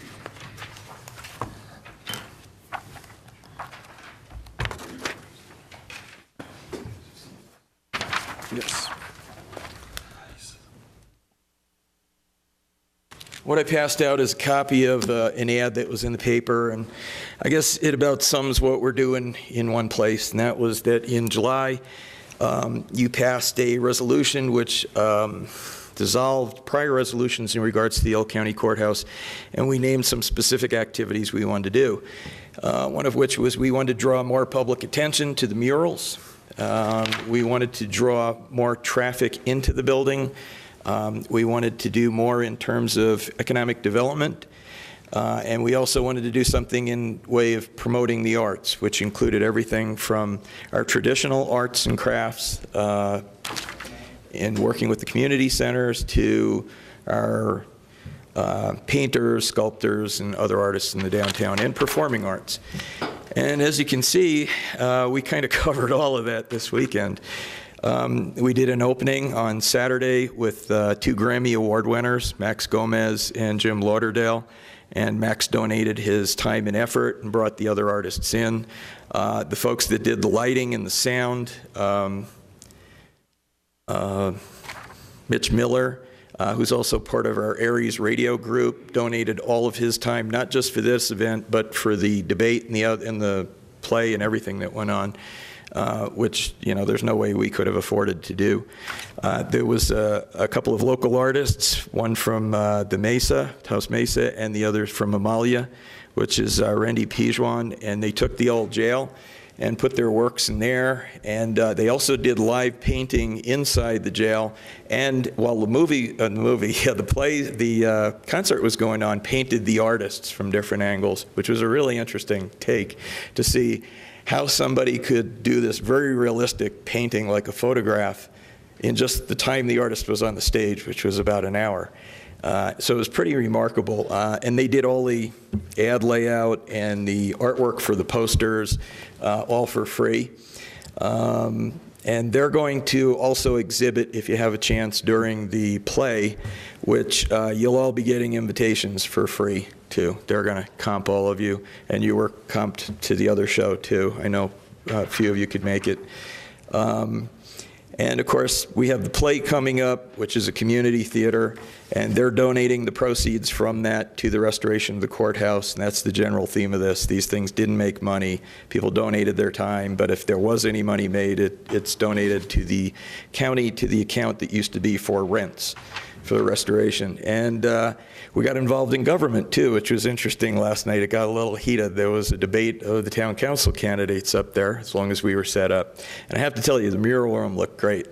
And Saturday night, I came a little late to open the building for the concert, and it was dark. And as I walked down from the gorge down the hill, I heard this beautiful music, and I couldn't figure out where it was coming from. And you know, the gorge sometimes says music out on the patio. And I kept getting closer to the warehouse, to the courthouse, and I realized we had gotten Johnny Archuleta and a couple of his friends together, and they were playing mariachi music in the hallway. And the acoustics were so perfect that it channeled the music out off the buildings in the plaza. And it really gave you, and then you walked upstairs, and the only lights on were on the murals. There were no direct lights, and there were black curtains on the windows. And I have to tell you, the folks, we had 150 people attend, and a lot of them were people that came off the ski slope because it was 70 degrees, and there was nothing to do. Everything in the downtown was closed, and they heard the music. They came, they wandered in the building, they listened to the mariachis for a while, they walked in and looked at the art, and then they wound up going to the event. And that's the kind of thing we were trying to do for the courthouse. And there were people, we've got a list of people that already said, I don't live here, but you know what? I'd love to make a donation to restore this building, because this is the kind of thing we came to Taos to see. So another positive thing, which I owe to Commissioner Baroni, is that the BLM is doing a formal training that they're bringing all their staff in for 2 weeks, 50 people every day, 7 days a week for 2 weeks. They're going to stay in the hotels here, they're going to eat their meals in the restaurants, and they're doing it because we're giving them that building for training for free, and that's what fits their budget. So we've done more. This is February 17th. We've done more than the town did all of last year in saying, well, there's no convention center because there's no demand out there. That's not true. If you have the right people, and I do urge all of you, and maybe at the next meeting we can take a break and you can come upstairs to the old courthouse. You should be very, very proud of Mark's staff, Vito, all of them. They did a wonderful job by hand repairing the old lath and plaster and replastering the walls, the adobe. Floors have been refinished, and I got to tell you, it looks like a $300,000 house. It looks more like somebody's living room than really it does offices. But on the business side, so now we have Main Street, the Arts and Culture District, the Chamber of Commerce, the Green Chamber of Commerce, Taos Entrepreneurial Network, Small Business Development Corporation, UNM, are all going to have offices in there. So if you want to start a business, there's no excuse for saying, I can't get help, because it's all there, it's all free, 7 days a week, somebody will be there to help you with whatever you need. So I think we covered, in a few short months, what you assigned to the staff to do. And again, we did it all with our people. No help from the town, no outside contractors. We did it with volunteers from this community and staff of the county. So I think you should be very, very proud of that. I think it'll be the showpiece. It rivals Santa Fe. When we're done with it, it'll be magnificent. Chairman, just want to kind of, applaud you guys, because if it wasn't been for you guys, I think this still would be at a stalemate. And, you guys had the foresight.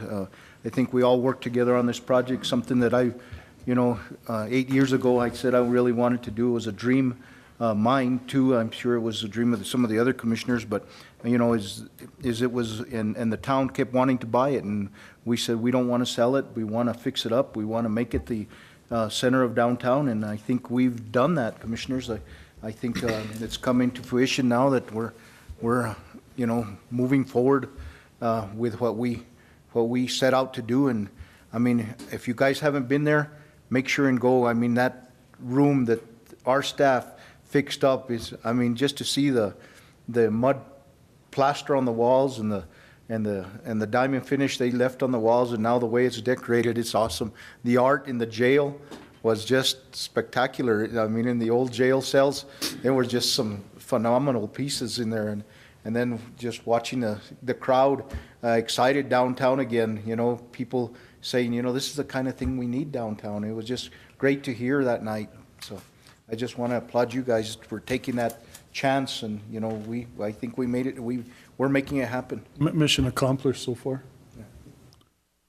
And then the addition of those, lending the building out for the firefighters training. I mean, it's going to be awesome. I mean, it brings people downtown again. We need, that's what economic development is all about, is bringing people in and being able to accommodate them, and then they shop in our, spend nights in our motels, eat at our restaurants, and hopefully wander around and buy some art or buy, take something home. Thank you. Thank you, Commissioner. And in fact, Mr. Chairman, I think we found a benefactor as of today to help us do the next phase, which is to put a deck for performances outside on the back, and to finish out the handicapped access and the bathrooms downstairs. Very good. I had asked Mr. Sanchez to put the public restrooms on the agenda fairly soon for the bathrooms. I'm wondering, Mr. Steve, if that's happened. Is that going to happen or not? Mr. Chairman, I hadn't heard about it. I'll make sure that I follow up on that and that we get that on there. Okay. Because he did say he did have some monies available to start that. He has $58,000, and he felt he could either do the deck and the access, or he could do the bathrooms, and we're hoping. I asked him over the break to get the figures to who we need to get them to see that we have the money to do both. Now, the deck, any of that construction meets the state historic preservation? Is it on the registry? Yes, the building is. The whole plaza is.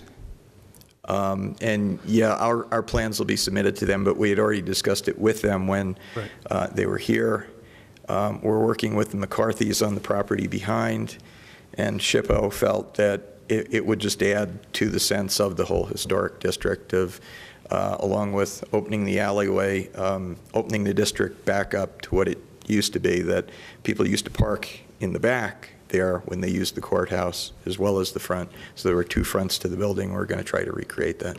There was a number of stories on Facebook last night. One of the tenants on the old courthouse smoke signals brought up that issue. Apparently he brought it up at the forum last night and had a lot of negative feedback with regards to the idea of eliminating both sides of those younger buildings next to the courthouse. So we'll need to look at that as well. Yeah, Mr. Chairman, I was in the audience at the time, and it's one of those things, sometimes it's better not to comment. I think only part of the story was told, and I think the part we can say publicly is the purpose of that building was to be a business incubator, and as the gentleman indicated, he's been there for 12 years, and the incubator at least said 6 months. And there are other issues, but suffice it to say that's not the alleyway we're looking at opening up anyway, so it's kind of a non-issue.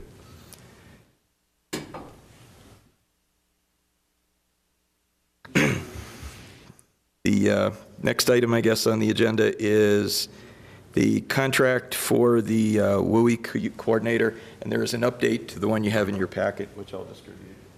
Rick, that's already been distributed. The update has.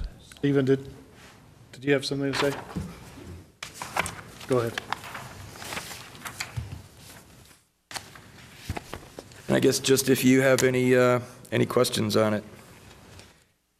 We could have shaped this contract as a 6-month contract, and this is a position we already have. We used to pay for it under a grant through, as we were the fiscal agent for Latier Fire Department, and we shifted money around and decided a better use of that money was the Title III money, the WUI money that we have in secure schools, because we have money we need to expend. But also, the new federal laws require that the Title III money, rather than planning, be all implementation. And so it's a great use for it. Okay. Particularly with this summer coming up. Any questions, commissioners? Is there a motion? Is there a second? I'll go ahead and second. Madam Clerk? Yes. Yes. Yes. Yes. Yes. Okay. Next item, M. This is the status on the non-federal land grants. Sanita?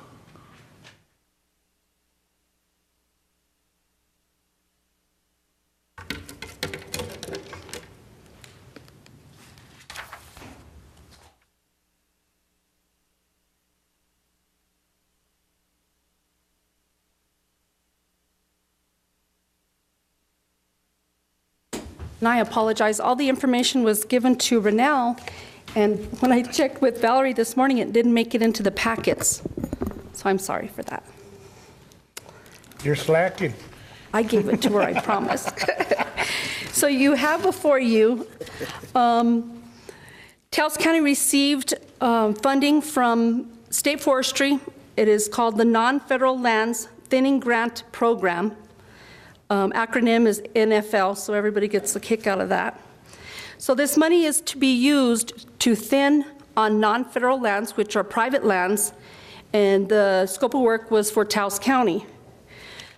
The first map you see, this one here, gives you our Phase 1, NFL Phase 1 completed, those are all the little green dots, gives you what we are going to accomplish in NFL Phase 2.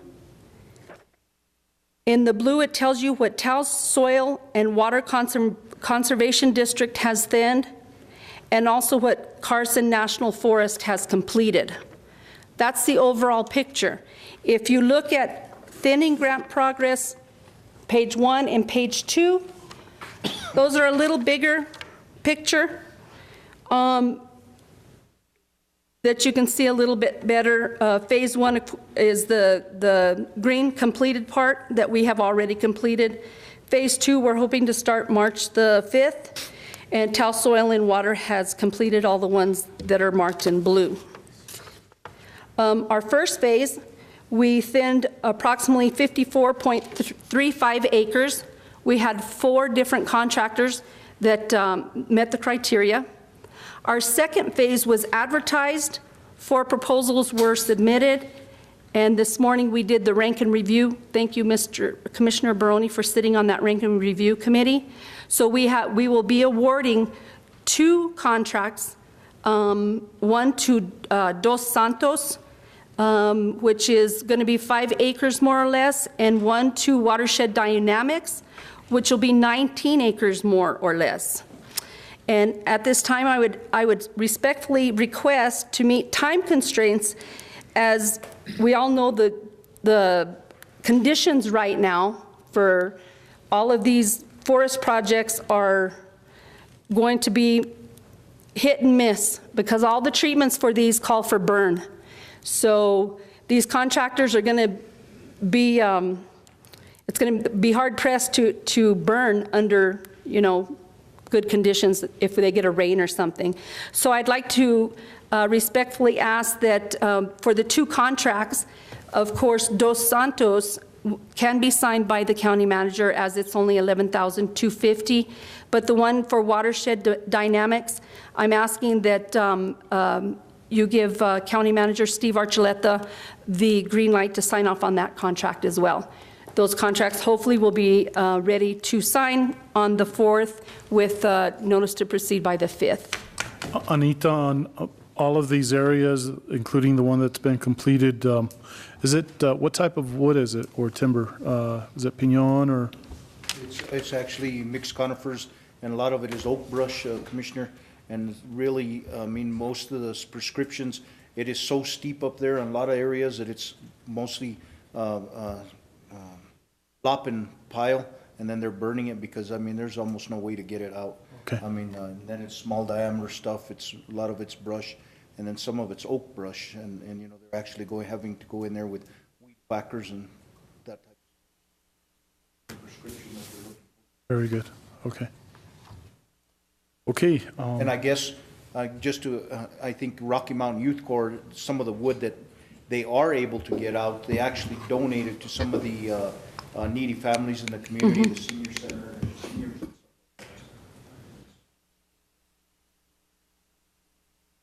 So you need a decision today by the commission? Yes, sir, I would like a decision on that contract. Is So there? move for approval, Chair. Okay. Okay, any other discussion? Giving the authority to the county manager to sign off on that particular Yes, sir. contract that was requested. Okay. Madam Clerk? Yes.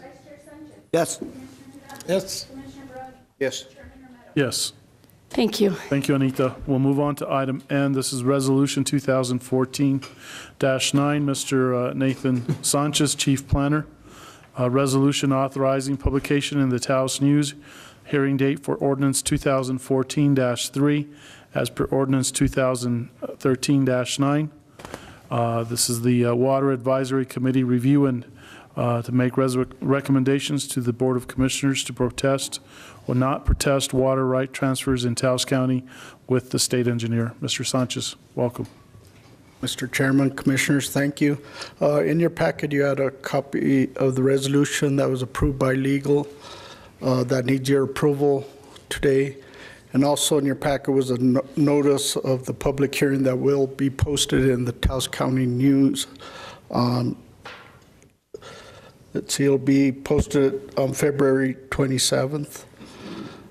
And it will be 2 weeks before the hearing, which will be March 18th at 9 a.m. here at the Commission Chambers. Also in your packet was a copy, a draft of Ordinance 2014-03 that we will be presenting at the hearing. Okay. You need a resolution, approval of the resolution. Yes. Are there any questions from the commission? If not, is there a motion? So move. Is there a second? I'll go ahead and second. Madam Clerk? Yes. Yes. Yes. Yes. Yes. Okay, we'll move on to item O, 7O. This is a change machine at the old county courthouse. Mr. Bellis? And Commissioners, maybe we ought to, one of the things, I'll just kind of, well, I don't know if you want to defer, but totally, but one of the things that is really being looked at downtown and by the merchants is, they're not really concerned that there's meters because they understand the turnover of parkings. They really make sure that the merchants, I guess the employees of the merchants, that there's free parking elsewhere so that their patrons can actually park in front of their stores so that they have the opportunity to shop.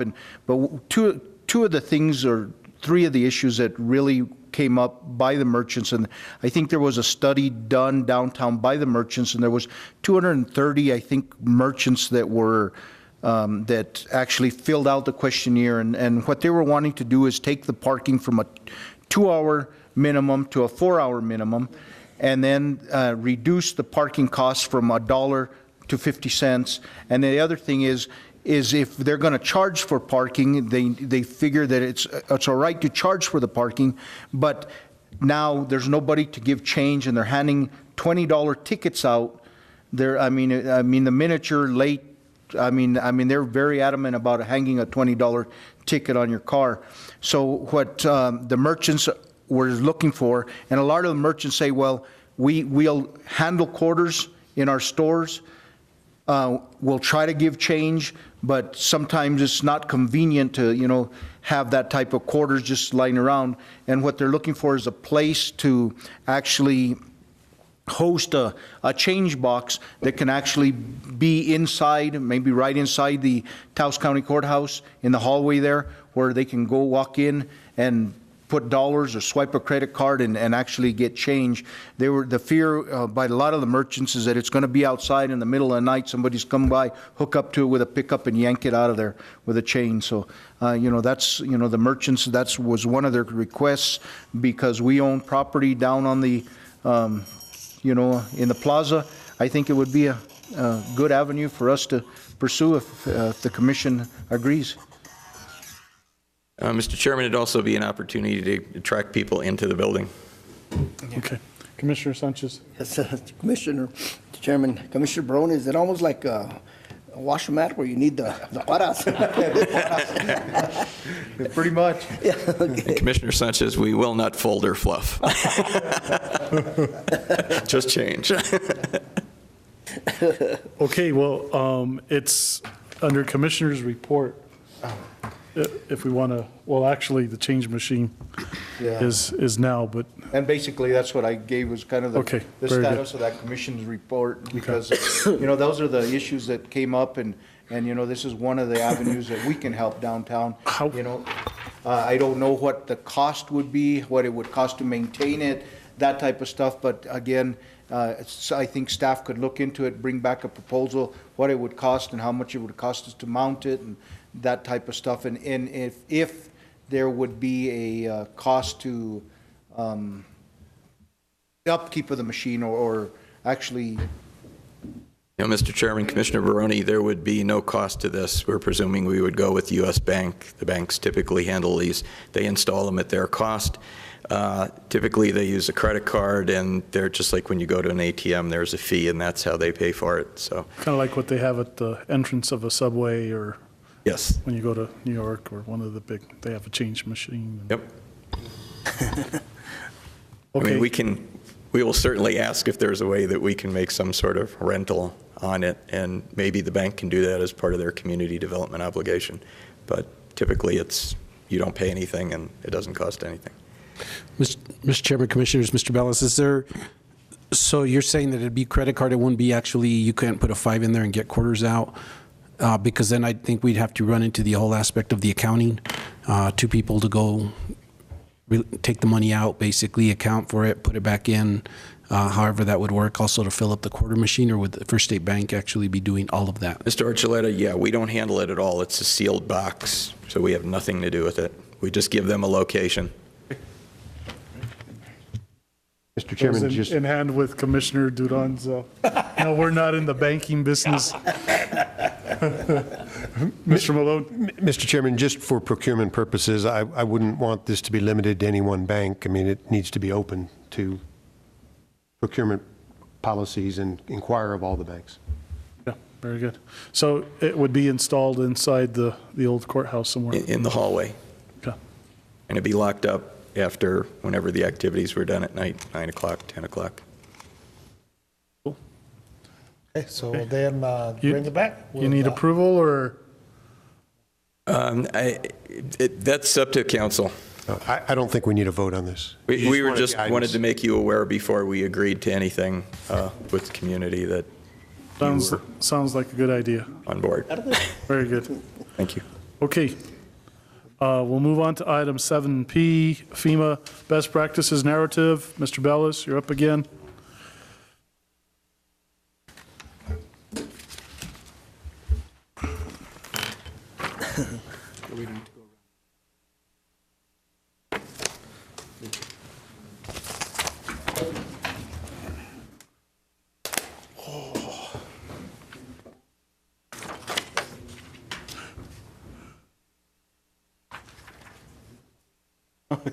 You're going to double your...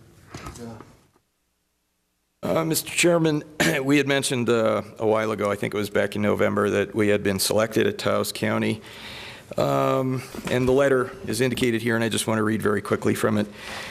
Baker AECOM, on behalf of FEMA, is requesting the permission of Taos County, New Mexico, to use your community as an example or best practice for a portfolio being developed by FEMA to encourage local communities to integrate hazard mitigation into other local planning mechanisms. These practices will ultimately be uploaded by FEMA to their FEMA mitigation best practices portfolio. Taos County has been selected as one of the plan integration best practices that FEMA would like to include, and attached is a draft version. And then behind that, I actually gave you the web pages that this would be accessible through. And at the end, the last 2 pages are a copy of the draft, which refers to the comprehensive plan. However, since yesterday, they sent an email back when we sent them additional details of how we've implemented the plan through the thinning projects, through the Water Advisory Board, through the new land use code and other tools, the core group, that they're going to hold the printing till we get them an update tomorrow. So there's no action required. This is informational purposes only. And as soon as we do the new draft, they've already decided that will be included in the best practices also. So I think, and it will be identified as the county commission as the body that gets credit for doing these things. So this is national prominence, and I think that when people talk about 911 and whether the county knows what it's doing, the fact that FEMA recognizes that long-range planning-wise, we are ahead of the game and using us as a model for other communities, I think goes a long way. And I hope the people in the viewing audience take note of that too. Add some credibility to you as a commission and to the staff that you've hired. Thank you. Thank you very much, Mr. Bellis. No approval needed. No decisions on this. Okay, we'll move on to item 9. This is budget matters. Discussion, consideration, decisions regarding the following. Item A, this is continuation from the February 11th work study that we had. This is review of the mid-year budget for fiscal year 2014. Mr. Cordova, welcome. Mr. Chairman, I'd like permission to sit while I just do the presentation, if that's okay. Okay.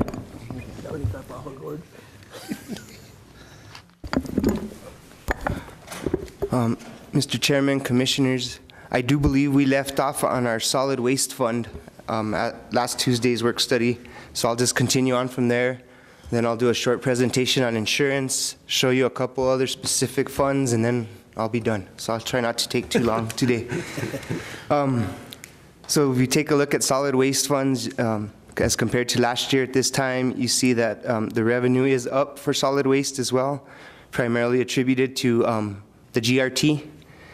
User fees are slightly down, but it doesn't mean that we won't make that up by the end of the year, and franchise fees are up for us. The total expenses are also up, but they are still operating in the black.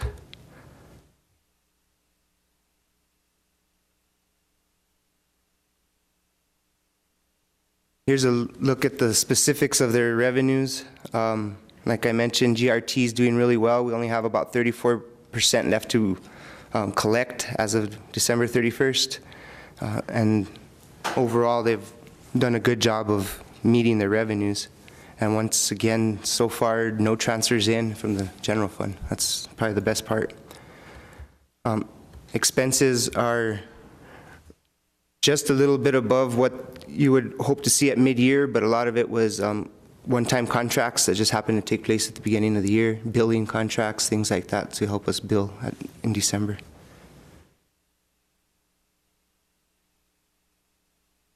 And then for the Solid Waste Administration, they are right on track with their budget at mid-year. So, and if there's no questions on solid waste, I'll go on to EMS. You can see EMS, their total revenue for the year is down just a little bit, but it's based because on last year we received the $120,000 from the hospital.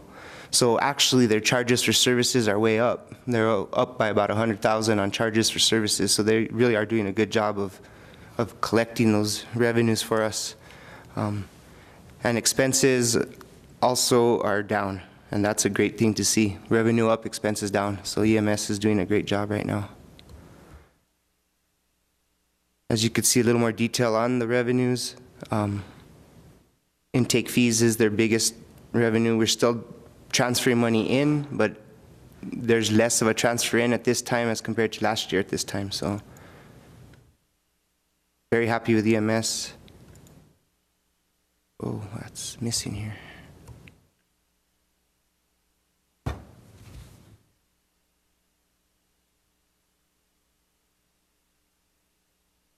Well, that's strange.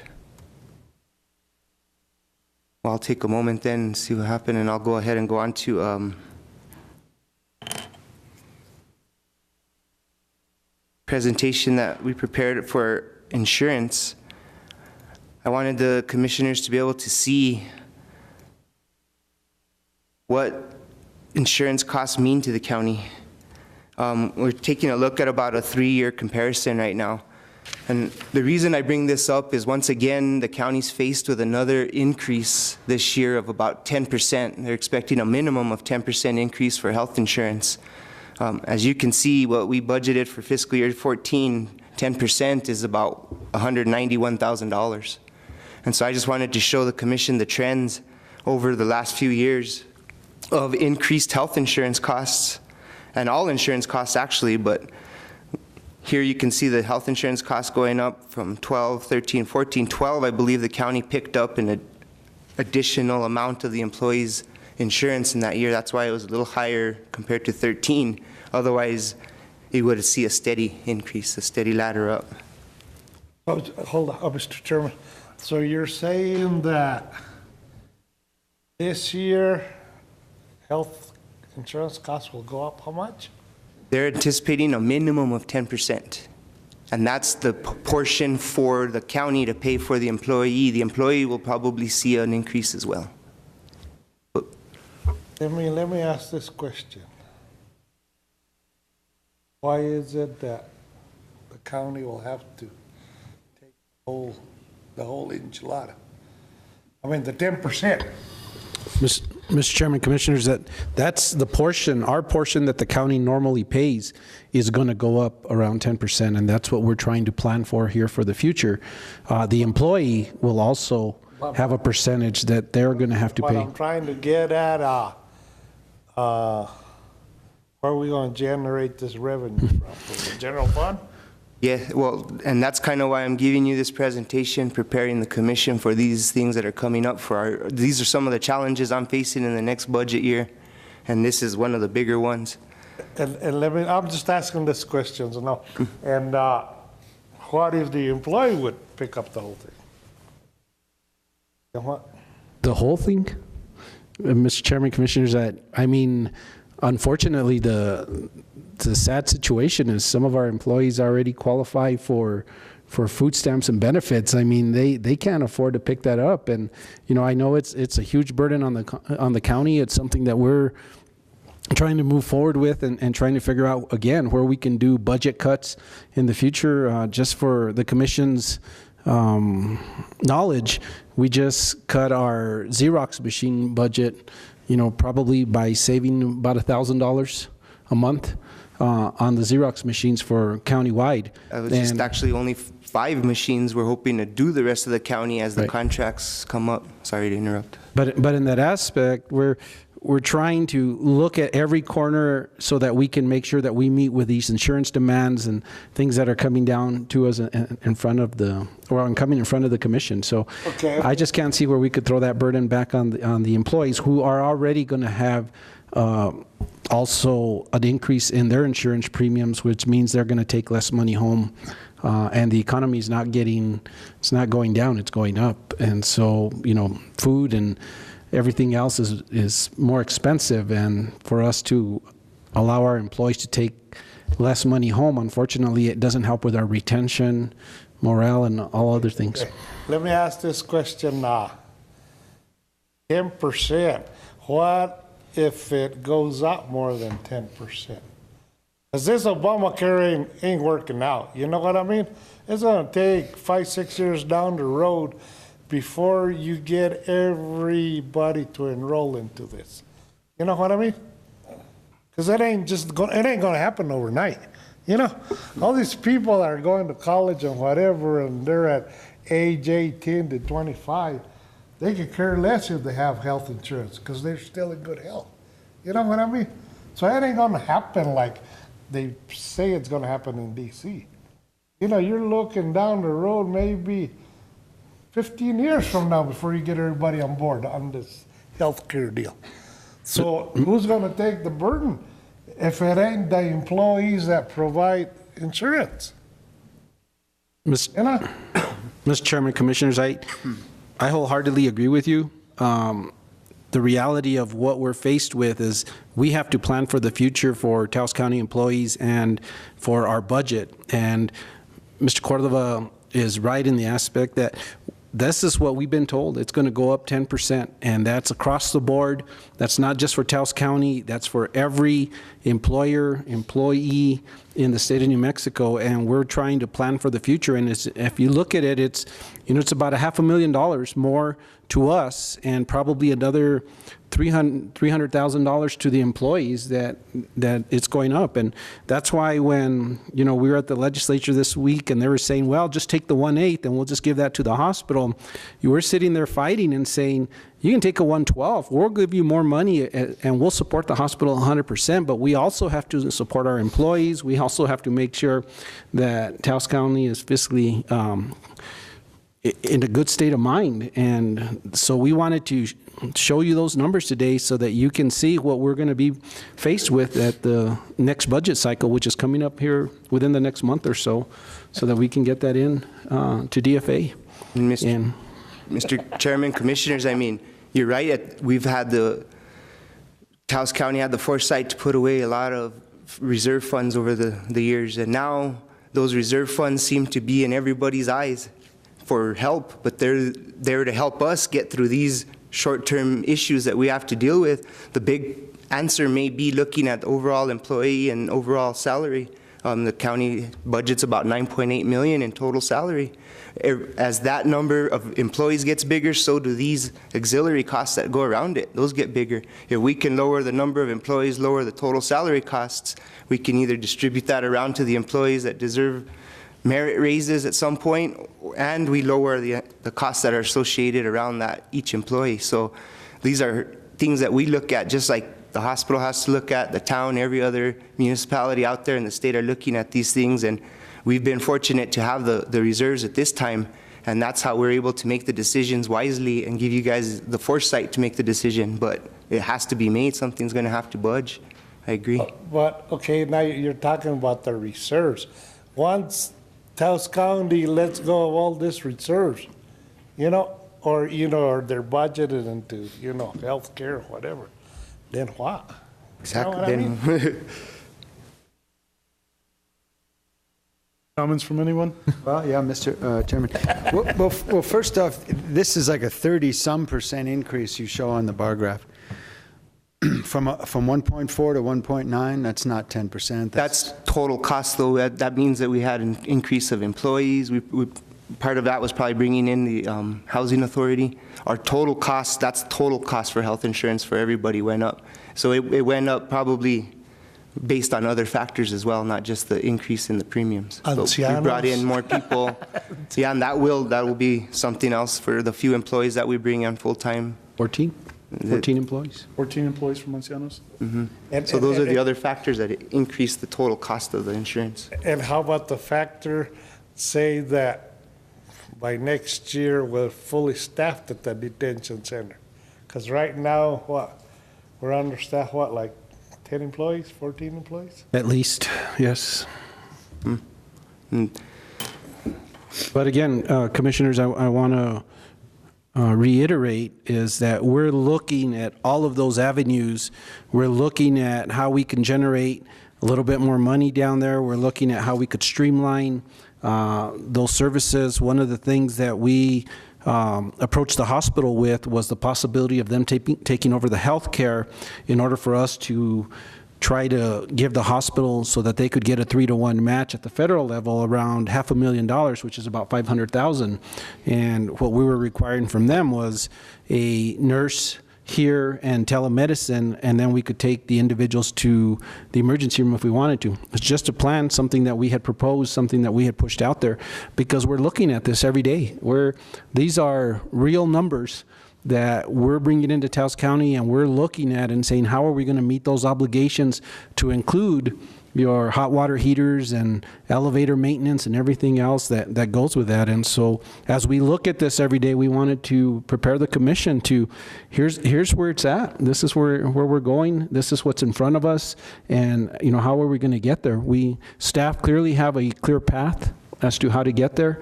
We want to continue to maintain our reserve, but we are. It's everywhere from cutting on paper, streamlining staff, working harder and doing a better job of it with less staff if possible, using computer systems, technology, trying to save even sometimes $11,000 from a contract to do our own webcasting over our own internet, if that's what it takes to get this done. So we look at it as a complete package. This is a portion of the package that's there. This has nothing to do with raises. It has nothing to do with cost of living increases. It has nothing to do with that. This is simply in order for us to provide health insurance to our employees in Taos County and to look into the future for 2014. Mr. Chair, but see, that is why I voted no on that San Esteban Road. With all this going up, how is the county going to adopt more roads and maintain? You know what I mean? Mr. Chairman. Commissioner. Thank you. Well, first off, those adoption of roads are so minimal compared to the numbers we're talking about. It hardly moves the needle. But do you have any estimate of the amount of reserves we might have to cut into? I think we have somewhere around 4/12 or 5/12, and obviously if we continue to get a little bit of a percentage increase in our gross receipts tax. We're maybe 3% ahead now. Maybe that'll continue. That'll help some. But by the looks of things, we're going to cut into reserves. Does anybody have a... The ideal plan is not to do that. We're hoping to address this soon enough that we can find within the $9.8 million already out there for salaries, the space to absorb the $191,000. That's the ideal way to look at this and approach it. We don't want to have to dip into the reserves if necessary. We're just giving the commission a little bit of time to look at what measures we're going to have to take in this next budget year. Right. Want us to get sick right away. I didn't want you to get angry when we're in the middle of it, and I'll give you some heads up and give you some time to stew over it. Mr. Chairman, it's $1,912,000, right? Yes, that's what we're budgeting this year. We may not quite hit that 1.9 based on vacancy savings, things of those sorts, but that's where we're on track this year. A preliminary look at next year, it's still about $1,870,000 with a few cuts that we're hoping to try and make and, like I said, absorb. Mr. Chairman, Commissioners, and along with that, part of what we're going to propose in this next year's budget, and we haven't fine-tuned all the numbers yet, but which is the 399. And of course, the Commission was already talking about the 399 for next year and how we were going to use that money and where we're going to combine and what roads were we going to do or in that aspect. And what we're going to recommend to the Commission or come in front of the Commission for a recommendation is that we don't look at that 399 till the end of the year, because we're not going to budget in PILT for next year because it's not a reoccurring fund, and we don't want to get in the same situation that we were this year, waiting to see what the federal government was going to do. Now, if that PILT money comes in at the end of the year, then great. That we have another, 1.4 million, 1.5 million at that point, and we could budget the 399 then and figure out how we're going to utilize that money. But we don't want to budget it as reoccurring funds.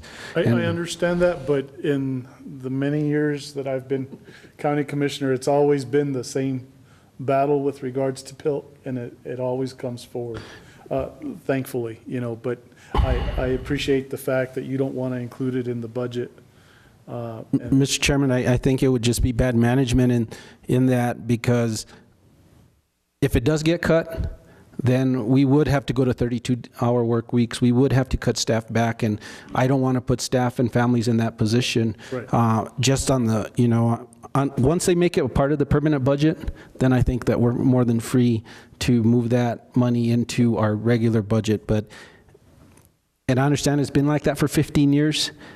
I just don't want to be the manager sitting here when it's not going to come through that year, and then we have to make a 12% cut, which is $1.4 million. I think there was a commission that had $34 in their budget one year. And it was. There was.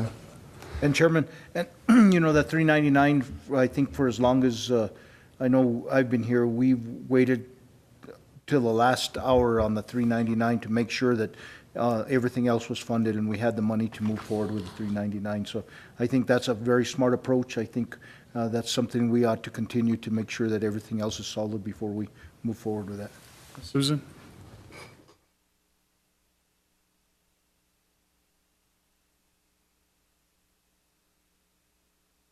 Going up every year, 10%. But it seems that this year is where the major we've seen the major increase, and I think that employees are looking at their cards from their insurance, and they notice the deductibles went up too. So the insurance companies are trying their best to keep the costs down for us, and by, in other words, absorbing the cost in the other side that we're having to pay more in deductibles when we're seeing the doctors. So it's huge. And again, to address the 399, the 399 comes out of the reserve. I mean the unbudgeted reserve. That's excess money. It's not money that's recurring. It's money that is above and beyond what you have in your pocket at the end of the year. So that is why there was that money that was given so freely, and that fund set up. And but it's always wise at the, like it's been suggested, that you wait until the final budget to put any money in there to see exactly what is going to be, what you're going to have when you cover all the costs, the recurring costs against recurring revenues. Thank you. And let me ask this question, Sorry. Alejandro, Cordova. But I understand that, health insurance costs with this new care that we're supposed to be under, we're supposed to coming down. How come, what is the reason for them? I think the whole was that more people would be insured, so the cost of insurance would be cheaper, but yet the cost of insurance keeps rising. What do we contribute that to? Mr. Chairman, Commissioners, this is a lot of opinion I'm going to give you, but I think if it's unfunded somewhere, it's still unfunded. And if this person can't afford it, they're going to spread out the cost to all the people that are already able to afford it. And the treasurer made a good point. Not only are our premiums going up, but so are the deductibles. So are the needs of the employee as they go out for medication. I have staff in my own office that their medication costs have gone from $20, $50 to $100 $200 for just the medication they need for diabetes. I mean, these are issues that the employee has to face as well as the county. Both sides are hurting on it, and it comes up a lot when the hospital, are they just creating new buckets of bad debt? Are you going to get rid of some of the indigent bad debt, but now you're creating a bucket of bad debt for deductibles that people can't afford? Because you have a $1,000 deductible to get into the hospital. Can you not afford that? So you just move bad debt from here to here. You know, there's a lot of these good questions that are coming up and nobody seems to have the answer to, and it may not, Obamacare may not be the answer. It may not, it may be, but only time will tell, apparently. So, okay. Going on, I'll go show you insurance that we do have some control over that's actually going down. Our workers' compensation insurance is something that I think Commissioner Romero was at the midwinters and he helped to accept the award for our safety committee, a RAP award. This is the result of that award. Getting our claims down, getting our safety ratings up means lower premiums in workers' comp. And so this is something we do have control over, and I think that's a good trend. Mr. Chairman, Commissioners, if I could just touch on that also. And what we've done is I've sent out a memo last week to staff actually making it mandatory that every department participate in it. Every department actually have a representative there. Ms. Cordova and Mr. Medina are leads on this. And if we have departments that aren't participating in the RAP training in order to get our workman's compensation claims down, then they'll be meeting with me individually so that we can provide that RAP training out of my office if we need to. So we're, again, taking those steps to try to ensure that, you know, Taos County pays the lowest premium as possible, but that we also conform to what we need to be doing as far as bringing our workman's compensation claims down. If I may bring up this idea now, but you know, at one time we were trying to work with the town of Taos on, for example, the consolidation of departments, and one of those departments was the planning department. That would have saved money somewhere, correct? That's correct. Unfortunately, that idea did not work. It didn't sit well with the town of Taos administration. They wanted to do their own thing, I guess. But if we were to approach that with the new administration that comes in March, is it something that could in fact save money for both entities in the long run? Maybe we could make up that extra $500,000 that we'll need to be able to pay for employee insurances. Mr. Chairman, absolutely. Taos County took on that responsibility, hired staff to take on those avenues of planning with the town of Taos, and unfortunately, because we wouldn't budge on a decision, which was something that needed to conform with state law, the town of Taos said, then forget it, you know, we're not wanting you to do that. And Mr. Ballas can talk a little bit more about that if he'd like.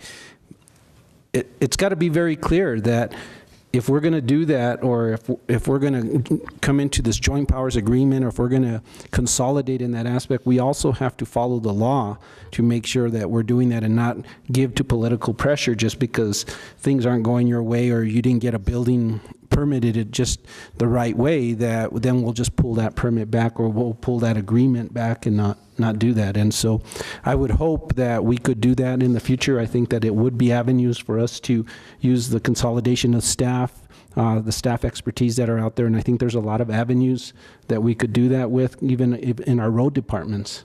We could do that. Exactly, road departments and possibly even the sheriff and the city police departments, and this would be a savings for taxpayers if we were able to do that. We'd have what would you call it, a metropolitan police department versus a county sheriff and a city police who are basically patrolling the same areas round and around. But those are all ways that I would say if we collaborated with the town of Taos, we could save the taxpayers a lot of money and be able to improve a lot of the services that we need to improve. I don't know, Mr. Bellis, if you want to elaborate on any of those ideas anymore at this time, but I certainly see them as something that's possible with a new administration if it were to come in. As well, Mr. Chairman, with the other municipalities, increasing enforcement by CID, FEMA, other agencies, make it impractical for Taos Ski Valley, Red River, Cuesta to operate as independent entities and be in compliance with the law. And they'll either have to pay large fees to CID. Even, I think Cuesta even found out that the idea of, well, we'll just give it up and let the state police do it doesn't work anymore. The state police are going to send you a bill from the governor's office. And we're the only all-purpose entity.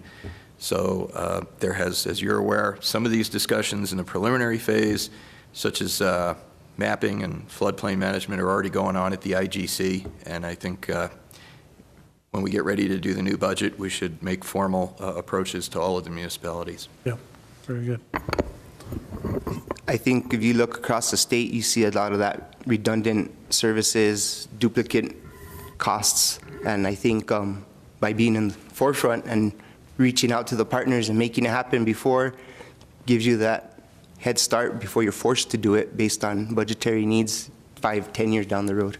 So I think that's a great approach to it. If we could go that way, then we would be prepared for when things get even tougher. Yeah, I believe that's the trend anyway. I think that's kind of the trend of most redundant services. You need to merge them together somehow and save that cost. Right. So. Mr. Chairman, the most obvious one, of course, is 911, and also the most expensive one. So when are we going to approve next year's budget? The preliminary budget will be due at the end of May, and then your final budget will be due the end of July. So you'll have a preliminary budget before you in May. And absent some agreement with the town, that preliminary budget, in addition to the $500,000 on health insurance, will have to include another $500,000 on operating E911, because it's costing us $288 now. We're looking at 6 or 7, right? It's going to be challenging, very challenging, yes. And part of why I'm here preparing you for all of the other costs that are going on, as well as what we're hoping to take on. It'll be a challenge. It'll be, maybe I'll get some white hair by summertime. More white hair. With that, Ancianos will be fully funded by other entities. We won't have to take on any of that expense, although we'll have to administer it. That's what we understand so far. We're hoping that that'll be completely clear by the time we take over the new budget. And with regards to the housing authority, then that's going to go away. Any timeline for that? That the current timeline, and I think it's the drop dead timeline, is the end of June, that the transfer will take place on June 30th or July 1st. Okay. And all of that is currently moving forward according to calendar.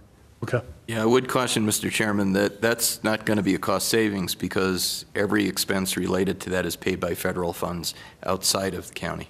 Right. And that funding goes away too. Right. So moving on, we look at unemployment insurance. It's going down. It's not a large cost. It has gone down a little bit, and unemployment insurance is basically based on the number of unemployment claims. So the better retention levels, the less turnover, the lower the costs, and it takes a few years to see the results of those lower turnover and lower claims. That's if you don't lay off anybody. You start laying off people. Yes, those would go up. Multi-line contributions, you see those have gone up. Land use coverage have been the same. Boiler coverage we have gone down on. And then there's a surety bond that we paid for back in 2012 that we don't continue to pay for. Right. But another trend, the multi-line has gone up a little bit every year. It's still going up. This is the volunteer insurance for the firefighters. This is basically flat, and it's not a huge significant amount, but it's something else I think that we can control with good training, you know, having them out there, having them trained, and making sure we don't get any claims against it. And then this is our law enforcement insurance. You see the sheriff is in the blue. That's gone up over the years, ADC and JDC. They've all. With regards to adult detention centers, what came out of that contract that we proposed to the town of Taos on the no more free room and board on the weekends? Mr. Chairman, we're still waiting on that. Legal's actually reviewing that, and then we'll be issuing that letter and sending that out to them.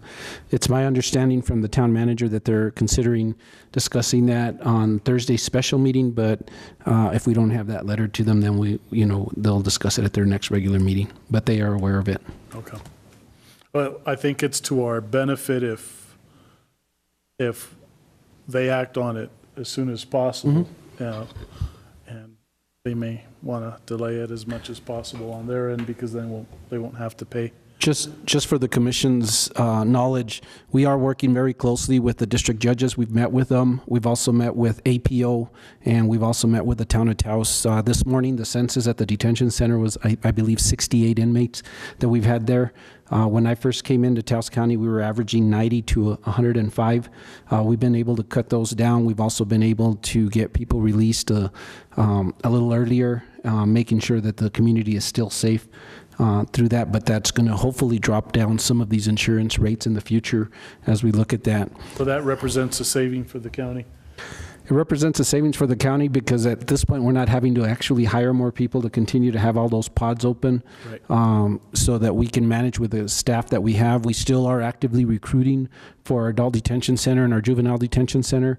And at some point we'll figure out when that is that we have a break-even period. But right now we're just actually trying to work with all the entities to keep our population manageable, if possible. Okay. Go back one. Let me ask this question, Mr. Chairman. From 212 to 213, it went up from 57 to 72. Then this coming year up to 80. Is that coming out of his budget, or are we?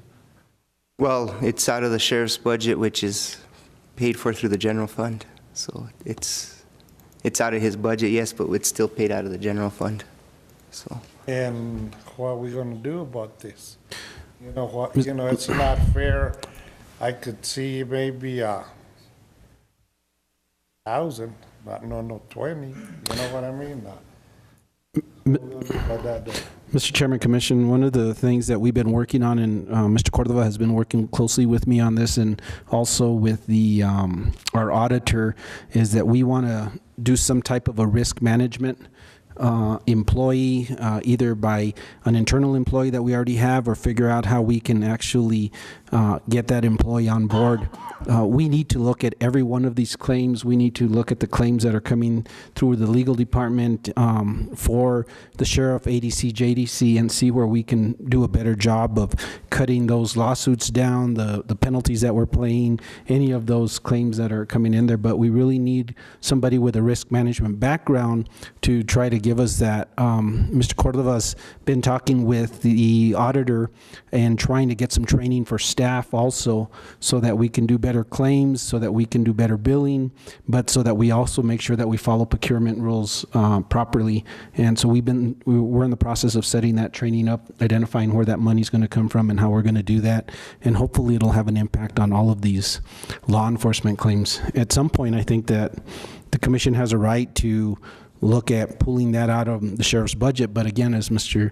Cordova says, that's really general fund. We need to operate that. So we need to do a better job of making sure that when we are traveling to accidents, that when we're arresting people, that we're not actually hurting them, or that we're not wrecking into other vehicles or any of those things. And I think a few meetings back, the commission approved purchase of some cameras for the officers. The more cameras, the more evidence they have, the better chance they have of winning these cases, and that should help lower our claims as well. That's one of those investments, hopefully, to help make our cases stronger. And if everything's above board, those cameras will only prove that everything was above board. And so. Well, and I think the other thing is, if they're not above board, then we can identify who's not above board and what those issues are. And if it's a training issue, then deal with those issues so that we can make sure that we lower these costs the best we can. So that's pretty much the recap of it. I'll just break down the total costs. We have that 3.15 budgeted for 2014. We're probably going to get pretty close to that. Like I said, we should have some savings based on vacancies and hopefully workers' comp going down, those kinds of things. But that's $3 million of insurance in a year. That's a pretty significant amount of money. So Just wanted to I was going to ask this question a while ago, Mr. Chairman. State requires that we have the 312s, no? We go below the 312s, that's when they come and take over, right? they put us on notice first, and then, yeah, if it gets progressively worse. If you come down to 212s, then they'll come in. Yes, the 312s triggers the process. They put us on notice. They start monitoring us, making things more difficult, more reporting. And if it gets worse, then we might have to turn in this BMW. Mr. Chairman, Commission, I guess I just want to be very clear for the camera is we're nowhere close to that. We actually, with the PIL coming in this year, should be back at our 612s, and we'll continue to operate on that. We just want to be very frugal moving forward, and we also want the public to understand is that we want to help as many entities and as many individuals out there. But we also have to make sure that Taos County is running a good operation here and that we're not in anywhere close to getting taken over by DFA or anybody else. And so that's why we want to maintain a 512s or above. And I think the treasurer and the finance director can both attest to that's where we're moving forward, and that's where we'll continue to move forward for the commission as far as staff goes to work every day. Okay. So moving on, that concludes the insurance presentation. I thought everybody or the commissioners would be happy to see our 103. And instead of doing it as of 12/30, I went ahead and did it as of today so that you could see this is an account that captures our excess GRT above and beyond all the debt requirements. It has been up for the year. You can see we budgeted $150,000 in GRT. We've already collected 217, so we've blown out that budget on that in that sense. We've already paid all our debt requirements for the year for the Perovich loan. We made the 2 payments that are necessary. So if you get down to the bottom line, we have a cash balance right now of $1.667 million. With no other obligations through this fiscal year at this time other than what was going to be obligated for 911 equipment. So I gave an amount there of a 3-year reserve for the Perovich loan. If we had 3 years left over, it's $388,539. So that would leave a balance in that account of 1.278. We've heard that the Motorola equipment's about 1.1 million. So that lets us know how close we'll be down on that fund balance as well. This fund balance does rejuvenate itself as long as GRTs are up, and as long as we have excess GRT, it's going to continue to grow some, but we are getting tight on it if we expend it all the way down. And the last couple of things I'm just going to go over. We're going to take a look at our lodger's tax appropriations. I was able to sit down with Valerie about last week, and she prepared this for us so that we could take a look at what has gone out so far. Let me flip it around. It's a little upside.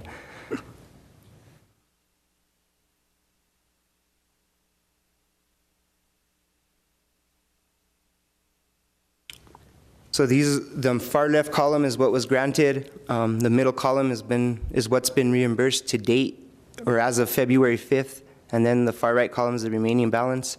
I do believe we made a payment since this was created, I don't know if it was to the Museum Association. We made a payment to somebody last week. I think it was the Taos County Lodgers Association. So we also paid out some to them this last check run that we did. But other than that, it's up to date, it's current. And so you can see a lot of these grants still haven't sought reimbursement at this time. Part of the discussion I had with Valerie was moving the date forward for this next budget year so that we can do this sooner and hopefully get it done before we actually prepare the budget for the county. So it'd be nice if we could get the lodger's tax grants out by May of this year. So we're working on that, and then we know Mr. Bellis had some ideas as well to maybe take a chunk out of the money out to use as a consolidated effort and get more bang for the buck. And so that's something else we're going to explore before we do the next round of it. So there are some entities that have not submitted receipts then. The second one was not funded at all, so that balance is is remaining. Did, We never made a decision on that. okay. Mr. Chairman, Commissioner, Valerie, do you want to respond to that, or it's my understanding that that is in the budget. It depends on what the commission wants to do. That's my understanding as well. That's why we just left it in there, because we didn't know if it was going to be funded or it was not, so we just left it there. I thought we made the decision not to fund it at all. We'll look back, and if that was the decision at the time, we'll go ahead and remove it from that budget. Mr. Chairman, Commission, I think that there was something in the aspect of $100. No, the AG's, an AG's opinion on that, or something like that, but I don't think the decision was ever actually made not to fund it. And so it's in there.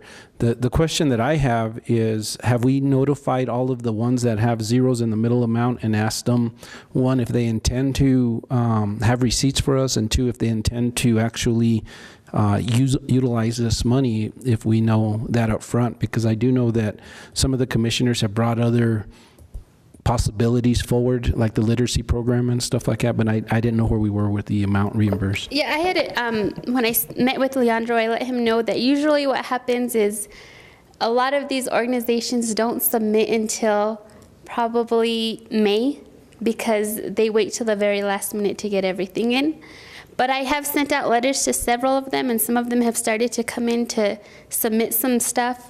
So I am trying to get them to come in earlier, but usually they wait till that last month. Well, in order to be fair, Valerie, also, you know, I hope that they understand, because last year we had like the Taos Fiesta Council and other programs coming at the last minute, and then they were trying to, even after the deadline, still submit.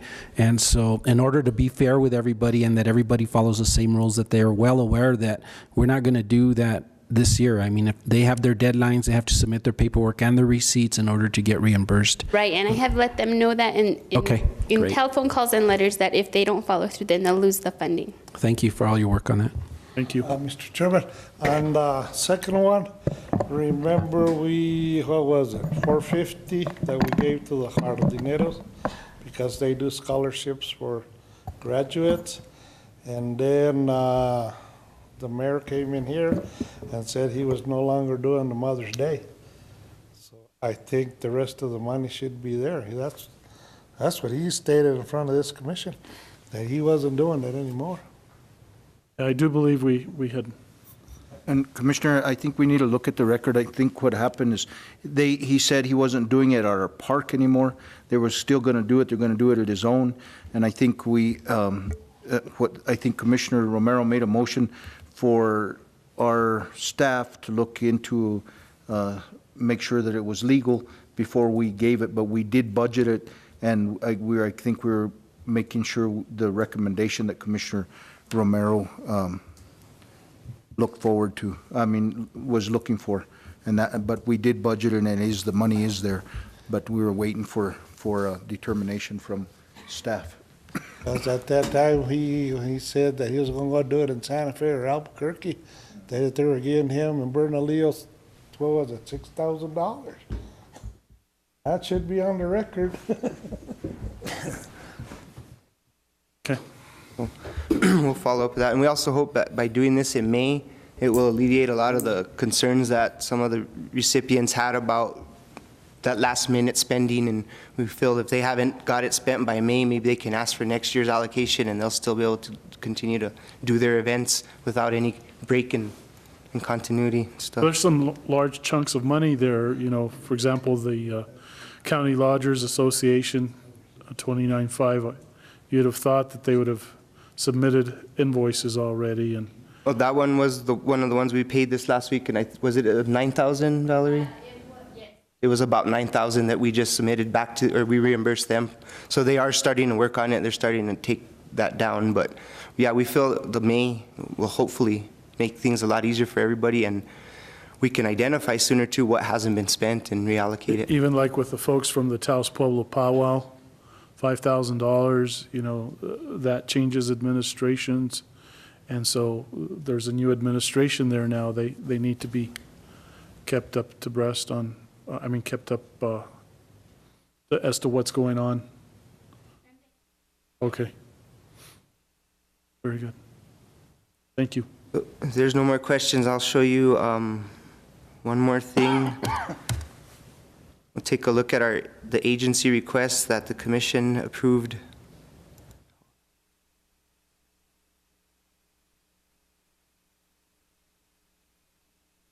And make it a little bigger. There we go.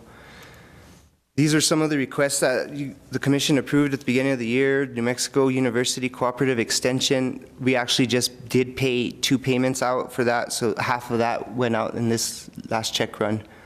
So $26,000 is remaining. The New Mexico State Library has yet to issue, for us to issue a purchase order.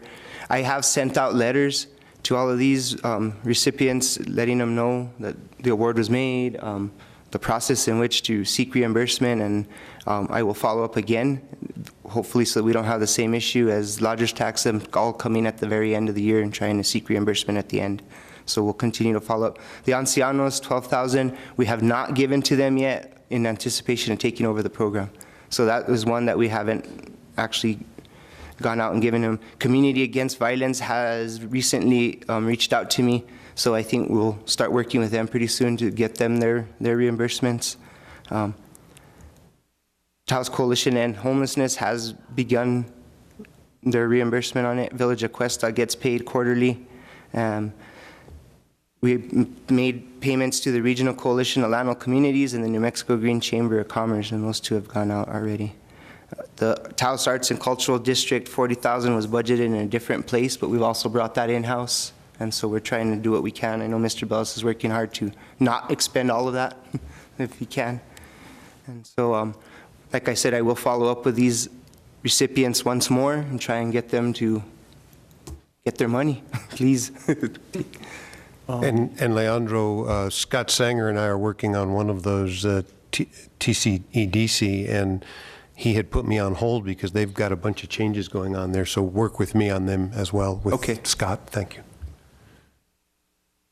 And so that's really all I have for my presentation. Excuse me, Mr. Chairman, could I ask a question on these? The $52,000 for NMSU, that's the biggest one, and there's no payment.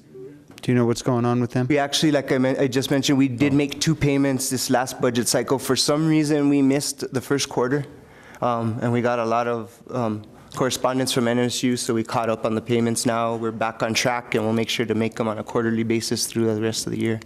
And that's the money that supports the Ag Center.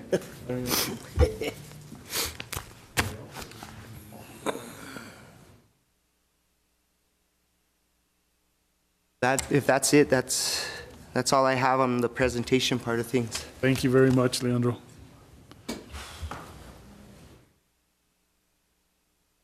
And next, that's it? Oh.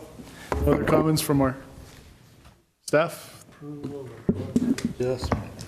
Okay, we'll move on then to item 9. Thank you. B, DFA resolutions. Mr. Chairman, Commissioners, the first DFA resolution was actually a resolution that the Commission already approved. We approved that at the end of January. If you look at it, it was to increase an intercept in our lodgers tax by $350. When we got it over to DFA, they made a realization that it was an unbalanced adjustment. So what they did was they asked us to go ahead and increase the revenue that we anticipated receiving from lodgers tax as well.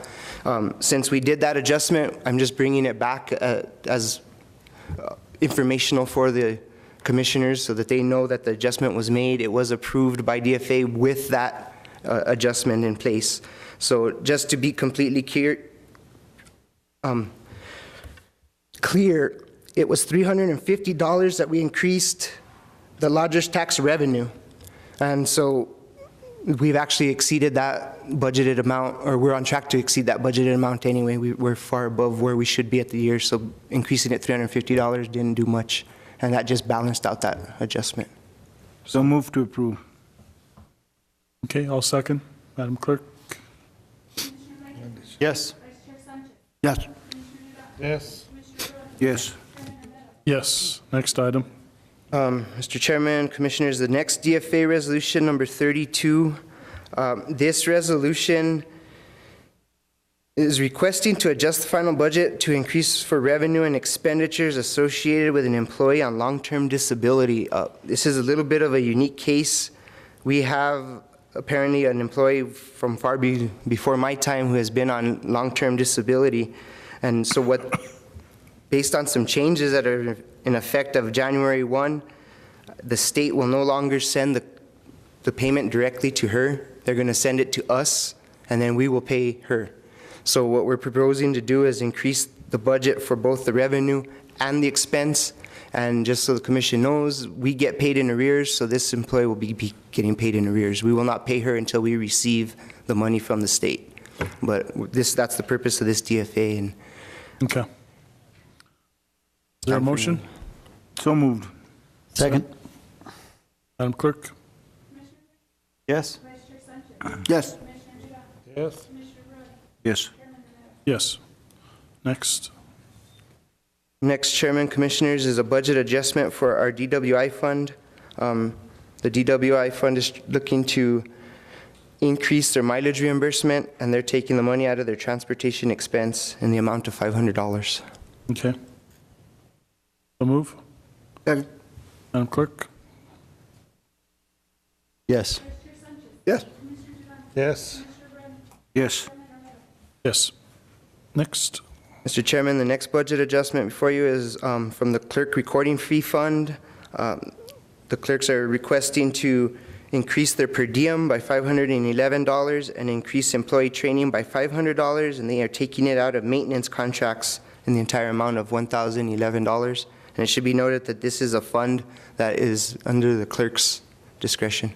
It's not the general fund. So move. Move to deny, to approve. Gave her a heart attack. She already had her pen. Clarity on that motion, Commissioner? So moved to approve. I'll second. Madam Clerk? Yes. Yes. Yes. Yes, ma'am. Yes, that was just kind of a little bit of a wake-up call. Everybody was falling asleep. Go ahead, Mr. Cordova. Mr. Chairman, this next budget adjustment is for the lodgers tax non-promotional fund. It's relating directly to the Juan A. Gonzalez Ag Center. It turns out that there was an issue at the Ag Center in regards to the conversion of the air conditioning and the heating this year. So we were getting some pretty large propane bills. The last propane bill we received was large enough to require a budget adjustment. So what we're asking for today is to add $5,000 to the utilities budget at the Ag Center, and we're taking it out of non-capital furniture, fixture, and equipment. This may not make it through the fiscal year, this adjustment, but it's something that will cover what expenses they have now. They've already used up the entire amount of budget they have, and they need this just to get a couple payments made. We have alerted facilities management. Mr. Flores and his crew have gone out and done an assessment of the building. They identified the problem, and they're also doing some training with the staff over there on how to use the heating system and keep it at a normal temperature all day long. I guess they were turning it off completely at night and then cranking it up in the morning. A couple practices like that, and he believes that we won't have the problem going forward. But it was a shock, and it was a large propane bill. When we saw that, we immediately asked him to look into it. So, no other questions? Some of these thermostats, are they controlled? Are they locked so that nobody has access to them? But as I understand it, there was a lock at one time. I believe the lock may have been removed, and I think that's something that they're working on doing, replacing that lock, putting it back on there, and like I said, giving the staff a little bit of training on the best use of the heating system. okay. Speaking of, I know that's totally a different department, but where the clerk has her voting machines, doesn't that area have to be under a certain temperature? And it does happen? Okay. Just wondering. Okay. Motion for approval on this particular one? So moved. Second? Discussion.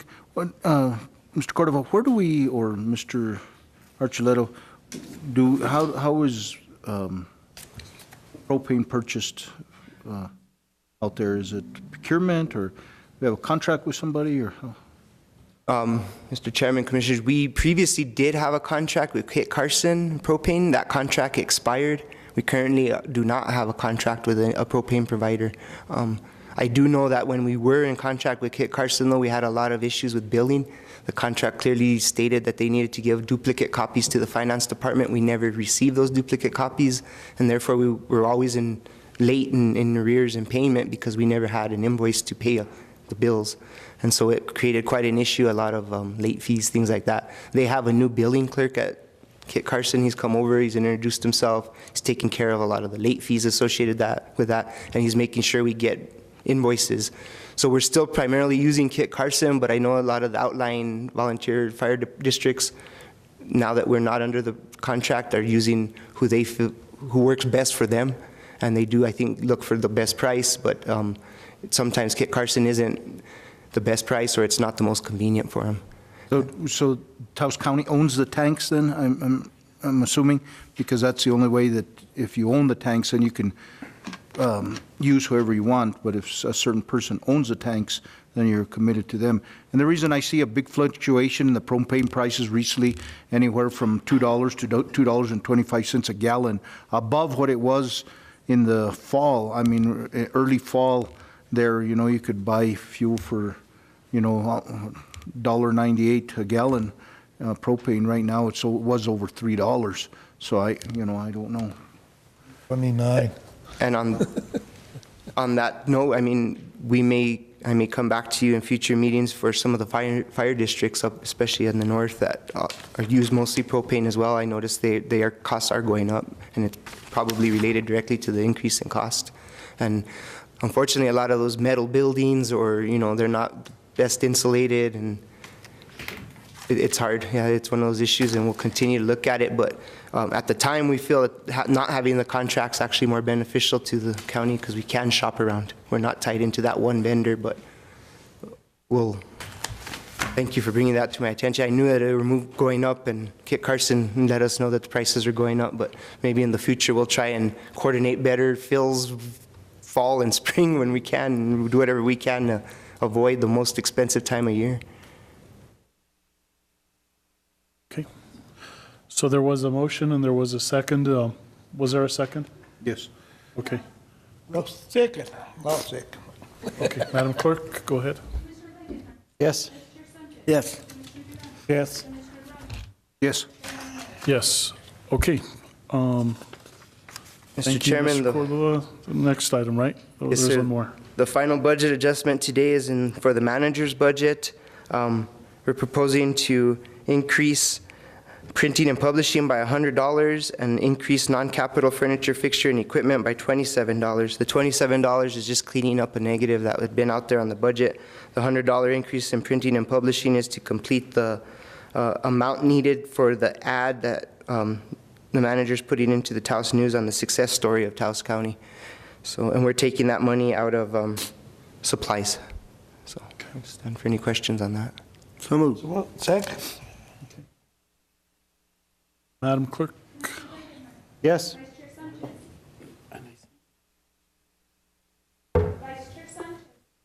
Yes. Yes. Yes. Yes. Yes. Okay. Thank you. Thank you, Mr. Cordova. We'll move on to item 10. This is commission reports and matters discussion, consideration, decisions regarding the following. Item A, downtown merchants meeting regarding the parking situation. Commissioner Barone. And Commissioner, Chairman, I basically gave my overview earlier. One of the things that I didn't say is that the manager at that meeting did agree to extend the time from 2 hours to 4 hours, but that he could not recommend that the merchants go from $1 to 50 cents, but that they would propose it to the town council, and there would be a decision at that time. So that, I don't know if it'll be happening within the next month where that would actually come up. But again, the change machine was one of the things, and we did address that, and I think the merchants will be happy that there'll be some sort of closure to that.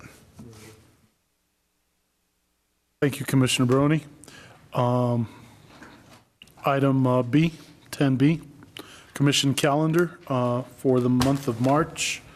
Mr. Commissioners, the concern that I had is the meeting of March 4th. Two commissioners, myself and Commissioner Blankenhorn, are going to be out of state, as well as our county manager. And Election day. it's also election day, and so I was wondering if we were still planning to move forward with that particular commission meeting of that day. Mr. Chairman, I so move that we take off. That we what? That we move it up? Well, we don't meet that week. We'll just have one regular meeting then. Mr. Chairman, Commissioners, I just want to check with planning. Was there something on the agenda that Nathan needed to get on so that we could do publications, or? That was for the following, that was for the 18th. For the 18th, so staff would be fine with that if that's what the commission would like to look at. I just want to make sure that we always hit our agenda items that need to be published or anything that needs to go out there for the future.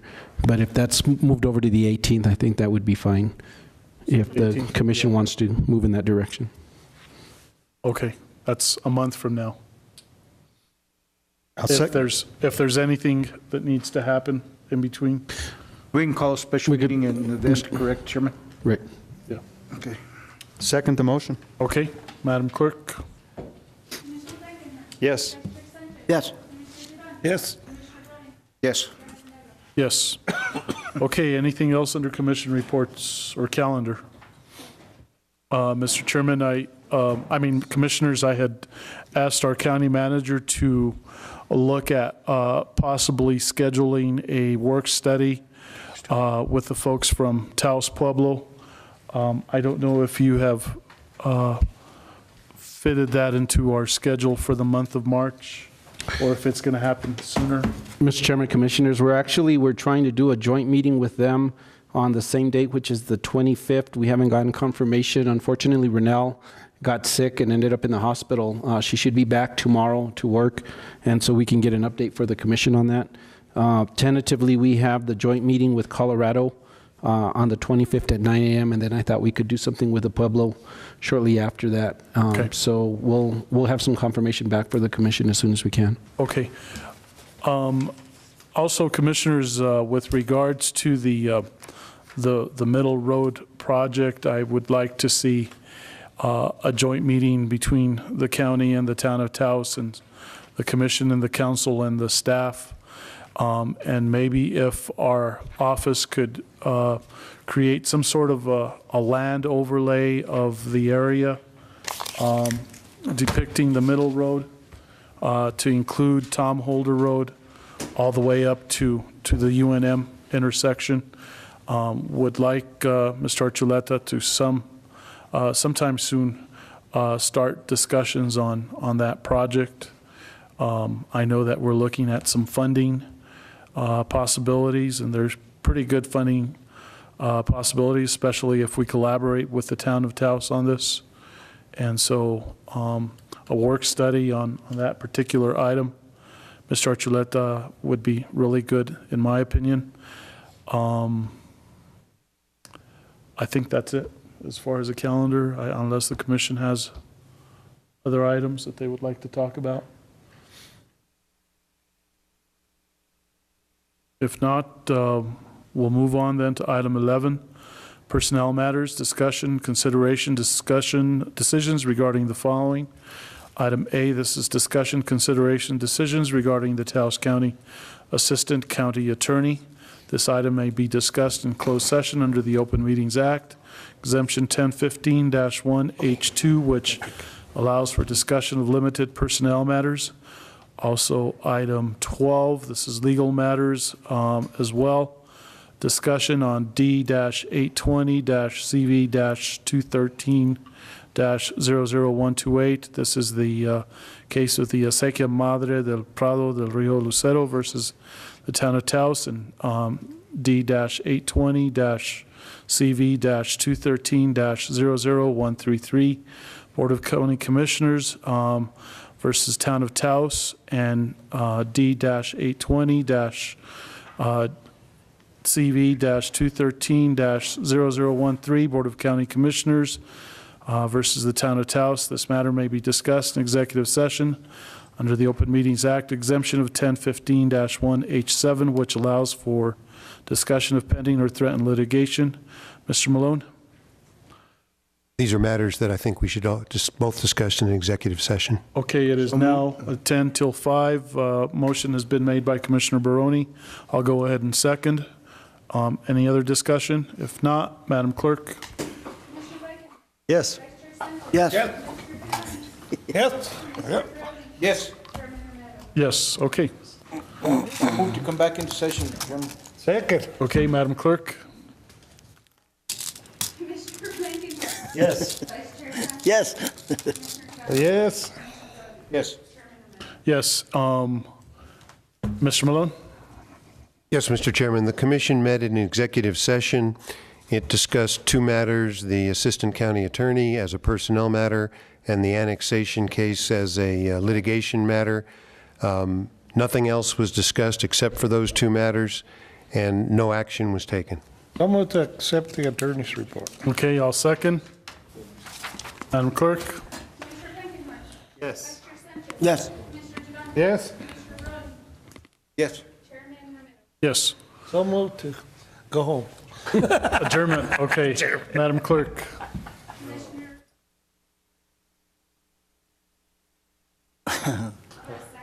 Sorry, second? I'll second it.